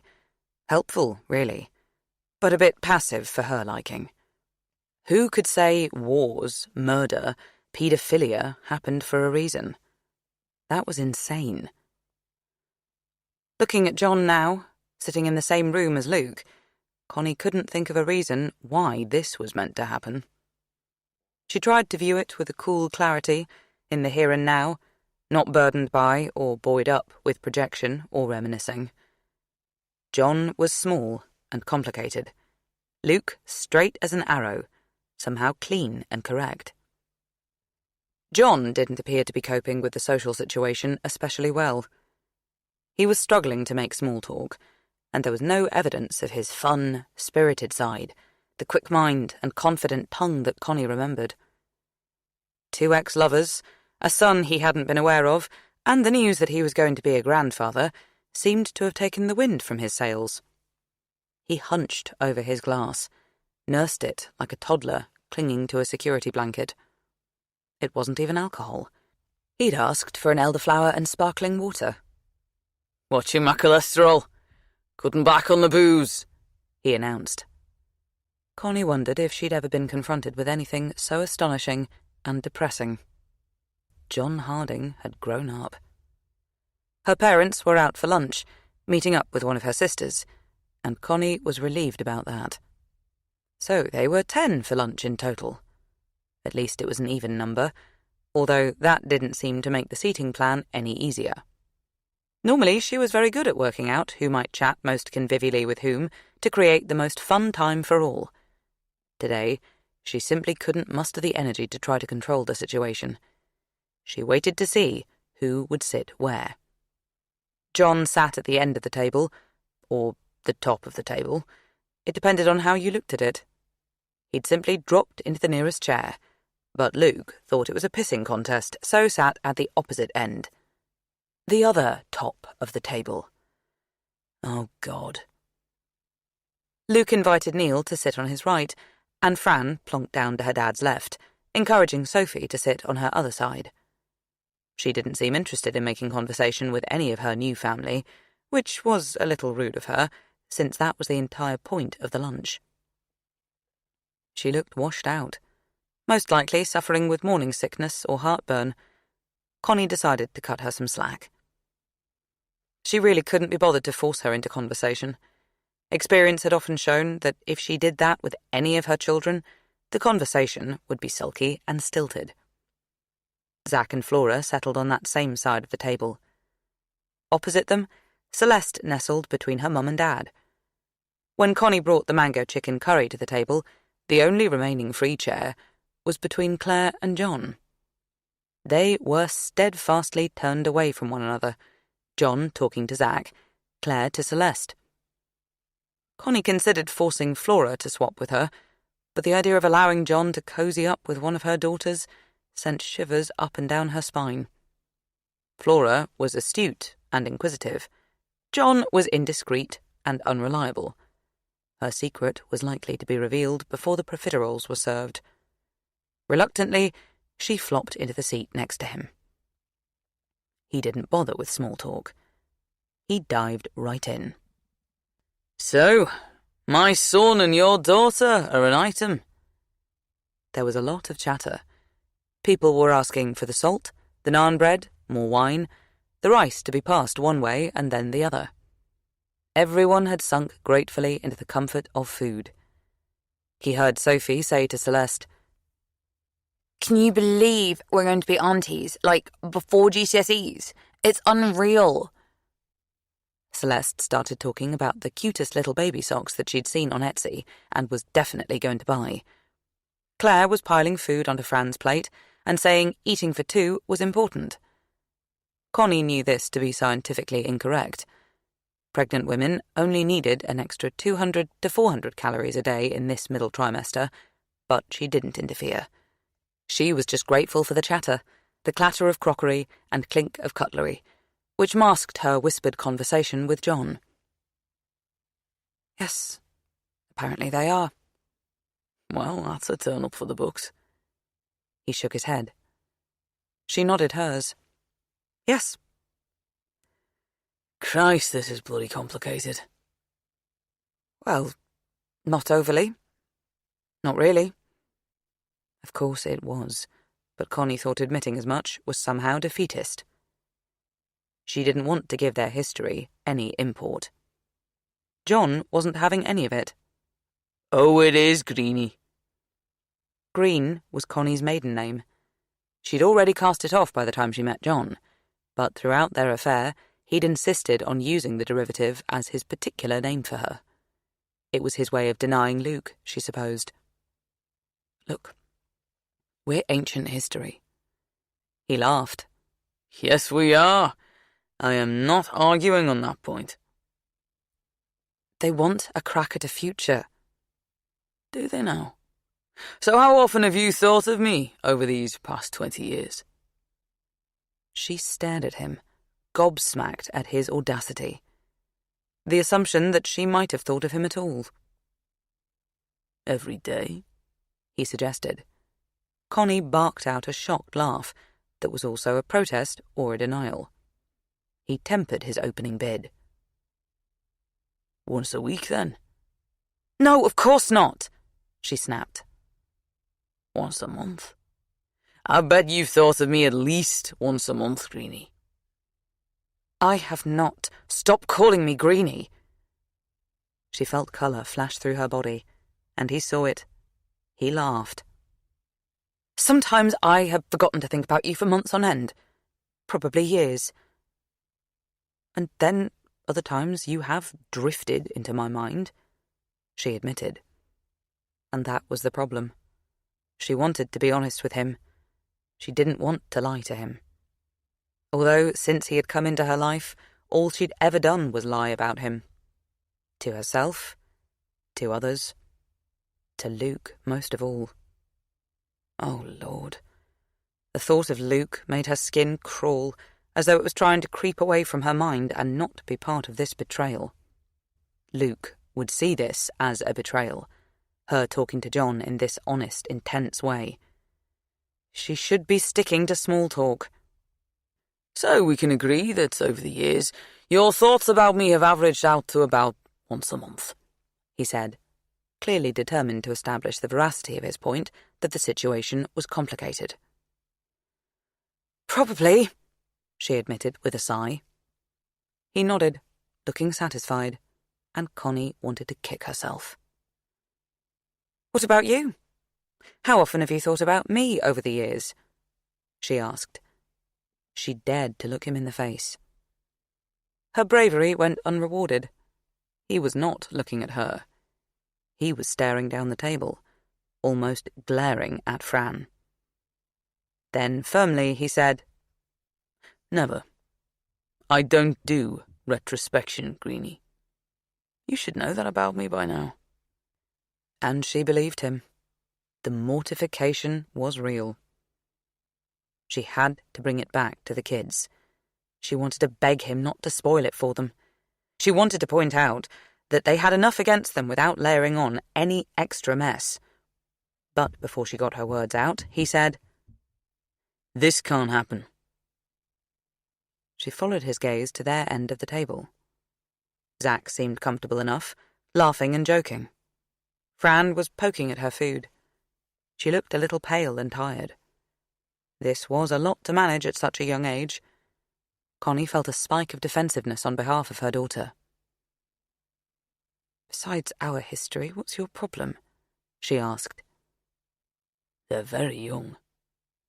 I agree with you on that, but some people do manage, with the right support.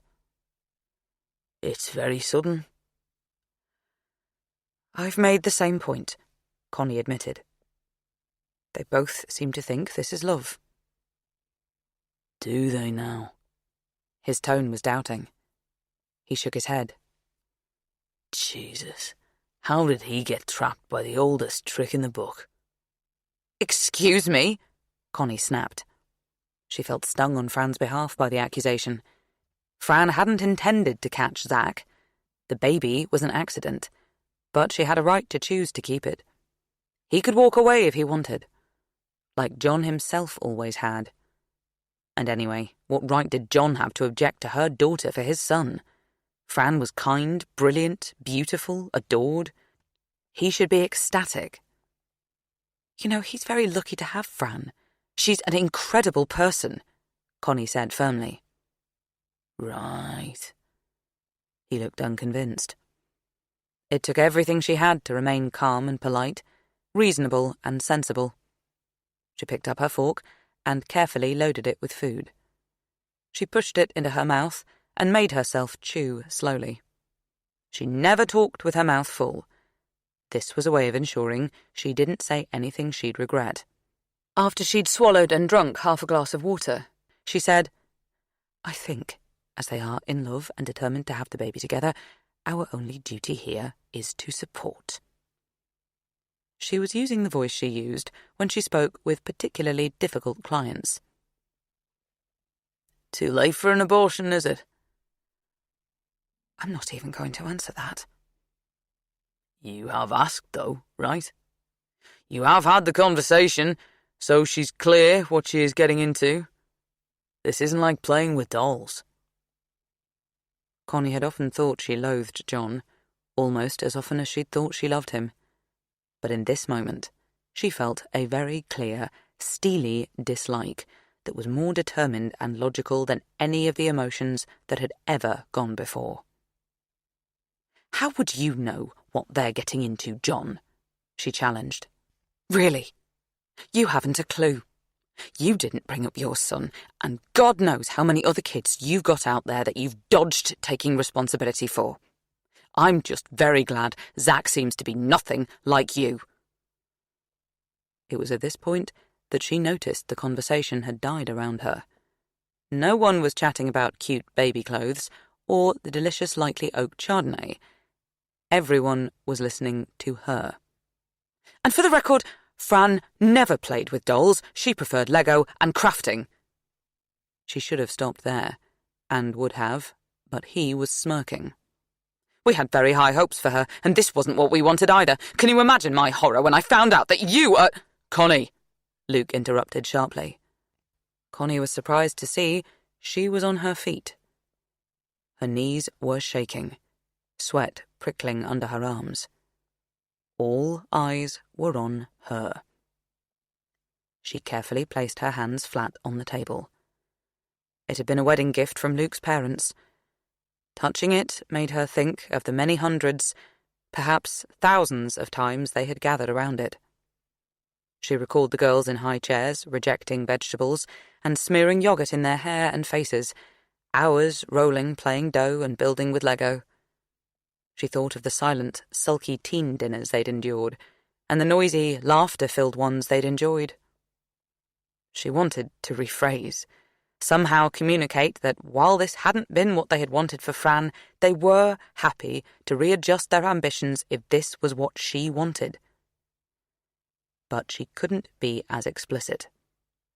Possibly because it would reinforce what she'd just blurted. Possibly because she wasn't quite sure she believed it.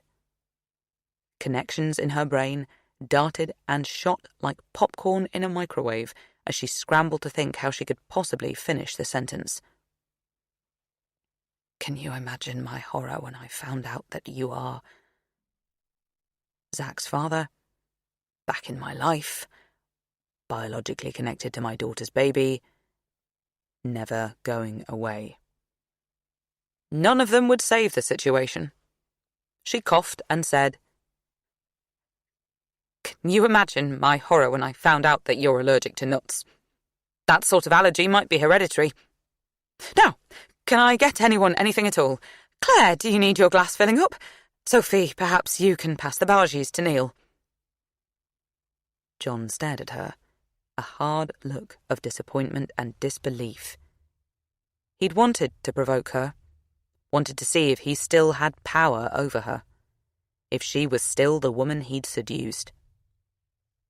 She knew he was judging her for moving so completely into middle-class territory, hiding behind good manners and keeping up appearances, leaving behind the raw anger and honesty of her working-class roots that he'd tapped into, exploited as common ground all those years ago. She'd been brought up in a house where no one shied away from a rant, a row, even throwing plates against a wall. He was probably judging her as a sellout for not saying what she really thought. She was congratulating herself on a level of maturity that developed when your own needs came second to keeping the peace, to protecting the feelings of your child. Chapter 20. Connie. They probably would not have managed to stumble through the whole awful business of John Harding's visit if Lucy, Peter and Oriel had not turned up and saved the day by asking if anyone wanted to join them for a walk on Hampstead Heath.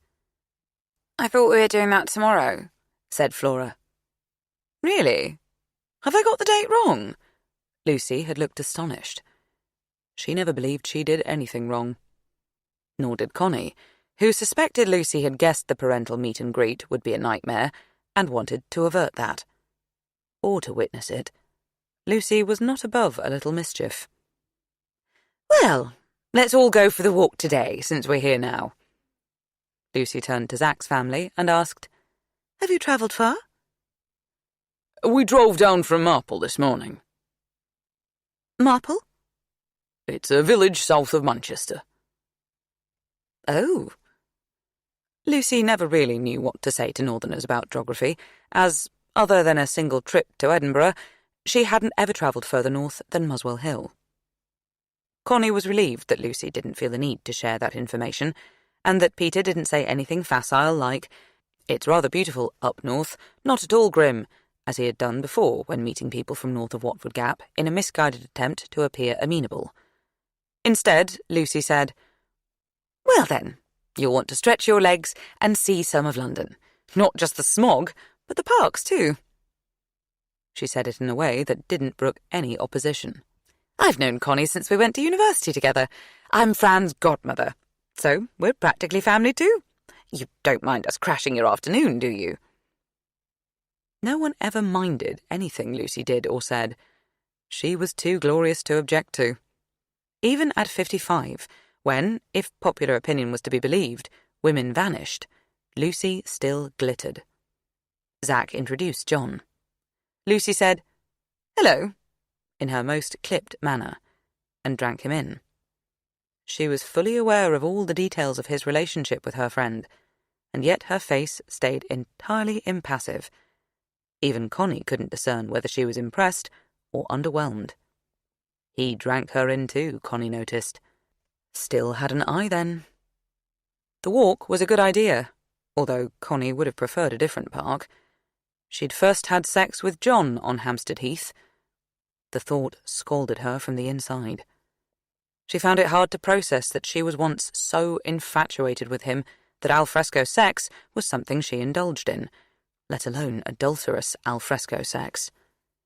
She couldn't expect Lucy to have remembered the location of their first tryst.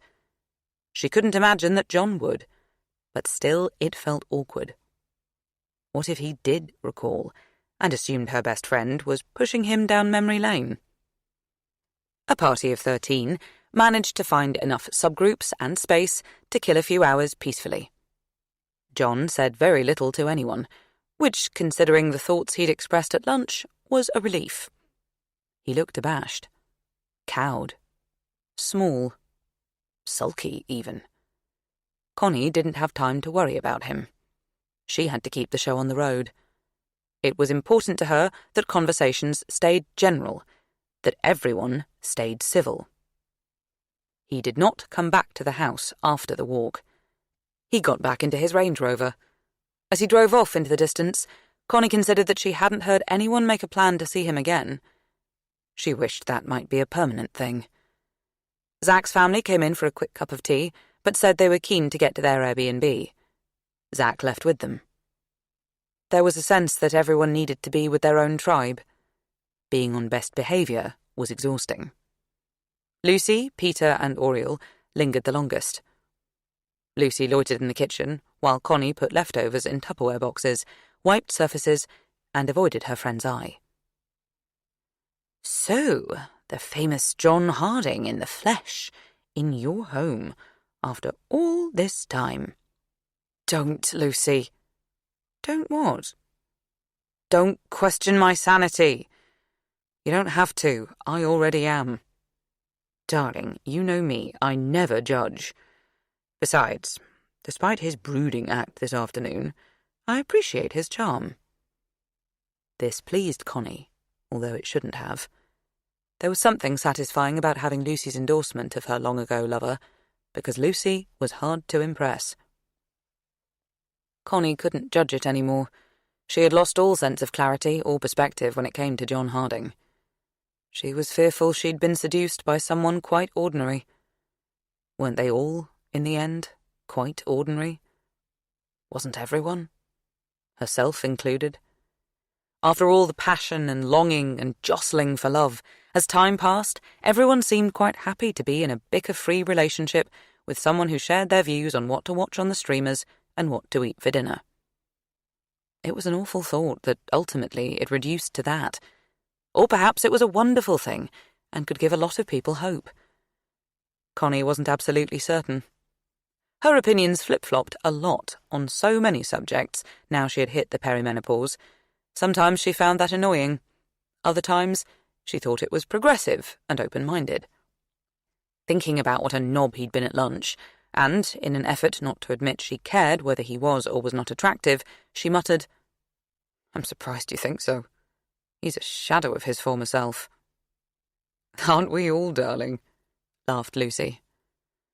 Connie felt a rush of love for her friend, who had not only articulated her own thoughts, but had come to the rescue today, and on so many other days. Lucy knew Connie as well as she knew herself. Perhaps better. Connie wondered, if she'd been young now, would she have had a thing with Lucy? The thought made her flush internally, a woozy, complex thought. Lucy was breathtaking, and certainly always the most interesting person in the room. Sexual preference fluidity just wasn't spoken of when they were younger. It had never crossed Connie's mind to imagine being anything other than heterosexual, and to hold the goal of being monogamous. But everything seemed to cross everyone's mind now. Connie thought that, on balance, most probably she would not have had a thing with Lucy. However attractive Lucy was, she couldn't imagine sex with another woman. Her basic barrier to entry was that she wouldn't know when the sex was finished, and that would be awkward. Being a heterosexual of a certain age meant her experience was that 99.9% of the time, sex was finished when he came. Perhaps her daughter's generation would pity her for that, or judge her, but it was just the way it was. You know, today, I told him how often I think of him. Dear God, Connie, why? I have no idea why I have this impulse to make myself vulnerable to him. It's humiliating. You read too many Victorian novels at university. It might even go further back. Lucy sighed. When you were a kid, I bet you watched all those black and white reruns of tragic romantic films on Saturday afternoons with your mother and your sisters. A veritable hotspot of yearning and longing and female servitude. Nothing other than desperate, doomed love affairs with moody, uncommunicative men. You're right. I did. I also danced around the house with my sisters listening to my old spinster aunt's 1950s records. Along with Dusty Springfield, I did a lot of wishing and hoping. Lucy muttered, for fuck's sake, at this point. I'm surprised you watched the black and white movies, Connie added. I didn't, darling. I went outside and roller skated. That's why I have trim legs and a healthy attitude towards men. Connie thought her friend made a good point, and she was glad she'd encouraged her girls to do a lot of sport. Fran always seemed to have a healthy attitude towards men. Well, at least healthier than Connie's had been. She wasn't to be blamed for the fact that Zach's father was none other than John Harding. That complication was all on Connie. Do you think the connection will stay buried? She asked. He knows Rose's new husband too, doesn't he? Craig is hardly Rose's new husband, Lucy, Connie said with a gentle sigh. She didn't want to be sidetracked, but she always felt the necessity of defending Rose when Lucy was a little snippy about her. It was an odd impulse. Connie loved both her friends, but the truth was that while it was clear that Rose was a good person, it could be argued that she was the better person. Lucy was far more fun and beautiful and significantly cleverer, wealthier, more adventurous, etc., etc. It seemed obvious to Connie why Peter had chosen her over his first wife all those years ago. It was perhaps because Lucy was the obvious winner that Connie felt the incessant need to fight Rose's corner, even though Rose was never aware of her efforts, and Lucy was always irritated by them. Perhaps it was an unnecessary gesture. The girls might even call it patronising, as Rose wasn't any longer a rank outsider or even a runner-up. She was very happy in her second marriage, but still, Connie said, We've been married about 15 years, and I'd have thought you above everyone would want to up his credentials, since you ran off with her original husband. Lucy shrugged and said dismissively, "I adore it when you use phrases like run off with. It's so quaint and un-London. Look, we're not talking about me here. I'm just saying there are a lot of loose ends. You only need someone to tug at one of them. Aren't you, as my friend, supposed to cheer me up? Darling, we are long past that. I, as your friend, am supposed to be honest with you. Be on your guard. This whole thing is precarious. The young lovers barely know one another. Zack barely knows his father. You know his father far too well. It's a tinderbox." Lucy shrugged again. "Don't worry about him. Concentrate on Fran. She looked very pale and drawn today. Is she eating properly?" Connie thought how she'd thrown away the plate of food that Fran had barely picked at. Fran had been extremely quiet during the walk, and while she had, along with everyone else, got a hot chocolate from the fairy light-adorned van in the park, Connie had watched her hand it to Zack untouched. Lucy was right. Fran was her concern, and today must have been a challenge for her. Connie ought to sit her down and ask what her impression of Zack's family was. They also needed to have a conversation about how she might manage her studies and money, as well as where they were going to live, short and long term. As annoying as John was, he'd correctly made the point that Connie hadn't had all the necessary conversations with her daughter.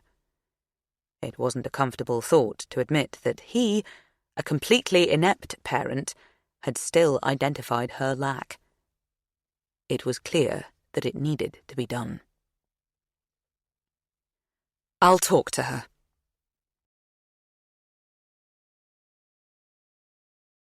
Chapter 21. Zack. He could tell himself a lot of things. People smoked and drank. Neither thing was good for you. Smoking was pretty crap for everyone around you too. Yet far from being illegal, society actively glorified both. Cool as hell people in movies always smoked, always had. And could anyone even imagine a Western party, a wedding, a funeral, a graduation, a Friday night even, without alcohol? How many times had someone suggested opening a bottle of champagne since they'd announced the baby? It was celebratory. A family never suggested Prosecco, he'd noticed. Even getting shit-faced and emotional or punchy or pukey was considered totally normal.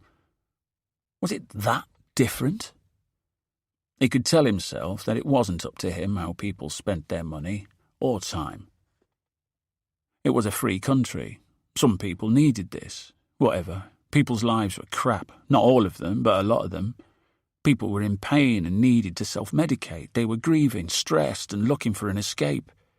You could argue that substances led to some level of gratification for the poor bastards who had nothing else sparkling in their worlds. No one was forcing anyone to take the stuff he delivered. And that was all he did. Hand it over. He didn't make it, sell it, profit from it. He just took it from one guy and gave it to another. People made choices. It was up to them. They were adults. It was a free country. He didn't feel very free, though. He felt trapped, scared. The point was, while he could tell himself a lot of things, he delivered what they told him to because they might kill him otherwise. They really might. He lived in a world where that wasn't just a turn of phrase. What the actual fuck? He heard the party way before he saw it. Predictable rap music was pounding down the street, polluting it with lyrics that were so obviously offensive but somehow slid by the millennial wokes. They didn't catch their attention. He guessed wokes didn't like to tackle systemic sexism and inciting of violence in rap songs in case it was considered prejudicial to do so. That made him smirk a bit. As a Gen Z, you had to laugh about how shit and hypocritical and limiting everything was for your generation. If you didn't laugh, it would depress you. Like, really depress you. He thought about the neighbours. Were they too scared to call the police and complain that it was close to midnight and the street was shaking, echoing with profanities and slurs? Most likely they'd told themselves that 12 was the cut-off point. They'd do something then. Probably wouldn't, though. He thought about the neighbours' kids asking what a hoe was, and it made him feel a bit sad. He wondered vaguely how he'd answer that question when his own kid asked. He didn't know. He didn't know so much. When he thought of the baby, he was slapped by a white, blinding panic. He wanted it, this being, a baby that he'd created with the most amazing girl ever, but was he worthy of it? Current circumstances would suggest not.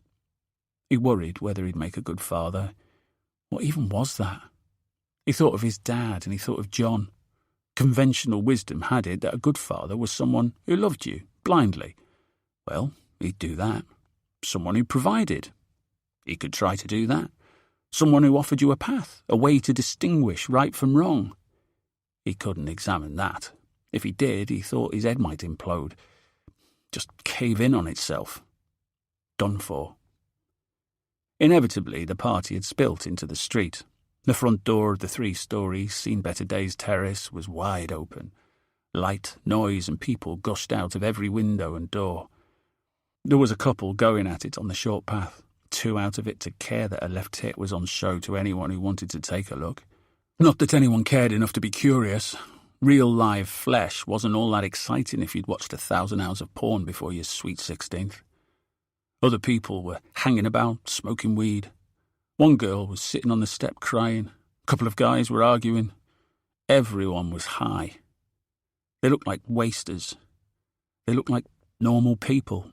They looked like he sometimes looked on some Friday nights at unis if he'd mixed drinks unwisely or started too early. The thought made him shiver. The next morning, after he'd seen what had happened to Rob, Jesus, he still struggled to say it, even to himself, in his own head. The next morning after he'd seen a man beaten to death. For fuck's sake. He turned up at the cafe as instructed. He'd been sick with terror, didn't want to go. But they knew where he lived and worked. He thought he had to go to them or else they would come for him. He hoped he could explain that he didn't want trouble. He was happy to forget everything he'd seen. He wasn't happy with doing that exactly, but he was able to, or at least he'd hoped he would be able to. He thought it was his best chance. Wipe it away. Pretend it had never happened. When he arrived at the cafe, there was no one there. Not another single customer. It was a tiny place. White tiles yellowed with the fat from the fryer, sticky beige lino. He was distracted by the slight tug on his trainer soles as he walked towards the counter. He felt like he was trudging through quicksand, sinking. There were 3 wooden tables with 2 or 3 seats around each. None of the furniture matched. The condiments on the tables were cheap, unrecognisable brands. It was far from the sleek places he'd imagined brunching in London. Avocado and sourdough was not an option here. There was a faded plastic menu pinned above the counter that showed photos of various combinations of white toast, fatty bacon and sausages, dried-out baked beans, fried eggs slicked with grease. He ordered a black coffee. He couldn't eat. He waited for half an hour, shitting himself. No one came in or out of the cafe. He thought that was odd. He tried not to look at the guy behind the counter. It might have been his imagination, but he thought the guy was avoiding his eye too. It was as though neither of them wanted to see or be seen. Eventually the guy asked, "You, Zach?" "Yeah." Zach didn't like it that this man knew his name, or that he'd taken 30 minutes to use it. He was being played. Everything was a game, but a deadly one. "I have something for you." The man placed a padded envelope on the little wooden table. Zach sometimes looked back on that moment and wondered whether he could have just stood up, walked away. He hadn't, though. Life rolled on or out. There wasn't much point in looking back and wondering about the choices you'd made that landed you where you were. It was just a way to beat yourself up if you were in a self-loathing mood. His mum was forever saying, "The why's not as important as the where." Maybe. Inside the package there was a phone and a note. The note had the number 135711 and the words "See photos" written on it. Zach followed instructions, tapped the code into the phone, went straight to the photos. It was Rob's phone. He found it difficult to concentrate. He didn't know what he was supposed to be looking for. He randomly scrolled, letting images spill and stumble in front of his eyes. There were loads of Rob with his tongue out, holding a bottle of beer, arms flung around other guys or girls. Sometimes he was flicking the V. Most of the time he wore an Aston Villa football top. In a few he was sweaty and bare-chested, posing to show the results of his gym sessions. Did he think he was tough? Did he think he needed to be? Zack had paused at one where Rob sat on a sofa between two women who were most likely his mum and his gran. He had an arm around both the women. There was no beer, no hand gestures. The women were beaming. Zack shifted in his seat. It wouldn't be beaming today. They'd be wrecked. There were also screenshots of adverts for protein drinks, trainers, video game stats and football leagues. The sort of photos everyone had on their phone. Their familiarity somehow scary as hell. The last 5 photos taken were the ones that mattered. There were 2 that Rob had taken in the pub. Rob looked the same as he did in the other photos. Same desperate, exaggerated caricature of what fun was supposed to look like. Tongue out, eyes and mouth wide, beer in hand, a V to the camera. It was painful to look at him, to judge him for wanting to present so innocently and so enthusiastically when he probably already knew his life was a mess. The photos had a try-too-hard air to them. Who was he trying to convince? Himself? It was so odd to look at the image of him and know that just an hour after it was taken, he was dead. Zack was there in the pub shots, one of 5 faces. Zack felt sorry for himself too, because that lad didn't exist anymore either. The bloke who was just out to make friends, to have a laugh, get off his face, get a kebab on the way home, he'd vanished in the last 24 hours too. The final 3 photographs were of Zack alone. They hadn't been taken in the bright, boozy and buoyant pub. They'd been taken on a dark, damp night and were streaked with frantic motion. He was running away from the beating, the scene of the crime. He hadn't remembered glancing over his shoulder, but apparently he had. There he was, caught on camera. He looked guilty as hell. He had felt such guilt about running. He was clearly recognisable to anyone who knew him. If this photo was circulated or put through one of those facial recognition scans, whatever, he'd be tracked. He'd be identified as one of the last people who saw Rob alive. He might be mistaken for the person responsible for his death. It could look as though he had beaten Rob and left him for dead, that Rob had taken these photos as a final desperate act as Zack ran away from the scene of the crime. Zack sat in the grubby little cafe and worked it all out. It felt like he'd stepped into the Matrix or something. It was mental, but he understood what had happened. The men who had attacked Rob were not random muggers. This was the work of organised people, a gang, a mob. Rob had got himself mixed up with a shitty lot. Now, apparently, Zack had too. The thought shuddered through his body, quaked. The attackers had obviously taken his photo to trap him. Quick thinking on their part. He needed to think carefully now. But he couldn't. His heart was beating so hard he could feel it in his throat. His head was pounding too. It was as though someone was knocking on the inside of his skull. The coffee cup in front of him distorted like a mirage. Was he going to pass out? Fuck. The phone buzzed with an incoming message. This is your phone now. Photos are backed up. So, there was nothing for it. Over the next 4 months, Zack delivered 9 packages. A location and meeting time would be texted to the phone. He'd go wherever they sent him, mostly pubs. There, someone would give him a package and drop-off location, mostly parties. He didn't understand why they needed him, a middleman. But he did understand what would happen if he didn't do what they wanted. They could leak the photos at any time. He'd be arrested for murder, tried and sent to prison, or worse. They could do to him what they had done to Rob. When his internship finished, he left London the same day, fled. He didn't want to go back home. He felt soiled and was certain his mum would spot the change in him instantly, because he had changed. He was dirtier, internally wrinkled or shrivelled in some way, not quite as splendid and vibrant as he'd once been. Hope had been wrung out of him because he'd seen a murder and, however reluctantly, he had worked for a drug gang.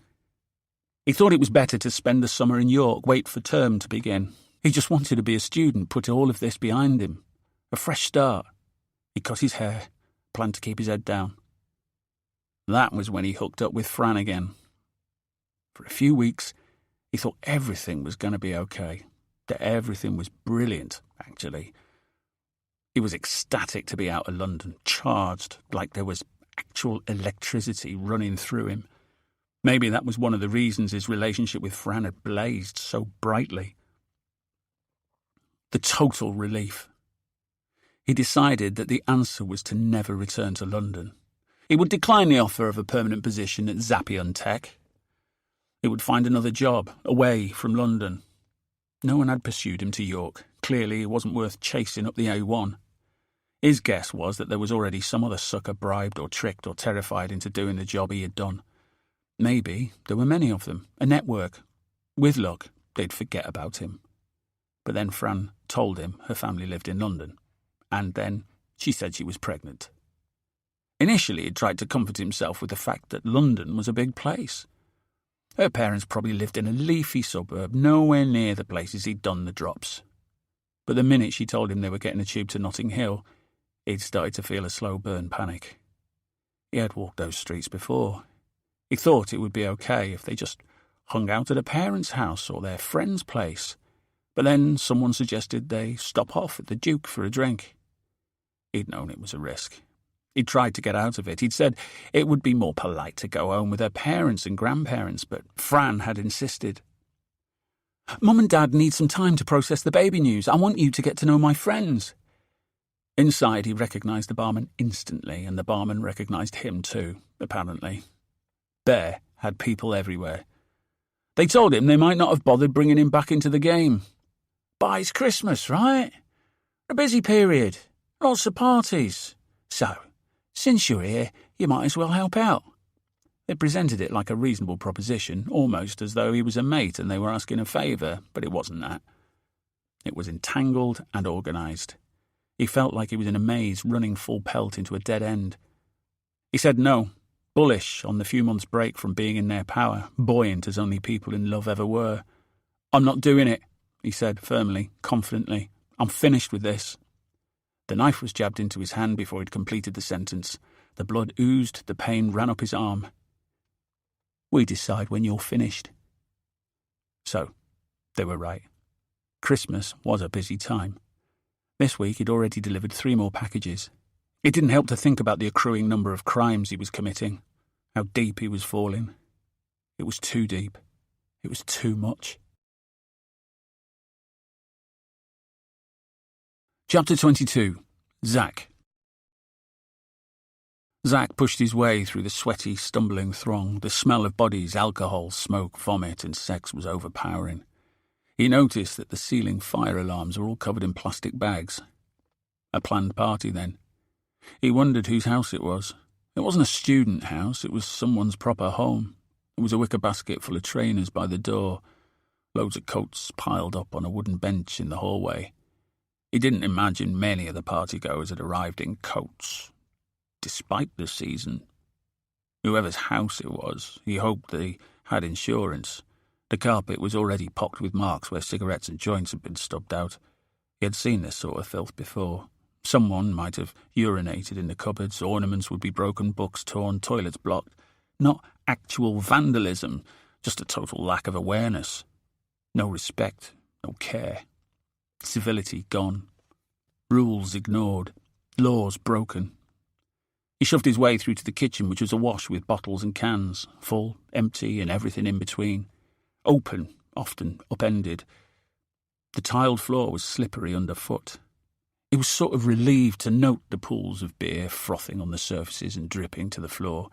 He was at least stepping in alcohol, not piss or vomit. There was a plastic vat of purple punch. If it had begun life as a measured cocktail, it certainly wasn't that any longer. He saw someone pour 2 bottles of vodka into the mix while someone else stuck his head under the flow. What he didn't swallow splashed into his face and then into the vat. There were slices of fruit and joint stubs floating on the surface. Zack kept his hand in his coat pocket, covering the package. As the tips of his fingers touched it, checked on it, he felt a sort of shock through his body, as though he'd been burnt. Totally psychological, obviously. It made him think of his mother's grumbling that money burns a hole in that boy's pocket. He didn't want to think of his mother right then. He just wanted to leave.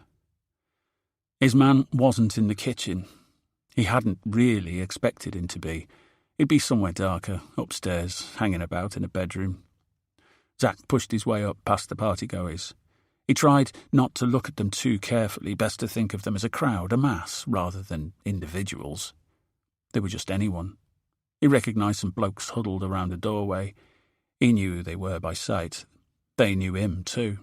Their vicious faces had become familiar to him now, unfortunately. "Bear about?" he asked.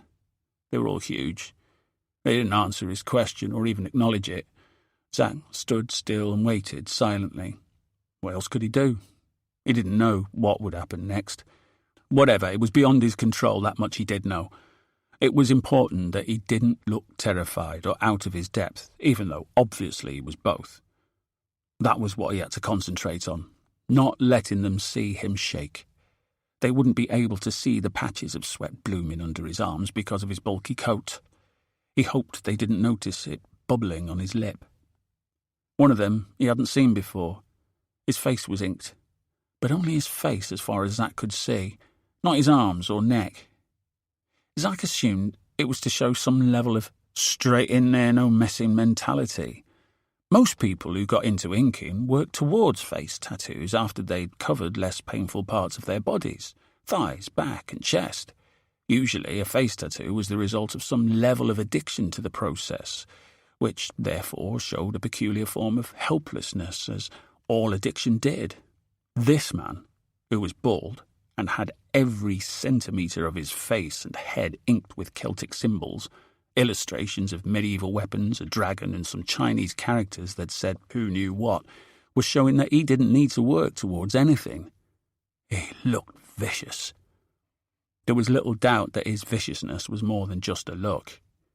He held out his hand. Zack dug out the packet and handed it over, glad to see the back of it. Ink Guy went into the room that they were guarding. Through the crack in the door, Zack could see it was a bedroom. On the foot of the bed, he saw piles of money. Notes, scattered, loads of them. No one ever used cash anymore. Well, no one legit. He supposed there was always someone who wanted funds to be untraceable, fast, untrackable. "Wait," instructed a second thug. Zack didn't need telling. He knew by now that these were situations where you didn't leave until you were dismissed. Besides, despite the increased regularity of the drops, he was not getting used to this. In a way, he supposed he shouldn't want to. It wasn't a thing that should be normalised, and was paralysed with fear. He only hoped his legs would move once he was allowed. It was a fresh sort of hell to think that he'd be frozen to this particular spot forever. Today's package had felt like powder, not pills. He knew they'd be weighing it, perhaps tasting it, checking he hadn't tampered with it. As if. He'd never touched the stuff.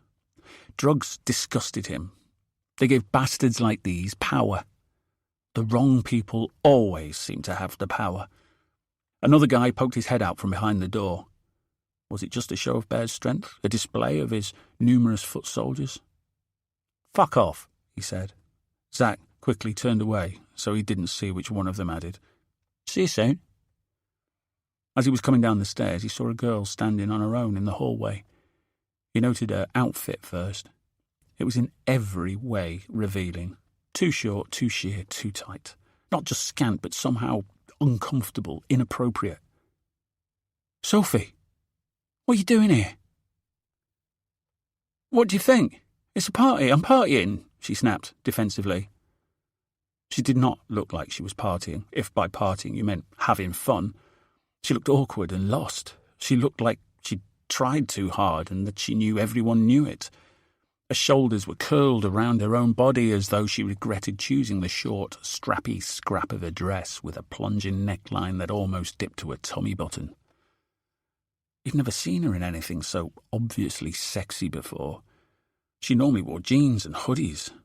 She was still a kid. He felt uncomfortable noting that her outfit was sexy. The scourge of the male gaze and all that. But how the hell was he supposed to look at anything? He was male, unequivocally, physically, and by how he chose to identify. And he had eyes. How he looked at an apple or a garden or a person and, yes, okay, a woman or girl, could only be through a male gaze. You're too young to be here. Who are you, like my dad now? You should go home. She rolled her eyes. He tried a different tack.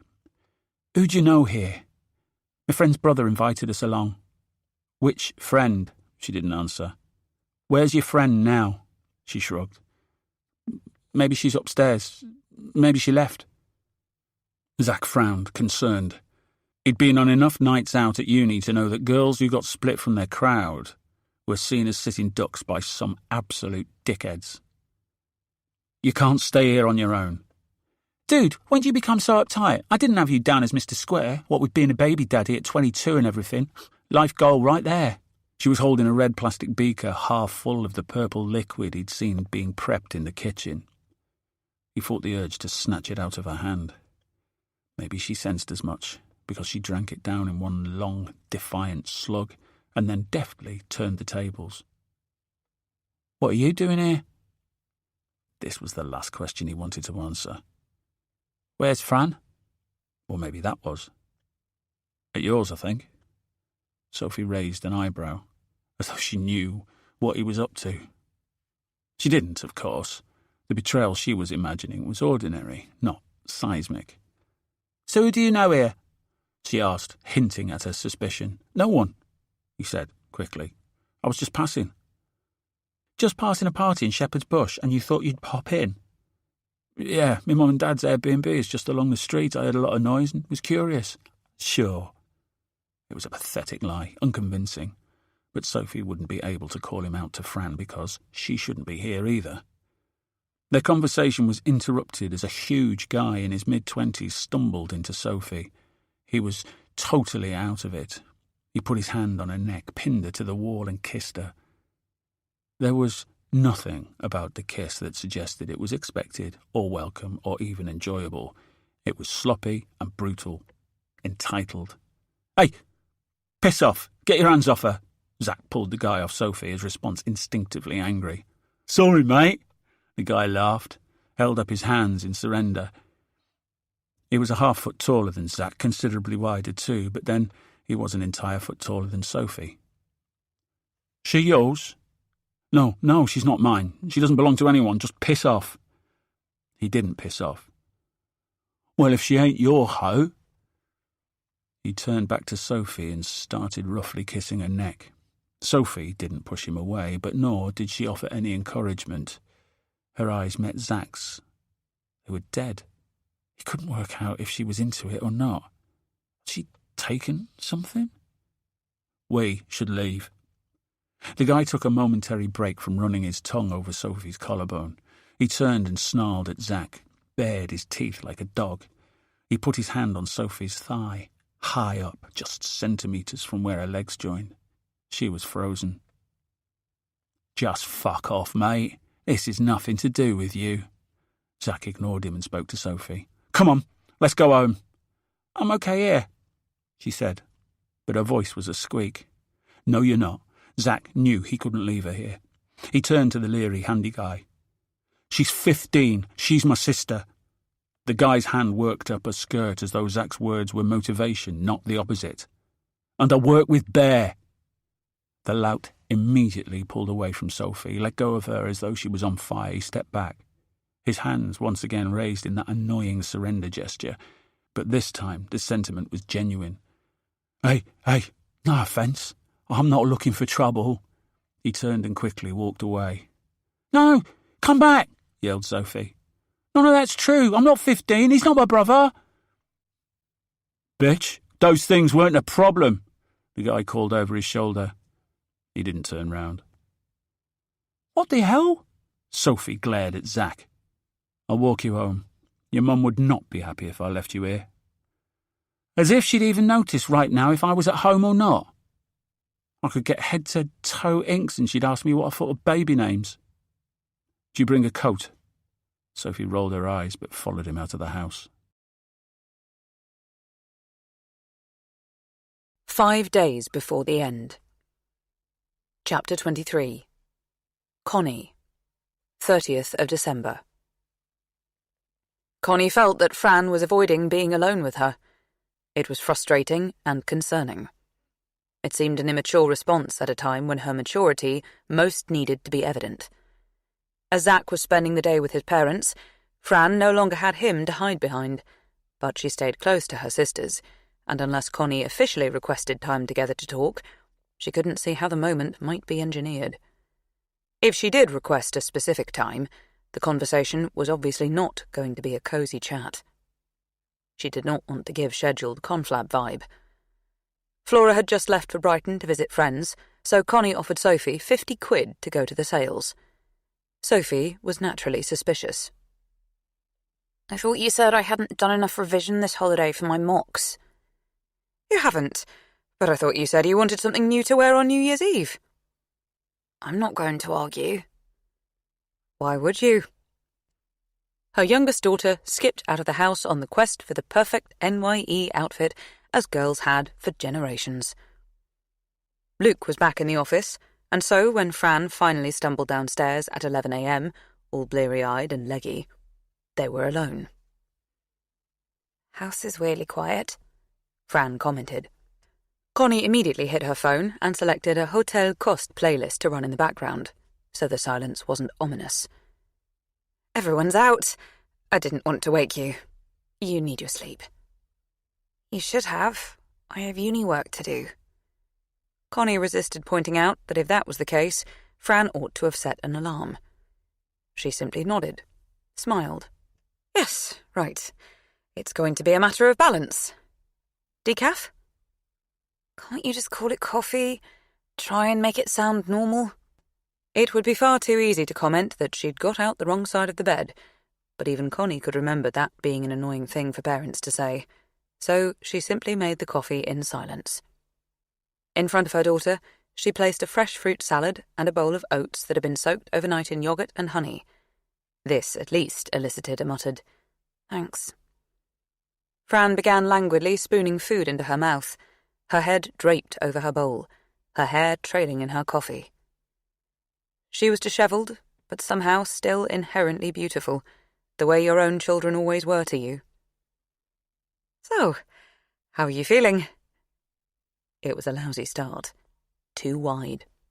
Connie should have avoided the open-ender. Peachy. The words at odds with the averted gaze, sallow skin and hunched shoulders. Really? Because you are managing a great deal. I'm aware. Mum, will you stop, policing my emotions? Connie didn't know exactly what she meant by that. Nothing good. She hoped her next question was more acceptable. What did you think of Zach's parents? She decided this conversation demanded a level of specificity. It was the only way to make progress. Claire and Neil, I mean. They seem nice. Claire gets it. She's easy to talk to. Connie bit down the slight sting of jealousy that her daughter had found comfort in another woman, another mother. All that mattered was that Fran had someone she trusted and could confide in. Sort of. Not really. That was the kind of thing Connie said out loud, and even to herself. But really, in her core, she just wished Fran was talking to her, as she always had. Until this. Well, yes. I imagine she is helpful. She's been through exactly the same thing. Fran's head shot up, and she glared at her mother. Not exactly the same thing. She had it even worse. She was on her own. Yes, quite. I didn't mean... I only meant that it must be great to have someone who understands. So you don't understand? Connie decided not to take the easy route. The glib reassurances that she could imagine what Fran was going through. She couldn't. and so admitted as much. Not entirely, no. You haven't talked me through your decision-making process, and I've never been in your shoes. I want to understand, though. You want to understand why I'm not getting rid of it, like that man said. That man? John Harding! Connie could understand why she might not want to say his name. It had to be the most ungracious thing he'd ever suggested, and he'd once told her that every hole was a goal and that you didn't look at the fireplace when you poked the fire. Sometimes Connie couldn't understand how her generation had survived the endless humiliations, the ingrained misogyny that was considered dating banter. No, of course not.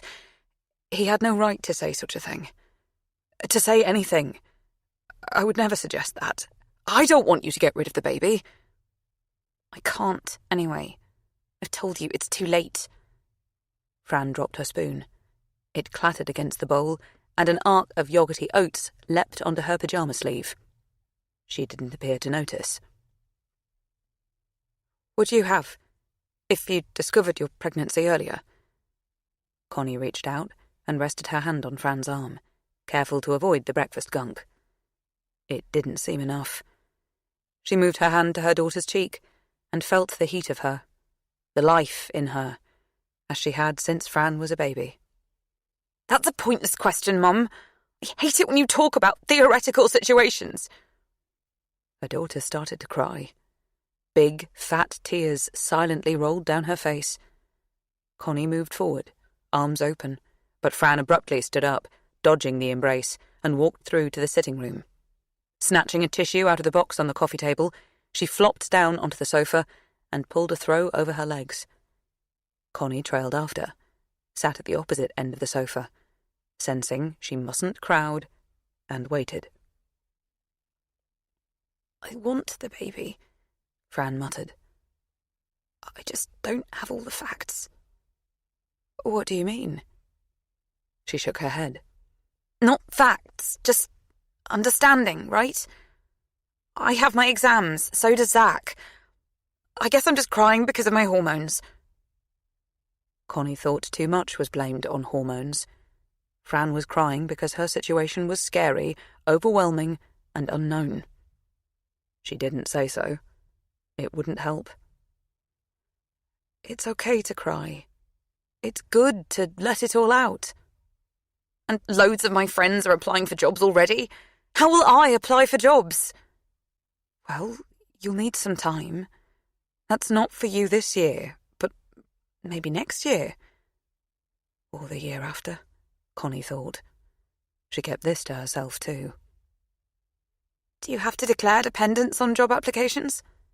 No, I don't think so. Connie wasn't absolutely sure. The job application process was, like so many other things nowadays, a mystery to her. She had heard stories that some companies insisted on blind applications, names and genders redacted. She understood this removed the chance of prejudice, but that blindness had stretched to removing the name of the university the candidate had studied at, in case an interviewer had a prejudice for or against a particular institution. She found this frustrating, since her girls had worked so hard to get the grades to go to Russell Group universities. Surely they should be able to say where they were educated. Shouldn't it be the responsibility of the interviewer not to have a prejudice? Plus, how did that stack with active encouragement of declaring your sexuality on applications? Something that confused Connie. Considering the #MeToo campaign, shouldn't everyone be working towards an environment where a person's sexuality didn't factor in any way, shape or form to the suitability of a job? It didn't feel like progress having to specify your preference between the sheets. Anyway, all that aside, she was glad to hear that Fran still wanted to work after the baby was born. She'd had fears that her daughter might have given up on any ambitions to have a career. Don't worry about job applications. We can cross that bridge when we come to it. We'll get all the information we need then. Let's think about some of the things that are more immediate concerns. Have you thought about childcare? Why are you pressurising me? Fran yelled. I'm really trying not to, and I'm sorry if I am, but there are long waiting lists for nurseries. So it does need to be discussed. I thought you could help with the baby's care. You said you would. Help, yes, but not take over full time. I have my work to think about too. Fran looked surprised. You work for yourself. You can be flexible. Of course, she should have expected her daughter to quote those words back to her. It was exactly what Connie had said all her working life, as she fitted her career as a freelance photographer around the needs of her 3 daughters. But it hadn't been that simple. Before the girls were born, her career had been promising, flourishing. There was the occasional exhibition and reviews in the papers.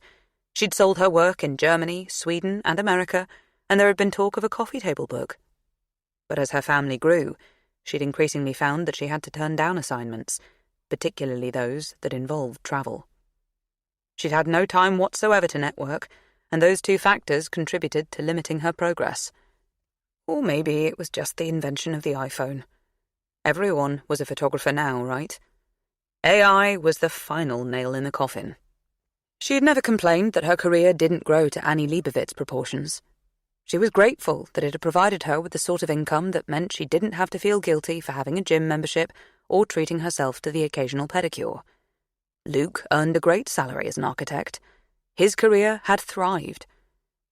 It was hard not to note that he had never had to turn down an invitation to travel abroad or meet a client somewhere glitzy late in the evening. She always considered herself privileged to have been able to spend so much time with her girls. She really had. But she wasn't ready to do it all over again. Not yet. Not full time. Now her photography work was mostly taking headshots of authors or B-list celebrities, and she enjoyed it. She met interesting people. She had a reason to dress up, buy decent clothes, to feel like herself, to suit herself. I can't take a baby on a shoot, she pointed out. Well, you can give up the gallery work at least. You don't earn much there. It's basically the living wage, isn't it? But I'd like being at the gallery, and they sell my work there. And I'm not the one who got pregnant, Connie thought. She said, I could look after the baby 1 day a week, maybe 2, but you will still need to think about nurseries. You'll need to start looking. Fran pulled the throw over her head and growled. What are Zach's thoughts on childcare? Zach's thoughts? Fran threw off the cover and emerged looking confused. She was far from used to being in a partnership, conferring with someone else, taking their views and wishes into account. That much was evident. Well, if he's in. Why do you say if? It wasn't meant to be loaded, just a turn of phrase. As he's in and you're co-parenting, he could perhaps work a 4-day week. If you both did that, and I looked after the baby for 2 days, you'd only need to find the funds for 1 day of childcare. Zach says I mustn't worry about money, that he'll look after me. Cost of living and feminism made that seem unlikely and, frankly, unsavoury. Connie couldn't understand how her slipping up and using the term chairman might cause huge concern to Fran, which it had in the past, and yet the idea of being looked after was totally palatable. So how much will he earn? I'm not sure. We haven't talked about it exactly. Fran shrugged. Her skinny shoulders seemed to creep right up to her ears and then slither away. She was glorious to look at. She always had been. She took Connie's breath away. She had all the luxuries of youth, big eyes, thick lashes, smooth long limbs, plump, dewy skin. Resplendent and terrifying. Connie had thought girlhood would last longer, be enjoyed more. Fran wasn't crying anymore, but there was one single tear still on her cheek. She looked like a pre-Raphaelite muse, tragic, lost. He will look after me. He promised. He's not the sort to break promises. Right. Have you thought about where you're going to live after the baby is born? Well, here. This is my home, Mum. Like, Are you going to evict me? Connie hated her daughter's excessive use of the word like, and had hoped she'd have grown out of it. It was another thing that she had to swallow, the realization that the time allocated to correcting her offspring's grammar had now most probably elapsed. No, of course not. You're welcome here, as is Zach. Obviously. I just didn't want to presume that's what you'd want to do. Connie had a sudden image of her home with plastic toys scattered everywhere, the particular smell of baby wipes and nappy sacks drifting through every room, ousting the neon diffuser scent. She thought of stair gates and baby locks on the cupboards. It was a classic example of be careful what you wish for. She'd been nervous about becoming an empty nester, but that was no longer something she'd have to concern herself with, she thought ruefully. This hadn't just happened to Fran. It had happened to them all. Mother and daughter sat in silence. It was solid and uncomfortable, like a bare arm grazing against a pebble-dash wall when playing hide-and-seek as a child. It stung. Have you even had your first row? Connie asked. What? Fran looked outraged, and Connie knew it was a stupid, top-of-mind question. She should have stuck with the practicalities. I mean, your relationship is so new. It's untested. You have always said you knew almost instantly that Dad was the one for you. Well, yes, but I tested my theory by being with him for 3 years before we got married, and years before we added pressure to our relationship by having a baby. Fran's jaw dropped, and her eyes glistened. She was going to start to cry again. So that's how you see being a parent? Adding pressure? As your eldest child, all I can say is, gee, thanks, Mum. You know what I mean. Financial pressure. There's more to life than money. There is, but money tends to take top billing. That's a gross view, Mum. Really old. I'm fully aware, said Connie, sighing. She had no idea when she became so realistic. And marriage, have you even... Look, I get it, right? I understand what you're saying, Mum, loud and clear. Money makes the world go round. Good talk. Fran jumped up off the sofa and stormed towards the door, out of the room.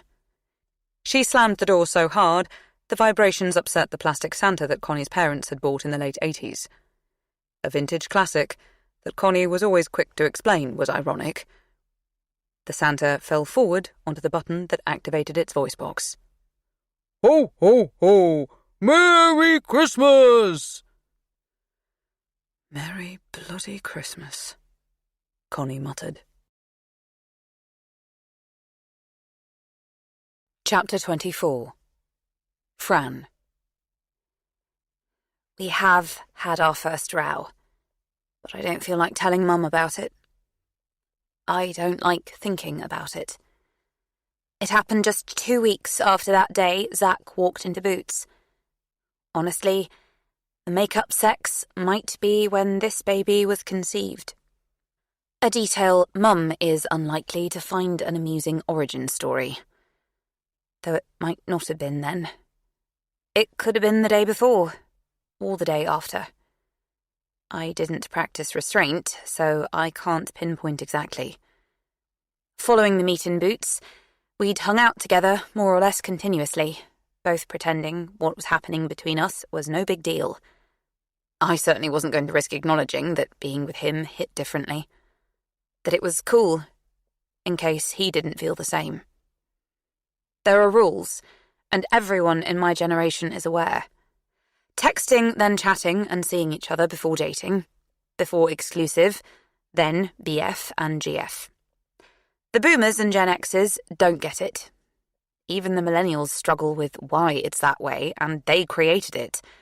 But I like it because it's clear-cut. No mistakes.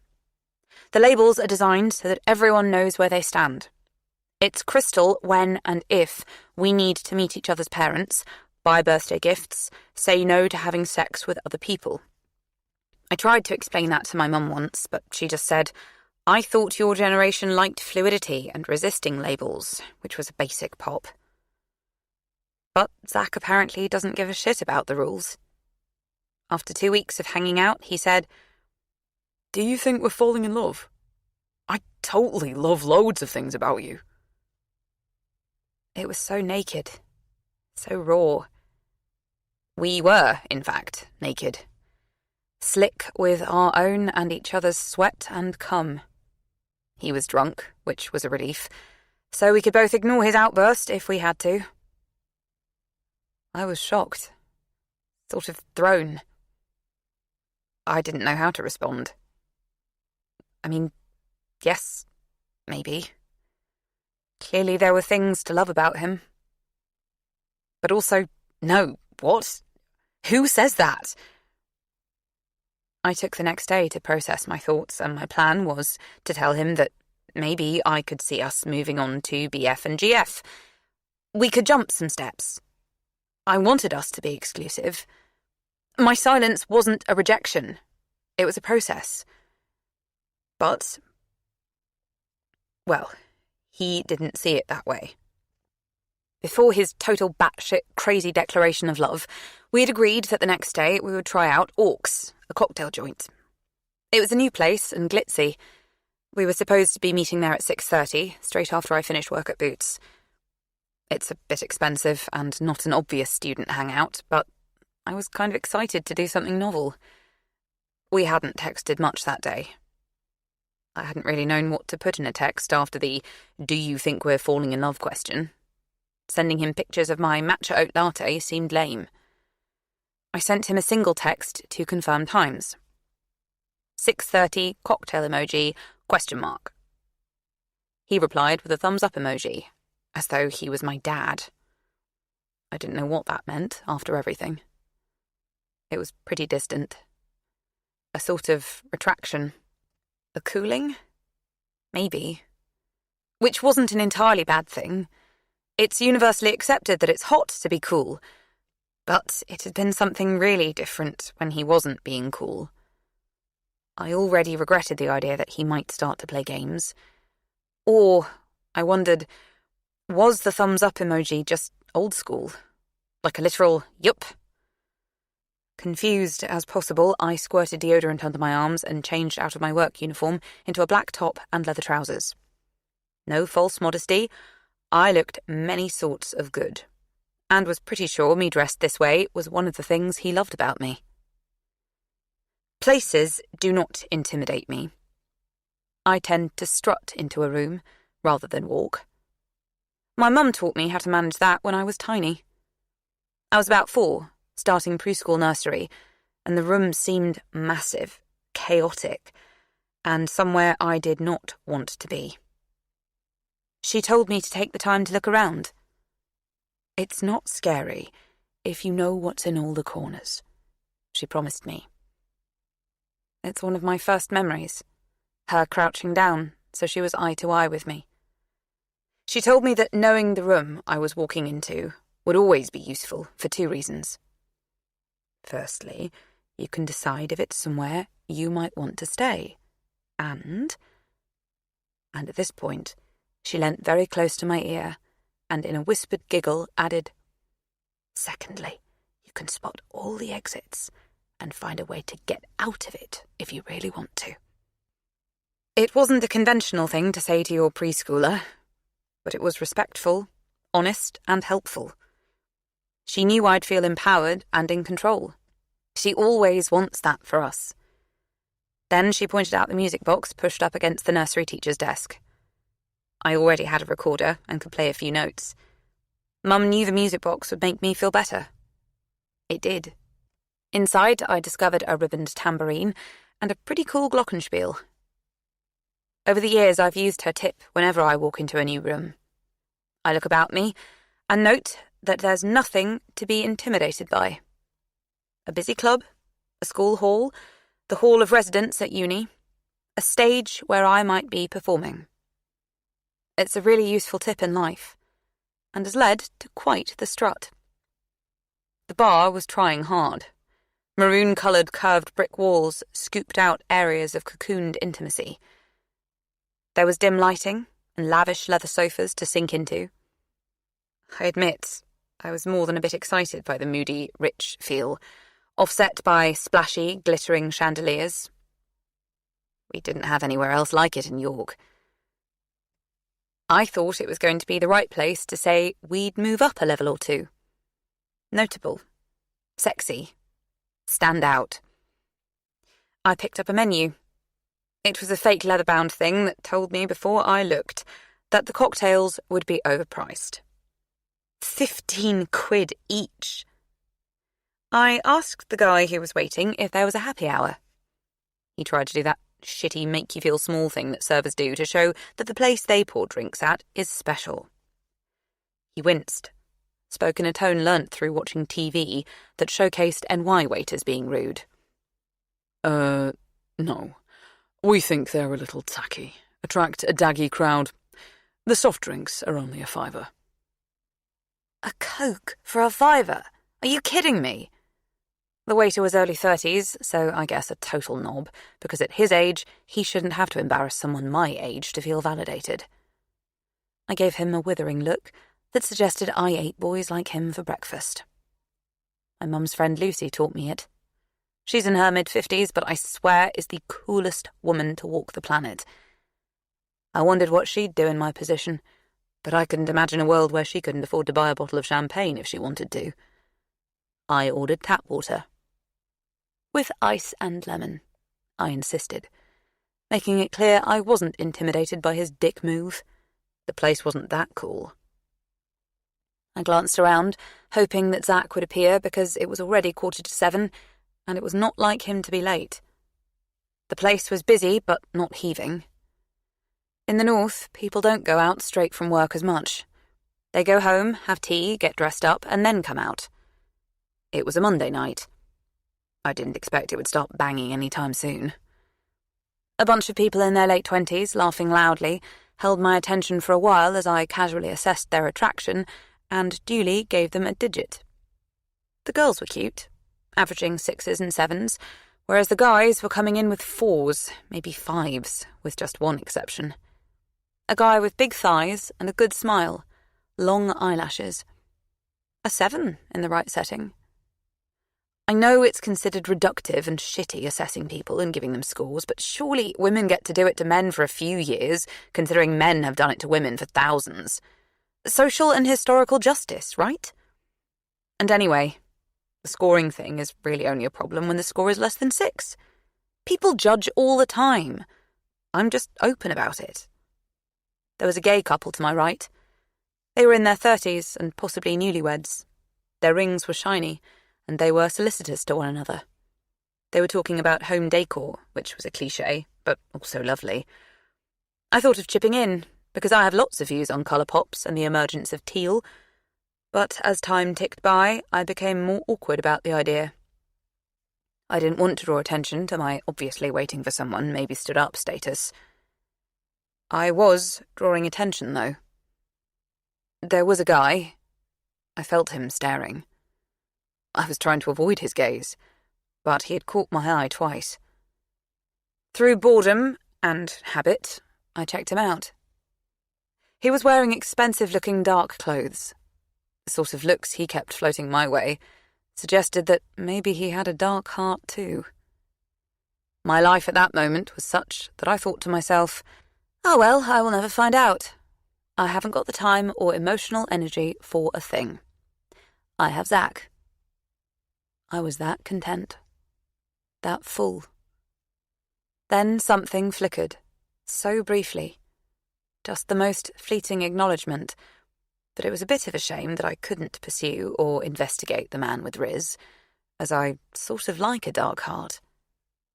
The feminist in me hates this about me, but also deeply respects my complexity.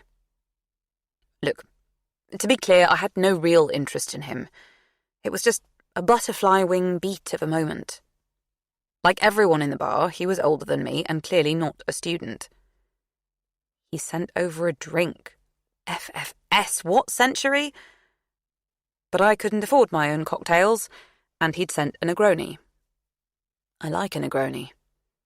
I nodded my thanks, but deliberately picked up my phone and didn't plan on talking to him. Then there was a second drink. he brought that one over himself. I'm waiting for my boyfriend. To be clear, at that point, Zach and I were not boyfriend and girlfriend. I've mentioned that, right? That's important. It's like the Ross-Rachel moment in Friends, but for my generation. Ross claimed the moral ground because he thought they were on a break. I guess whether you cut him some slack is dependent on whether you agree or not. The guy was confident, unfazed. I do like confidence. I'm waiting for someone too. York is clearly a city full of tardy types. We might as well wait together. No thanks. Okay. Sorry if I bothered you. Enjoy the drink anyway. I don't drink Negronis. And he just left it on the low table in front of me and went back to his seat. He didn't push me. He didn't try to talk me round. He didn't tempt or tease or coerce. If he tried to push himself on me, I'd have told him where to go, but because he had the confidence to walk away, I was more inclined to follow. I have kind of bought into the vibe that if a guy thinks he's a winner, he sort of automatically becomes one. Women too, I guess, but we employ the technique less often. I could have just picked up my bag and gone back to my flat. I don't think he would have stopped me. It's weird how many critical decisions can be rammed into just a matter of seconds, and also stretch forever. The Negronis were strong, and Zach had stood me up. Obviously a power play, after he talked about love and me not responding. He clearly needed to reassert himself and show me he wasn't in too deep.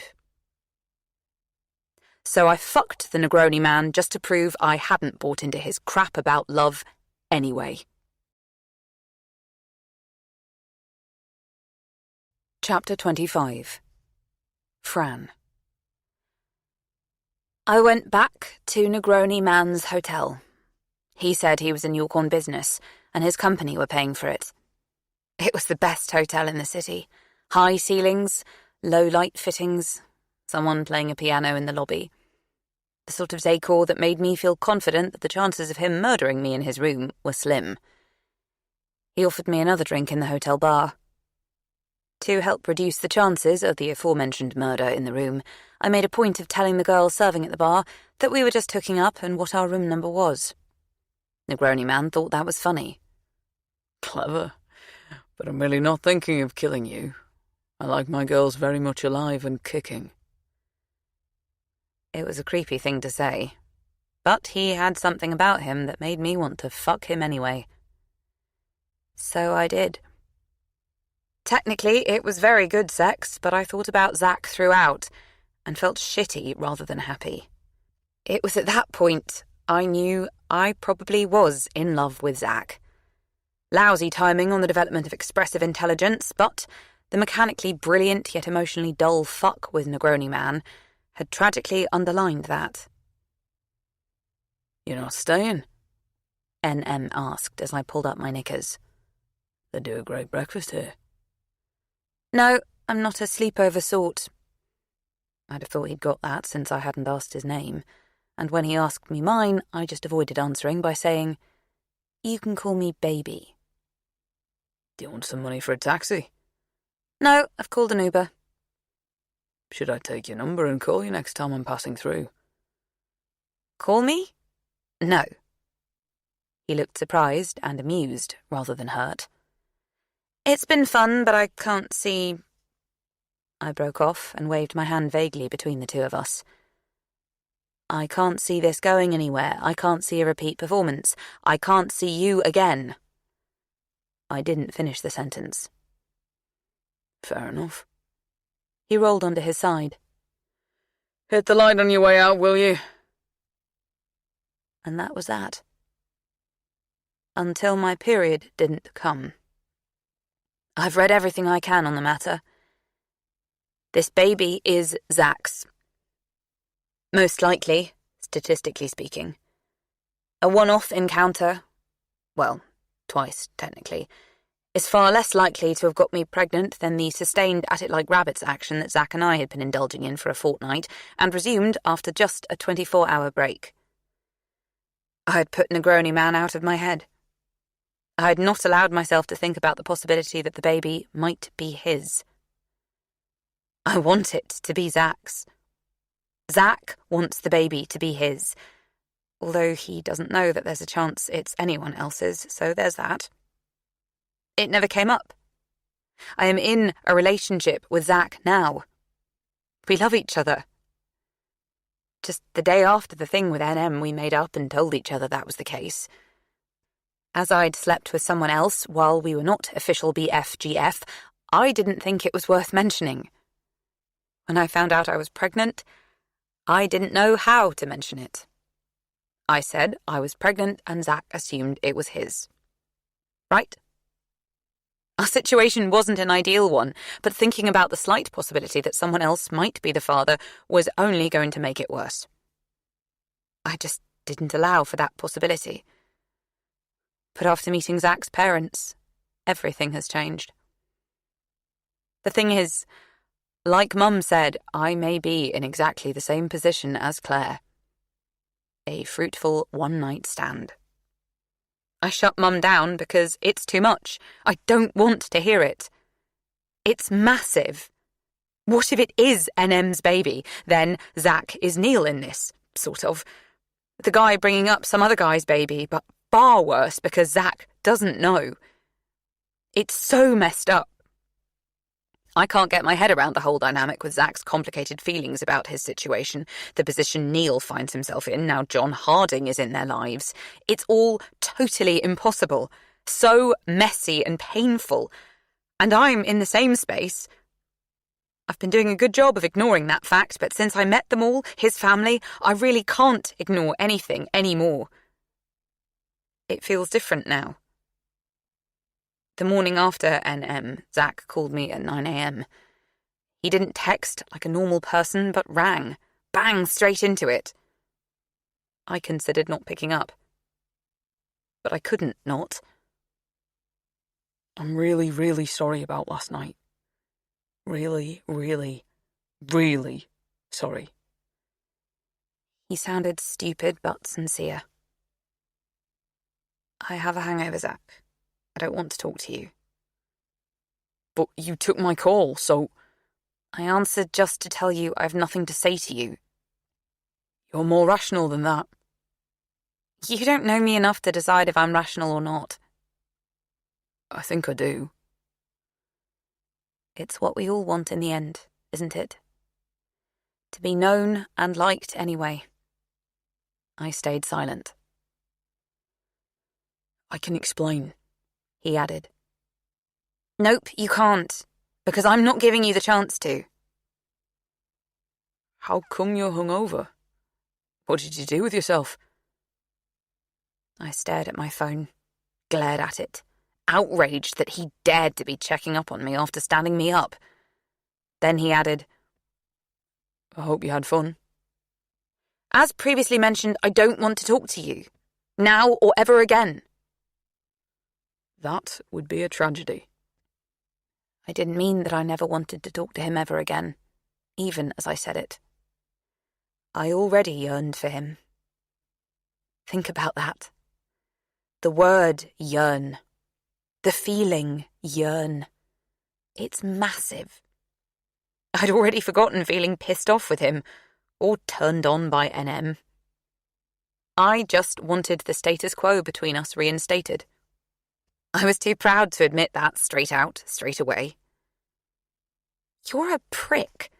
How do you go from I think I love you to no show in 24 hours? I'm genuinely curious. My mum has always told me the importance of staying curious. She gets me to read wall plaques and news articles and stuff. I'd never been more curious about anything in my life than this question, though. Last night wasn't about you, he replied. Gee, thanks. No, that came out wrong. I mean, me no showing wasn't about you. It felt like it was when I was sitting on my own in a bar waiting for you. I'm sorry. What happened? Something came up. Obviously. And that's a shit response. I wanted to say as much to him, but a not insignificant part of me wanted to find a way back to where we had been. Like what? A family thing. Not good enough. Please let me make it up to you. This family thing. I'll need details. Okay. Well, if you meet me for lunch, I can tell you then. I was strung out with anxiety, and I guess a little guilt. I maintain we hadn't talked about being a thing. Monogamy was not part of the deal. So having sex with the bad boy NM was within the realms of acceptable behaviour. Except it felt bad. Dirty. I did wonder whether I should tell Zach. Just drop it into the chat so it wasn't a big deal. But I didn't dare. I didn't say a thing. Mistake. Big mistake. Huge. 4 days before the end. Chapter 26. Connie. New Year's Eve. Hello, it's me. She swallowed the flirty auto-response, "Hi, you," and instead asked, "You being?" He laughed. Greenie, it's John. And I programmed in your phone. He chuckled quietly, pleased with himself. He was always pleased with himself. It was one of the most attractive and repulsive things about him. He wasn't programmed into her phone, long ago deleted, but of course, she had recognized his voice. "I didn't think you'd still have my number," she responded. Everything she said sounded loaded, resentful, accusatory, or desperate. Well, I have. "I see that." She squirreled that fact away. She'd think of it later, decide what it meant, and how she felt about it. You could have changed your number if you'd wanted me never to reach you, he pointed out. "I didn't think that was necessary, and for many years, you have shown that it wasn't." I'm ringing to ask what you're doing tonight. After all, it is New Year's Eve. I thought we could go clubbing. "Seriously?" she stuttered. He laughed. No, obviously not. She felt stupid. Why wouldn't her brain get into gear? Do you want to grab a coffee? It was such a normal question. Something she asked one of her girls, her friends, her fellow yogis, someone or other, daily. Yet it felt like the most loaded question that had ever been put to her when he suggested it. She felt awash with panic and uncertainty. It was panic, wasn't it? That fluttering she felt. Not excitement, not desire. The adult thing to do was say no to meeting up alone, and he obviously meant alone. But maybe she could use this opportunity to set out her stall, make it clear how she saw their relationship moving forward, strictly chummy, familial. She wanted him to see how serious she was about this being about Fran and Zach now, not about Connie and John. That conversation was best face-to-face, surely. Or was she just kidding herself, the way she always did around him? Did she simply want to be alone with him? "Where are you staying?" she asked. The Portobello. But we should go out. It's not a great idea for us to meet in a hotel. Heat flooded through her body. Mortification. She wasn't suggesting going to his hotel. She simply wanted to know which tube he was close to so she could suggest a decent coffee shop. He was so arrogant. She wanted to avoid a dreary chain. She could fully imagine what they would look like at this time of year. Pasty, bloated people in big coats and woolly hats that had already lost their pizzazz. Wet boot prints all over the floor. Christmas music still playing, almost mournful now. Everyone was pinning their hopes on the new year. The indulgence of Christmas was something people were regretting or resenting. No. That wasn't the sort of place she wanted to meet him. She suggested a shishi coffee house that she liked, a 5-minute walk from his hotel. She sometimes went there with the girls. The baristas wore leather bibs, and the clients wore heavy-framed glasses and Veja trainers. She changed her top, put on mascara, stopped herself there. The cafe was, as usual, busy. The black tiles and the convincing plastic greenery resisted any nod to the festive season, and it was refreshing for that. The smell of coffee beans offered a boost, a sanctuary after the wet and windy London streets. At most tables, Gen Zs and the younger millennials had their laptops open. They nursed a single cup of coffee and would do so for hours. They didn't feel in the least bit intimidated by the waiting staff, who tutted and repeatedly asked if they wanted anything else, or by the new customers who hovered awkwardly in the hope of getting a seat. Connie couldn't understand how that generation managed to often be confident to the point of bolshy, but at the same time was so frequently held hostage to feelings of anxiety and imposter syndrome. She didn't know why they behaved one way and felt another, but she was vaguely guilty that they did. Was it her generation's fault? Could they have done more to pave the way, or offer guidance? She didn't think so. Her generation had been so busy and trying hard to ignore the grabby hands up their skirts as they climbed the ladders and smashed the glass ceilings. It hadn't been the picnic younger people always assumed. He was at a table in the corner. He did not have a laptop in front of him. He had an empty mug and a paperback. She was immediately curious as to what he might be reading. The old image of greeting him in scruffy bars and working men's pubs blasted into her mind. Then he'd waited with empty pint glasses and overflowing ashtrays. She had waded through cigarette smoke as she made her way towards him.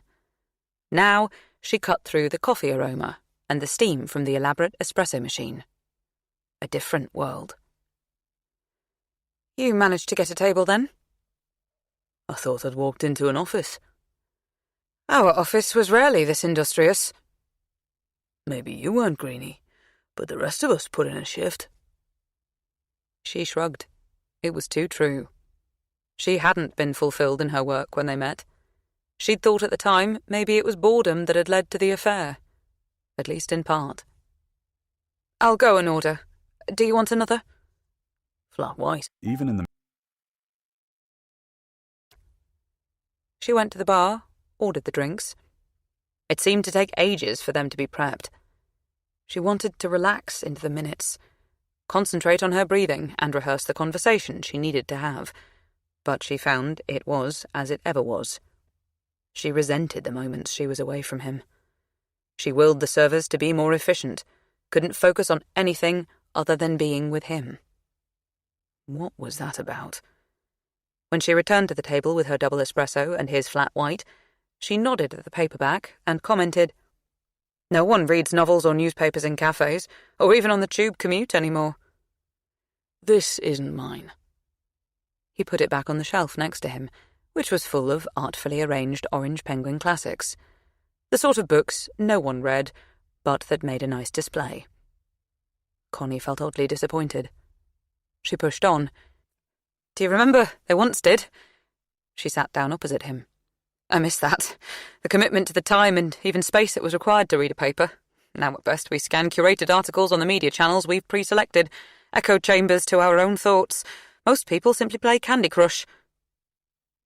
She was speaking too quickly, saying too much, and nothing at all. Nervous.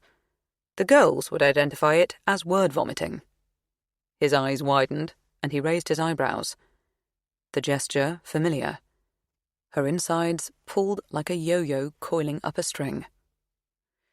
I think you're romanticizing the past. Our world was narrow and slow, he argued.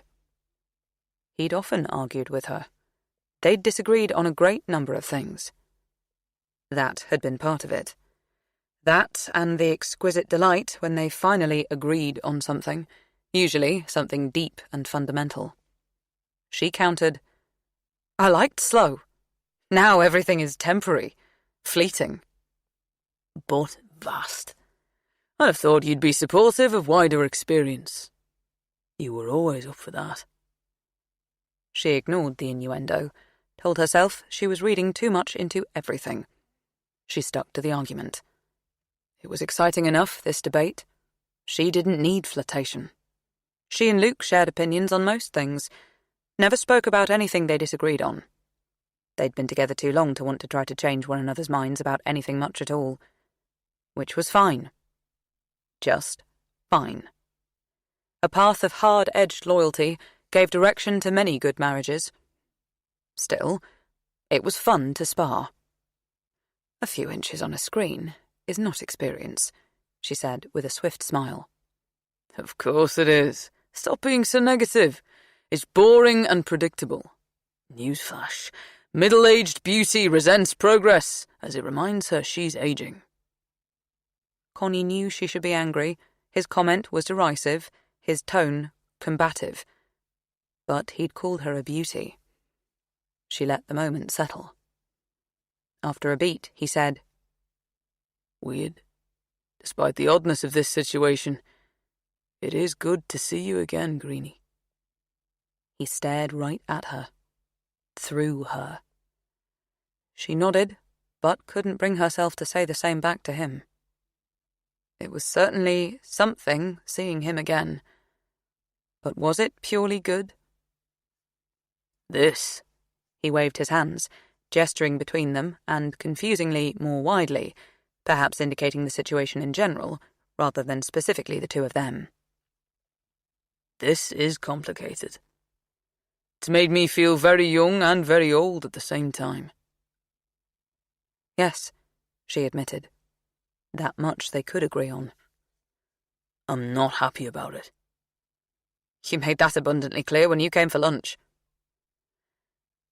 I know she said it was too late to do anything about it, but is that true? When is she due exactly? Connie forced herself to swallow down her fury with him for voicing this thought for a second time. What right did he have? Instead, she concentrated on finding a path through it. They are having this baby. You need to get on board or get out of the way. She stared at him, but he dropped his gaze to his coffee. What was wrong with him? Surely he realized that this was a second chance for him. He'd missed out on seeing Zack grow up. Now he could be a grandfather. Was he so stupid and selfish as to resent the fact that he'd found Zack and almost immediately had to get used to sharing him? That was part of being a parent, realizing you didn't own your children. You didn't have an automatic right to their love or time. No claim. You were simply a launch pad. Connie took a deep breath, summoned up some patience. Of course he didn't have a clue. He hadn't had years of practice as a parent. He wasn't in the habit of putting other people first, seeing things from their point of view, occasionally swallowing down your own thoughts as you scrambled about for the greater good, the bigger picture. She could help here. She could guide him. Look, I'm absolutely certain that being a mother has been the most important, absorbing, rewarding thing I have ever done. But it's also been the most exhausting, time-consuming, and limiting thing, too. I'm glad I have 3 amazing daughters, but I'm very glad I had them in my 30s when I was more financially and emotionally ready for them. I'm not an idiot. I see the potential issues. As a woman, I see them better than you do. He looked uncomfortable, bit down on his lip as though stopping himself saying anything more annoying. She was glad he was showing some restraint. I tried to talk to Fran yesterday about some of the practicalities. How did that go? Not well, Connie admitted with a grin. But I'll keep trying. We'll get through this. She had a lot of questions about her career and childcare responsibilities. I'm struggling to know how to advise her, but... He cut across her. You think you can advise her? He seemed to be laughing at the idea. Well, yes. He looked unconvinced. She couldn't expect him to understand. We're very close, and... She won't listen to anything you have to say, he said emphatically. It seemed a brutally dismissive claim to make. And he won't listen to me. They are so young, Don't you remember knowing it all? As opposed to now, she said with a nervous smile. Right. He laughed ruefully, meanly rather than heartily.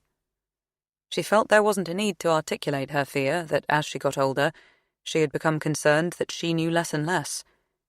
He seemed to get it.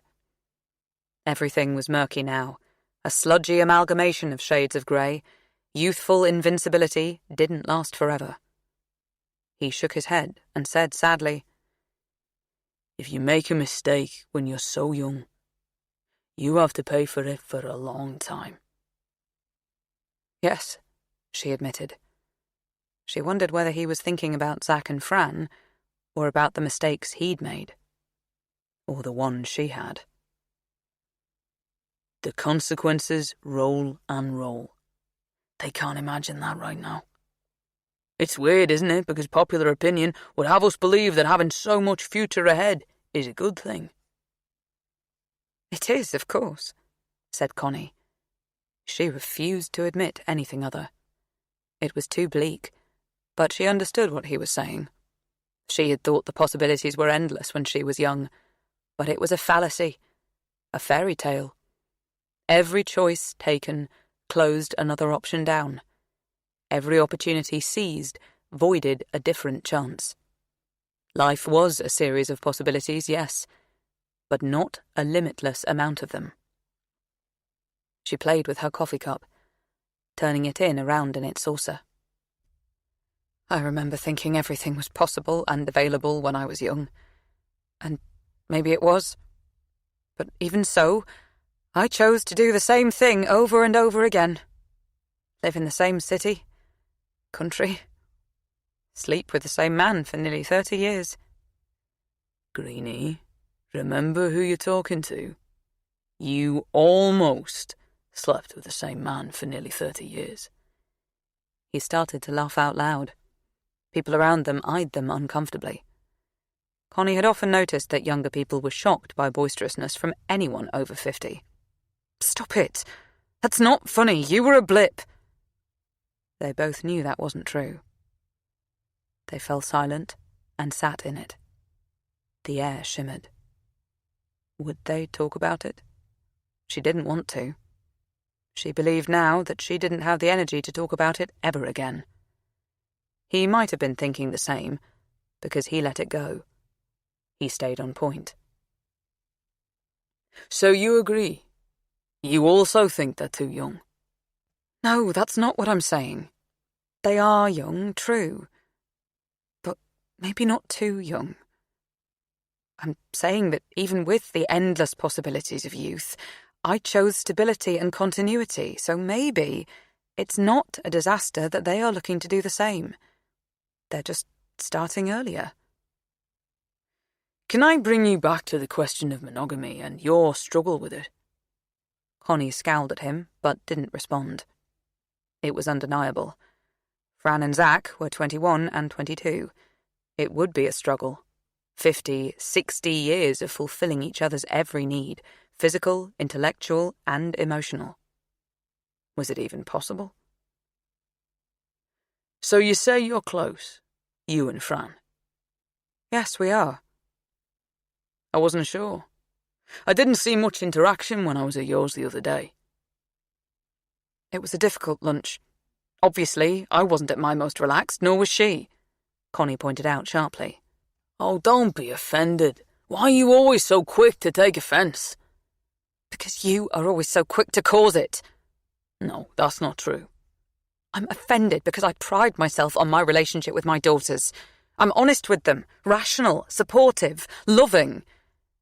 She wasn't sure why she felt the need to list her parenting credentials to him of all people. But as a people-pleasing perfectionist, she couldn't bear to be found lacking in any way, and especially not in this way. Honest? He questioned. Yes, we are honest with each other. So, does she know about us? Jesus, John, don't be a prick. Of course not. She's my daughter, not my best friend. Why would I tell her about a long-ago affair? I see. John winced, crossed his arms, and sat back in his chair. That's what I wanted to talk about. That's why I'm here, actually. To make it clear that... What? He flashed his eyes at her. The blue, unfair ones. It didn't help her stay on track. I wanted to say that obviously... that... us... She felt around for the correct words. Our past must stay a secret. I mean, I can't imagine a world where you chat to the mother of your grandchild about having an affair with her mother, but just in case. Am I being explicit enough? For the avoidance of doubt, you must not say a thing to her, or Zach, or anyone. John shrugged, took a sip of his coffee, scratched his cheek. She'll find out. His nonchalance irritated. No, she won't. Not if you keep your mouth shut. I've talked to Rose and Craig. They've agreed they will continue to be discreet.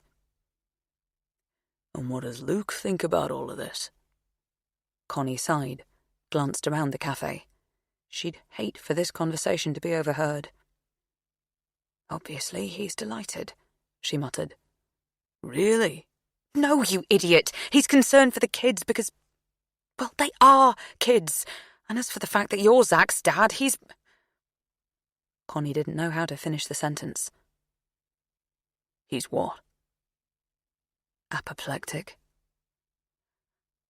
Unsettled. They sat in another silence for a moment or two. She marvelled about who it was that she was speaking with. How ordinary it was to be having a conversation with him about their children's welfare, as she had had conversations with various parents at the sidelines of netball matches, at parents' evenings, at D.of.E. planning meetings for many years. And yet, how extraordinary it was. John Harding and Connie Baker sitting at a table and not reaching for each other, tugging at one another's clothes or hearts. Not negotiating their mutual and individual wanting or willingness. Not giving a thought, or at least articulation to the subject of their own love or lust. All of that had been left behind. Grimy baggage in a faraway lost property office. Faded, covered in a light cloud of never-to-be-disturbed dust. John stared off into the middle distance, so she was able to study his face. He looked perturbed. Angry, even. She never recalled him being angry. He'd always been careless, carefree. One might argue, oblivious. What had wrenched him into adulthood, she wondered. There was so much she didn't know about him. Missing years. Was it the small things that snowballed, the usual jetsam and flotsam of life? Final demand bills, missed promotions, parking fines, broken relationships, wet holidays, meaning that he'd finally been crushed by an avalanche of concern. Or was it this situation? Their particular situation? She was trying hard to appear positive, hopeful, but there was no denying it was a bloody disaster. Could he be as disturbed by it as she was? Look, can't we just go into the new year, hopefully? Peacefully? We just need to find a way to manage being grandparents together, she said with a sigh. He looked pained. I'm not sure. He broke off, shook his head. The words stuttered out of his mouth. Maybe I can't fill that role. Maybe I'm not that man. Connie felt a sudden and intense flare of dislike shimmy up her spine. Her good intentions and positive thoughts were ejected instantly. He hadn't been a father to Zach, and now he was wriggling out of being a grandfather too, apparently. He sighed and brought his gaze to meet hers. I just don't think this should go ahead. Well, you don't get to decide. She is having the baby. I realise that's her intention. But my son, your daughter, they shouldn't be together. What? I know things. About Zach? He stared at her, a hard look, as though he was weighing something up. He had something he wanted to tell her. He was deciding if she would hear it, how she would digest it. She recognized the expression. In the past, he'd worn it just before he revealed something disappointing about himself. Today, he was about to reveal something unsavory about Zack. She was sure of it. This isn't right for him. Connie didn't have much of a clue as to what Zack was like as a person, what troubles or ambitions, triumphs or secrets might have collided to create his personality, let alone what might qualify him to be a young father, or sit at odds with that possibility. She braced her body for a shock, while her mind flicked through the imaginary Rotary card index of offences he might have committed. Debt, addiction, infidelity. Her active imagination charged on, drilled down into some of the specific offences that she could begin to imagine might be applicable to a seemingly mild-mannered 22-year-old. CV exaggeration, expulsion from school, cheating in exams, a bad trip at a festival, another impregnation, shoplifting.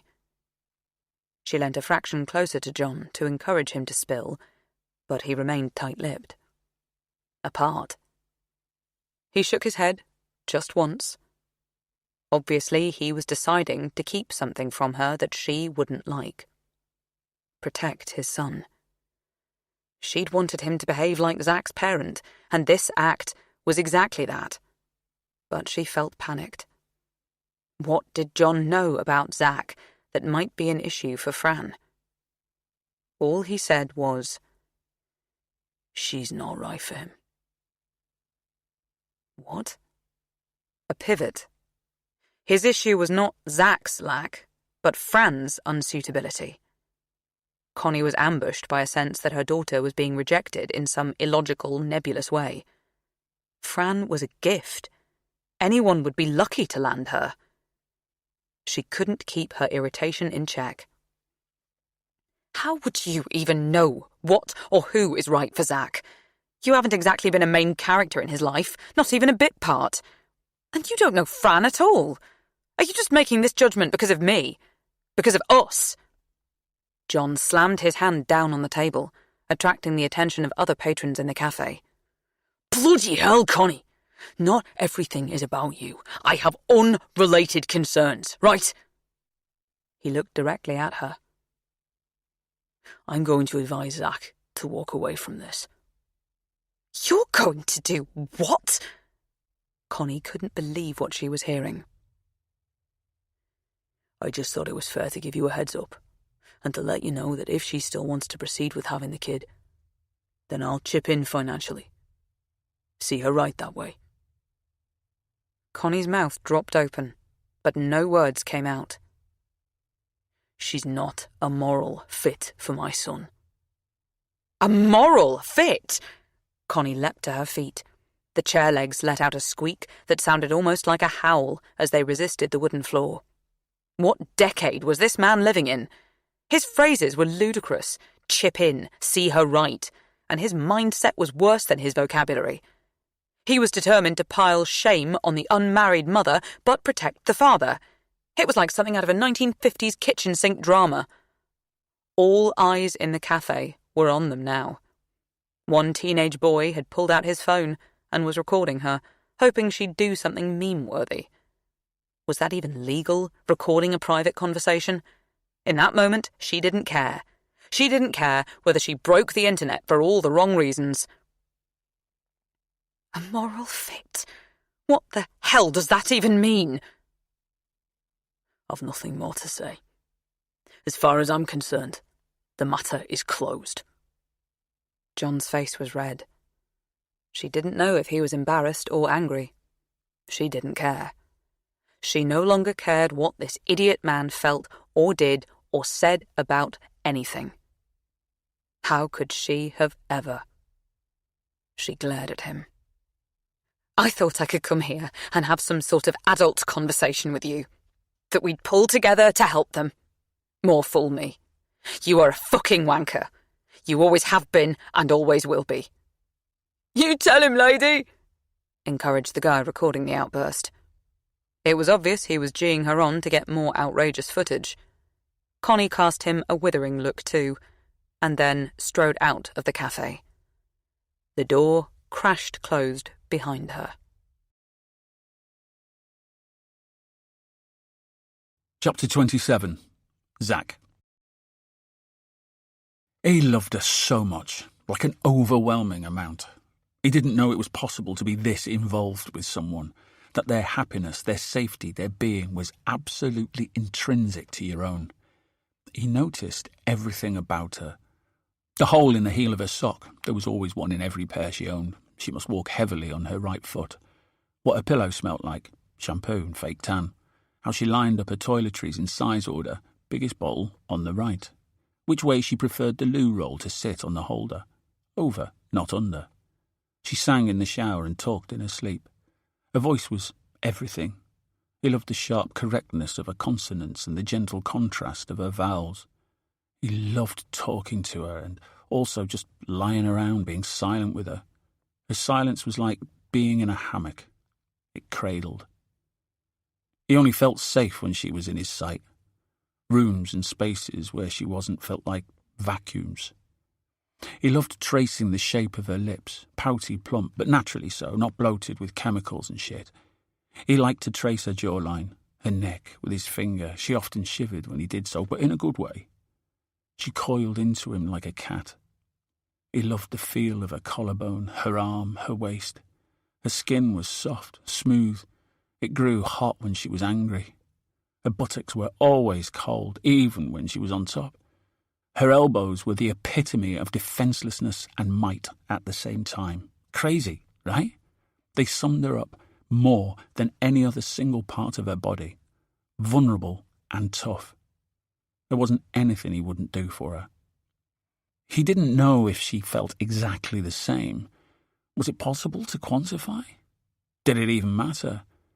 He didn't think too closely about any of that, nor did he give any thought as to whether this feeling would last forever, because it would.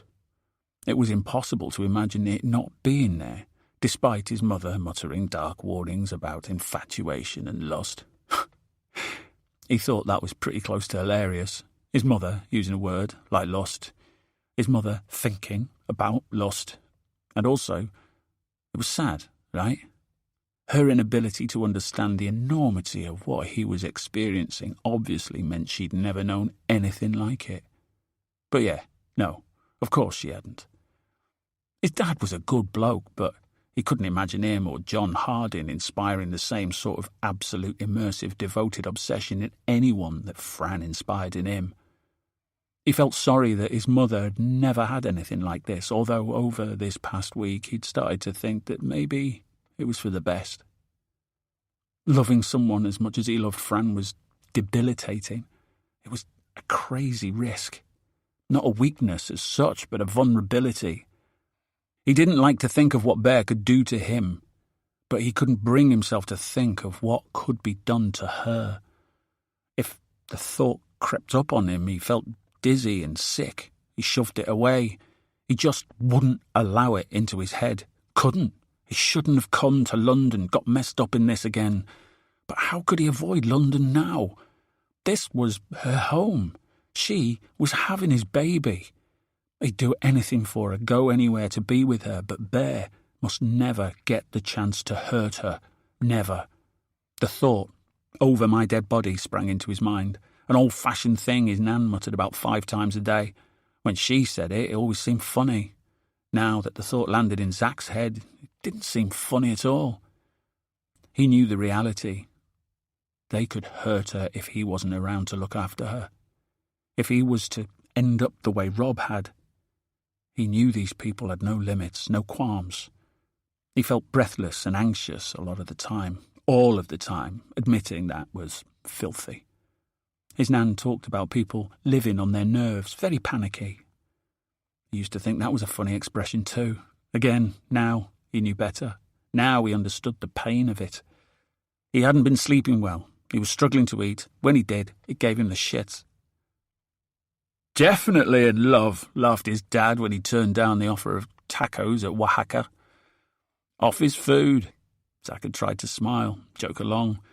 It was hard pretending everything was okay to those who used to be able to make it so. But his parents couldn't help him now.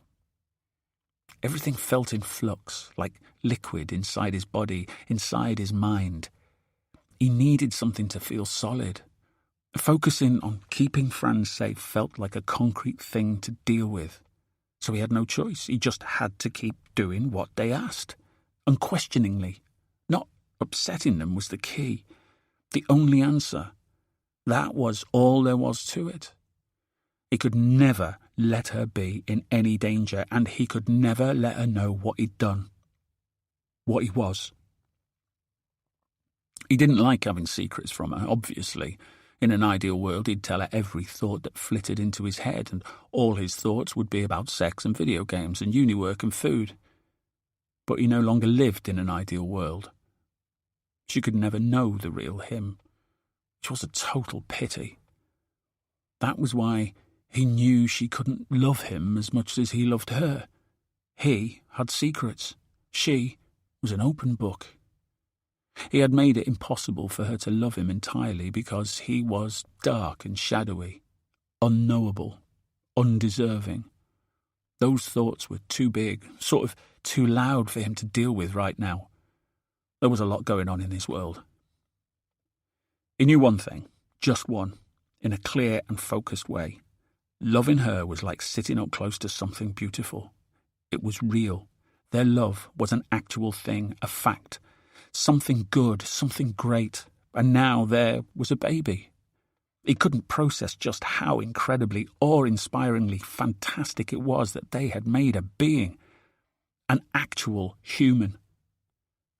He wanted to buy her a ring. It was the right thing to do, not in the way his parents and grandparents meant when they talked about doing right by a pregnant girl. He wasn't saving Fran, if anything, she was saving him. He wasn't even flagging an outward commitment so people took them seriously. It was more profound and central than that. She was his person, the person who made the world make sense to him. The baby they were having would be his reason for everything forever. It was almost too big to put into words, which is why he needed a ring, which was why he needed her to marry him. He wasn't sure how other people managed to go about their daily business when something as extraordinary as these feelings he was having existed. They were so massive. It was a pathetic, embarrassing cliché, but if she agreed to spend her life with him, it would be a privilege. He realised all the stuff that everyone was going on about was a huge deal, babies being hard work and expensive and all of that. Of course he understood the money thing. Arguably, buying a ring wasn't the best use of money. On the other hand, he couldn't imagine spending it on anything more important. A bond. The three of them versus the world. He'd seen a little pile of stiff card jewellery boxes in her room. 3 of them were from Tiffany. She was quite dismissive when he'd asked about them, brushed it away as though it didn't matter that she owned not 1 but 3 pieces from the jeweller that was the epitome of made it. Oh, they were just gifts from my 21st. A pendant from Mum and Dad, earrings from Lucy, bracelet from my grandparents. She shrugged. I know, I'm a cliché. A girl in Notting Hill who was gifted a diamond Tiffany key on her 21st. Honestly, I'd have been happy with, like, a piece of art or cash or something, but Mum thought it was this whole rite of passage. I think she bought it for her as much as me. Fran had laughed. He didn't know if she really was embarrassed, that she was surrounded by flags and signals that marked her out as a girl of a certain sort, or whether she was secretly very comfortable with being in the club. There was still so much he didn't know about her. That thing she said, though, that her mum had thought a pendant from that particular place was a rite of passage, that made him think that it had to be a Tiffany ring. If not for Fran, then for Connie. If he wanted her approval, and he found he did, Connie didn't like him, he could tell. It wasn't that she'd said anything out-and-out confrontational. She was extremely polite whenever they interacted, but she watched him all the time. He felt her eyes on him, following him around the room as though she didn't trust him. Her scrutiny was the last thing he needed. He didn't like it, not least because he knew She was right not to trust him. He didn't trust himself. He'd had a look at the Tiffany website before he dared venture into a store. He'd seen a ring that spelt out the word love. The gold version cost £720, but you could get a mini version in rose gold for less. He thought it looked cool. It would suit her. Say everything. The shop was insane, exposed, bullish. He didn't belong, but he didn't let himself feel intimidated exactly. He'd rubbed shoulders with Bear and his men. How could a few heavily made-up shop girls alarm him? As it turned out, the assistant was chatty, pleasant, not patronising or snobby. He relaxed with her, which was a mistake, because that was when he spilt that the ring was sort of an engagement ring. Her demeanour had changed instantly. She looked aghast. An engagement ring? Well, yeah. He felt strangely shy, silly. He thought she was thinking he was too young to be getting engaged. She didn't know him, though. He was going to be a father. He felt very, very old. He coughed and said more confidently, "Yes." "But this isn't an engagement ring. It's a beautiful ring, but it's a token." Zach was unsure what else a ring could be if not a token. It did not serve any specific purpose, like a car or a laptop or a kettle even. "You need a diamond for it to be an engagement ring." Because she hadn't been snobby or patronising, he did not feel hustled. He felt advised. He allowed her to lead him over to another glass counter. The rings laid out before him sparkled, fizzed. They cost way more than he was expecting, 5 times more, even for the simplest one. But the assistant looked happier, so he handed over the credit card that his dad had given him when he first started uni for emergency use only, crossed his fingers that it wouldn't be declined. He'd find a way. He'd pay it off. Chapter 28. Fran. Since my talk with my mum, I've felt like shit. Or rather, even more like shit. Not the hoped-for result. I am so adrift. Lost. Normally I can find my way home when I'm with her, you know. She sorts stuff. Metaphorically kisses me better. But since she isn't being herself, since she's being all careful and weird, I just couldn't find the words to tell her what I need to. It's a first. Not a good one. Not so much a PB, more of a PW. I miss being able to talk to her about anything and everything. When I was 14 and some fuckwit boys in my class wanked over her picture and mine, then sent me a video of them doing it, saying I was a slut, I just told her. No shame, no embarrassment, just a 100% belief that they were pricks and she would sort them. Which she did. Even when I was more to blame over something, I knew she'd have my back. Like when a teacher caught me and Oriel looking at porn when we were about 12, Mum just talked to me about realistic sex versus performative, exploitative, misogynistic sex. I kind of needed a dictionary to have a clue what she was on about, but she didn't judge my curiosity. She just wanted to protect me. I've always been able to talk to her about anything, friendship groups, exams, weird body stuff. She even took my pregnancy in her stride. But this, she'd go ape. She's so straightforward. She sees the world in a very clean-cut, black and white way. She has no idea about how complex things can be. She likes to drop hints that she lived a bit before she married Dad. Vom. She wants us to think she was once wild, but I know that means she went from one snoozy monogamous relationship to the next. It was all that was available in their day. She wouldn't understand my position. I guess Lucy might. She ran off with the husband of one of her inner circle friends, so I think we can safely say she's a little more fluid when it comes to questions of fidelity. But if I talk to her before I talk to Mum, Mum will find out and feel hurt. I'd have to manage her feelings on top of everything. I just haven't got that in me. Is staying silent an option? Maybe. It's worked so far. What else have I got? I've spent the afternoon with Oriel. I was wondering whether I might spill to her. Again, that would be situation normal. We are, or at least were, the definition of BFF. We have an AAA pass to each other's every thought and feel.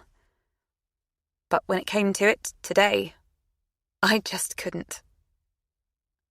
I see that she's trying to stay involved since I announced the pregnancy, going on about smalls and cute little Dior rompers that neither of us will ever be able to afford. But I know it's freaked her. She's not interested. Not really. Up until this, we've managed logistics and experiences so that we grew together. More than that, we've grown intertwined. We went to the same schools.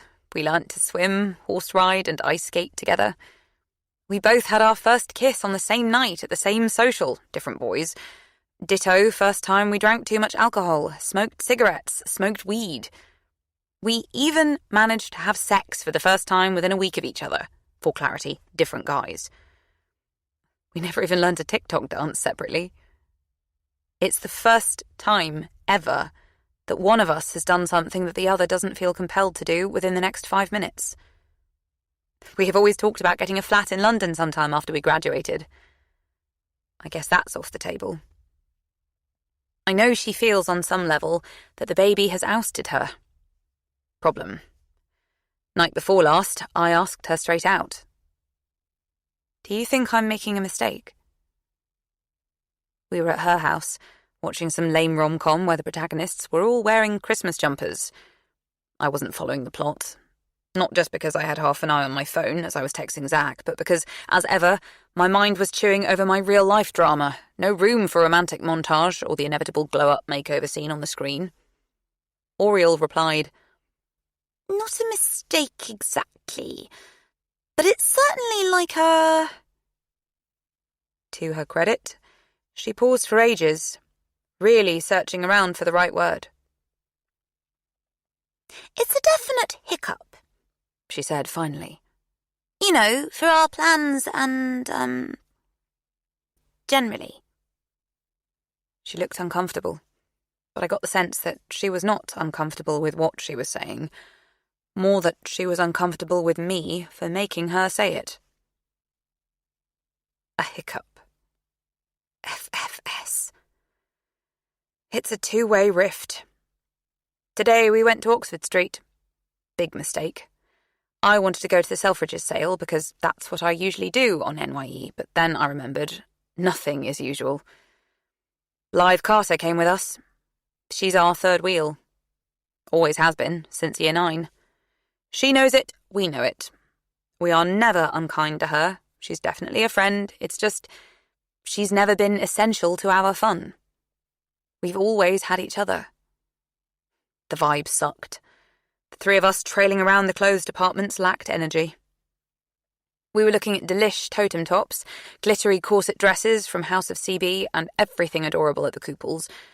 But I was pretty nauseous and feeling tired, and then I remembered it was a stupid idea looking at clothes because who knows what I'll fit into in even a month's time. It's not like I forgot I was pregnant. I just kind of wanted to pretend I might still be the same as everyone else. Oriel noted how green I was looking on both a physical and emotional level, so she said we should go to the department that sells baby stuff. There, she and Blythe kept giggling and picking up tiny baby grows and socks, doing fake orgasms over the unbelievable minuteness. This is everything. Oh, too much! But I wasn't looking at the dinky little outfits. My gaze was locked on the equipment stuff. Oh my God. I have no idea what most of it is for. Humidifier, baby monitor, nappy bin, gross. What the hell is emollient cream? Usually, I'm so in on the beauty products. Ask me anything you want about peptides or hyaluronic acid, but I've never heard of emollient cream. There are like a million different cribs alone. Cot, travel cot, bassinet, carry cot, or Moses basket. Like, there's only one baby. There was so much stuff, most of it ugly or terrifying, all of it expensive, as my mum said. After 20 minutes, Oriel suggested a coffee. Today, Blythe seemed to be more centre stage than usual, offering up more opinions, making jokes, spilling the tea on the girls we went to school with but had already lost touch with, kinda sliding into my space. She and Oriel were both talking about who they're crushing on. I don't blame them exactly. They haven't changed. It's what we always talked about. I just found it very bloody boring.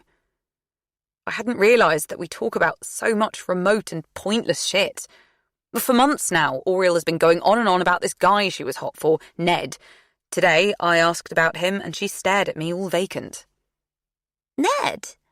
Oh yeah, I thought I was.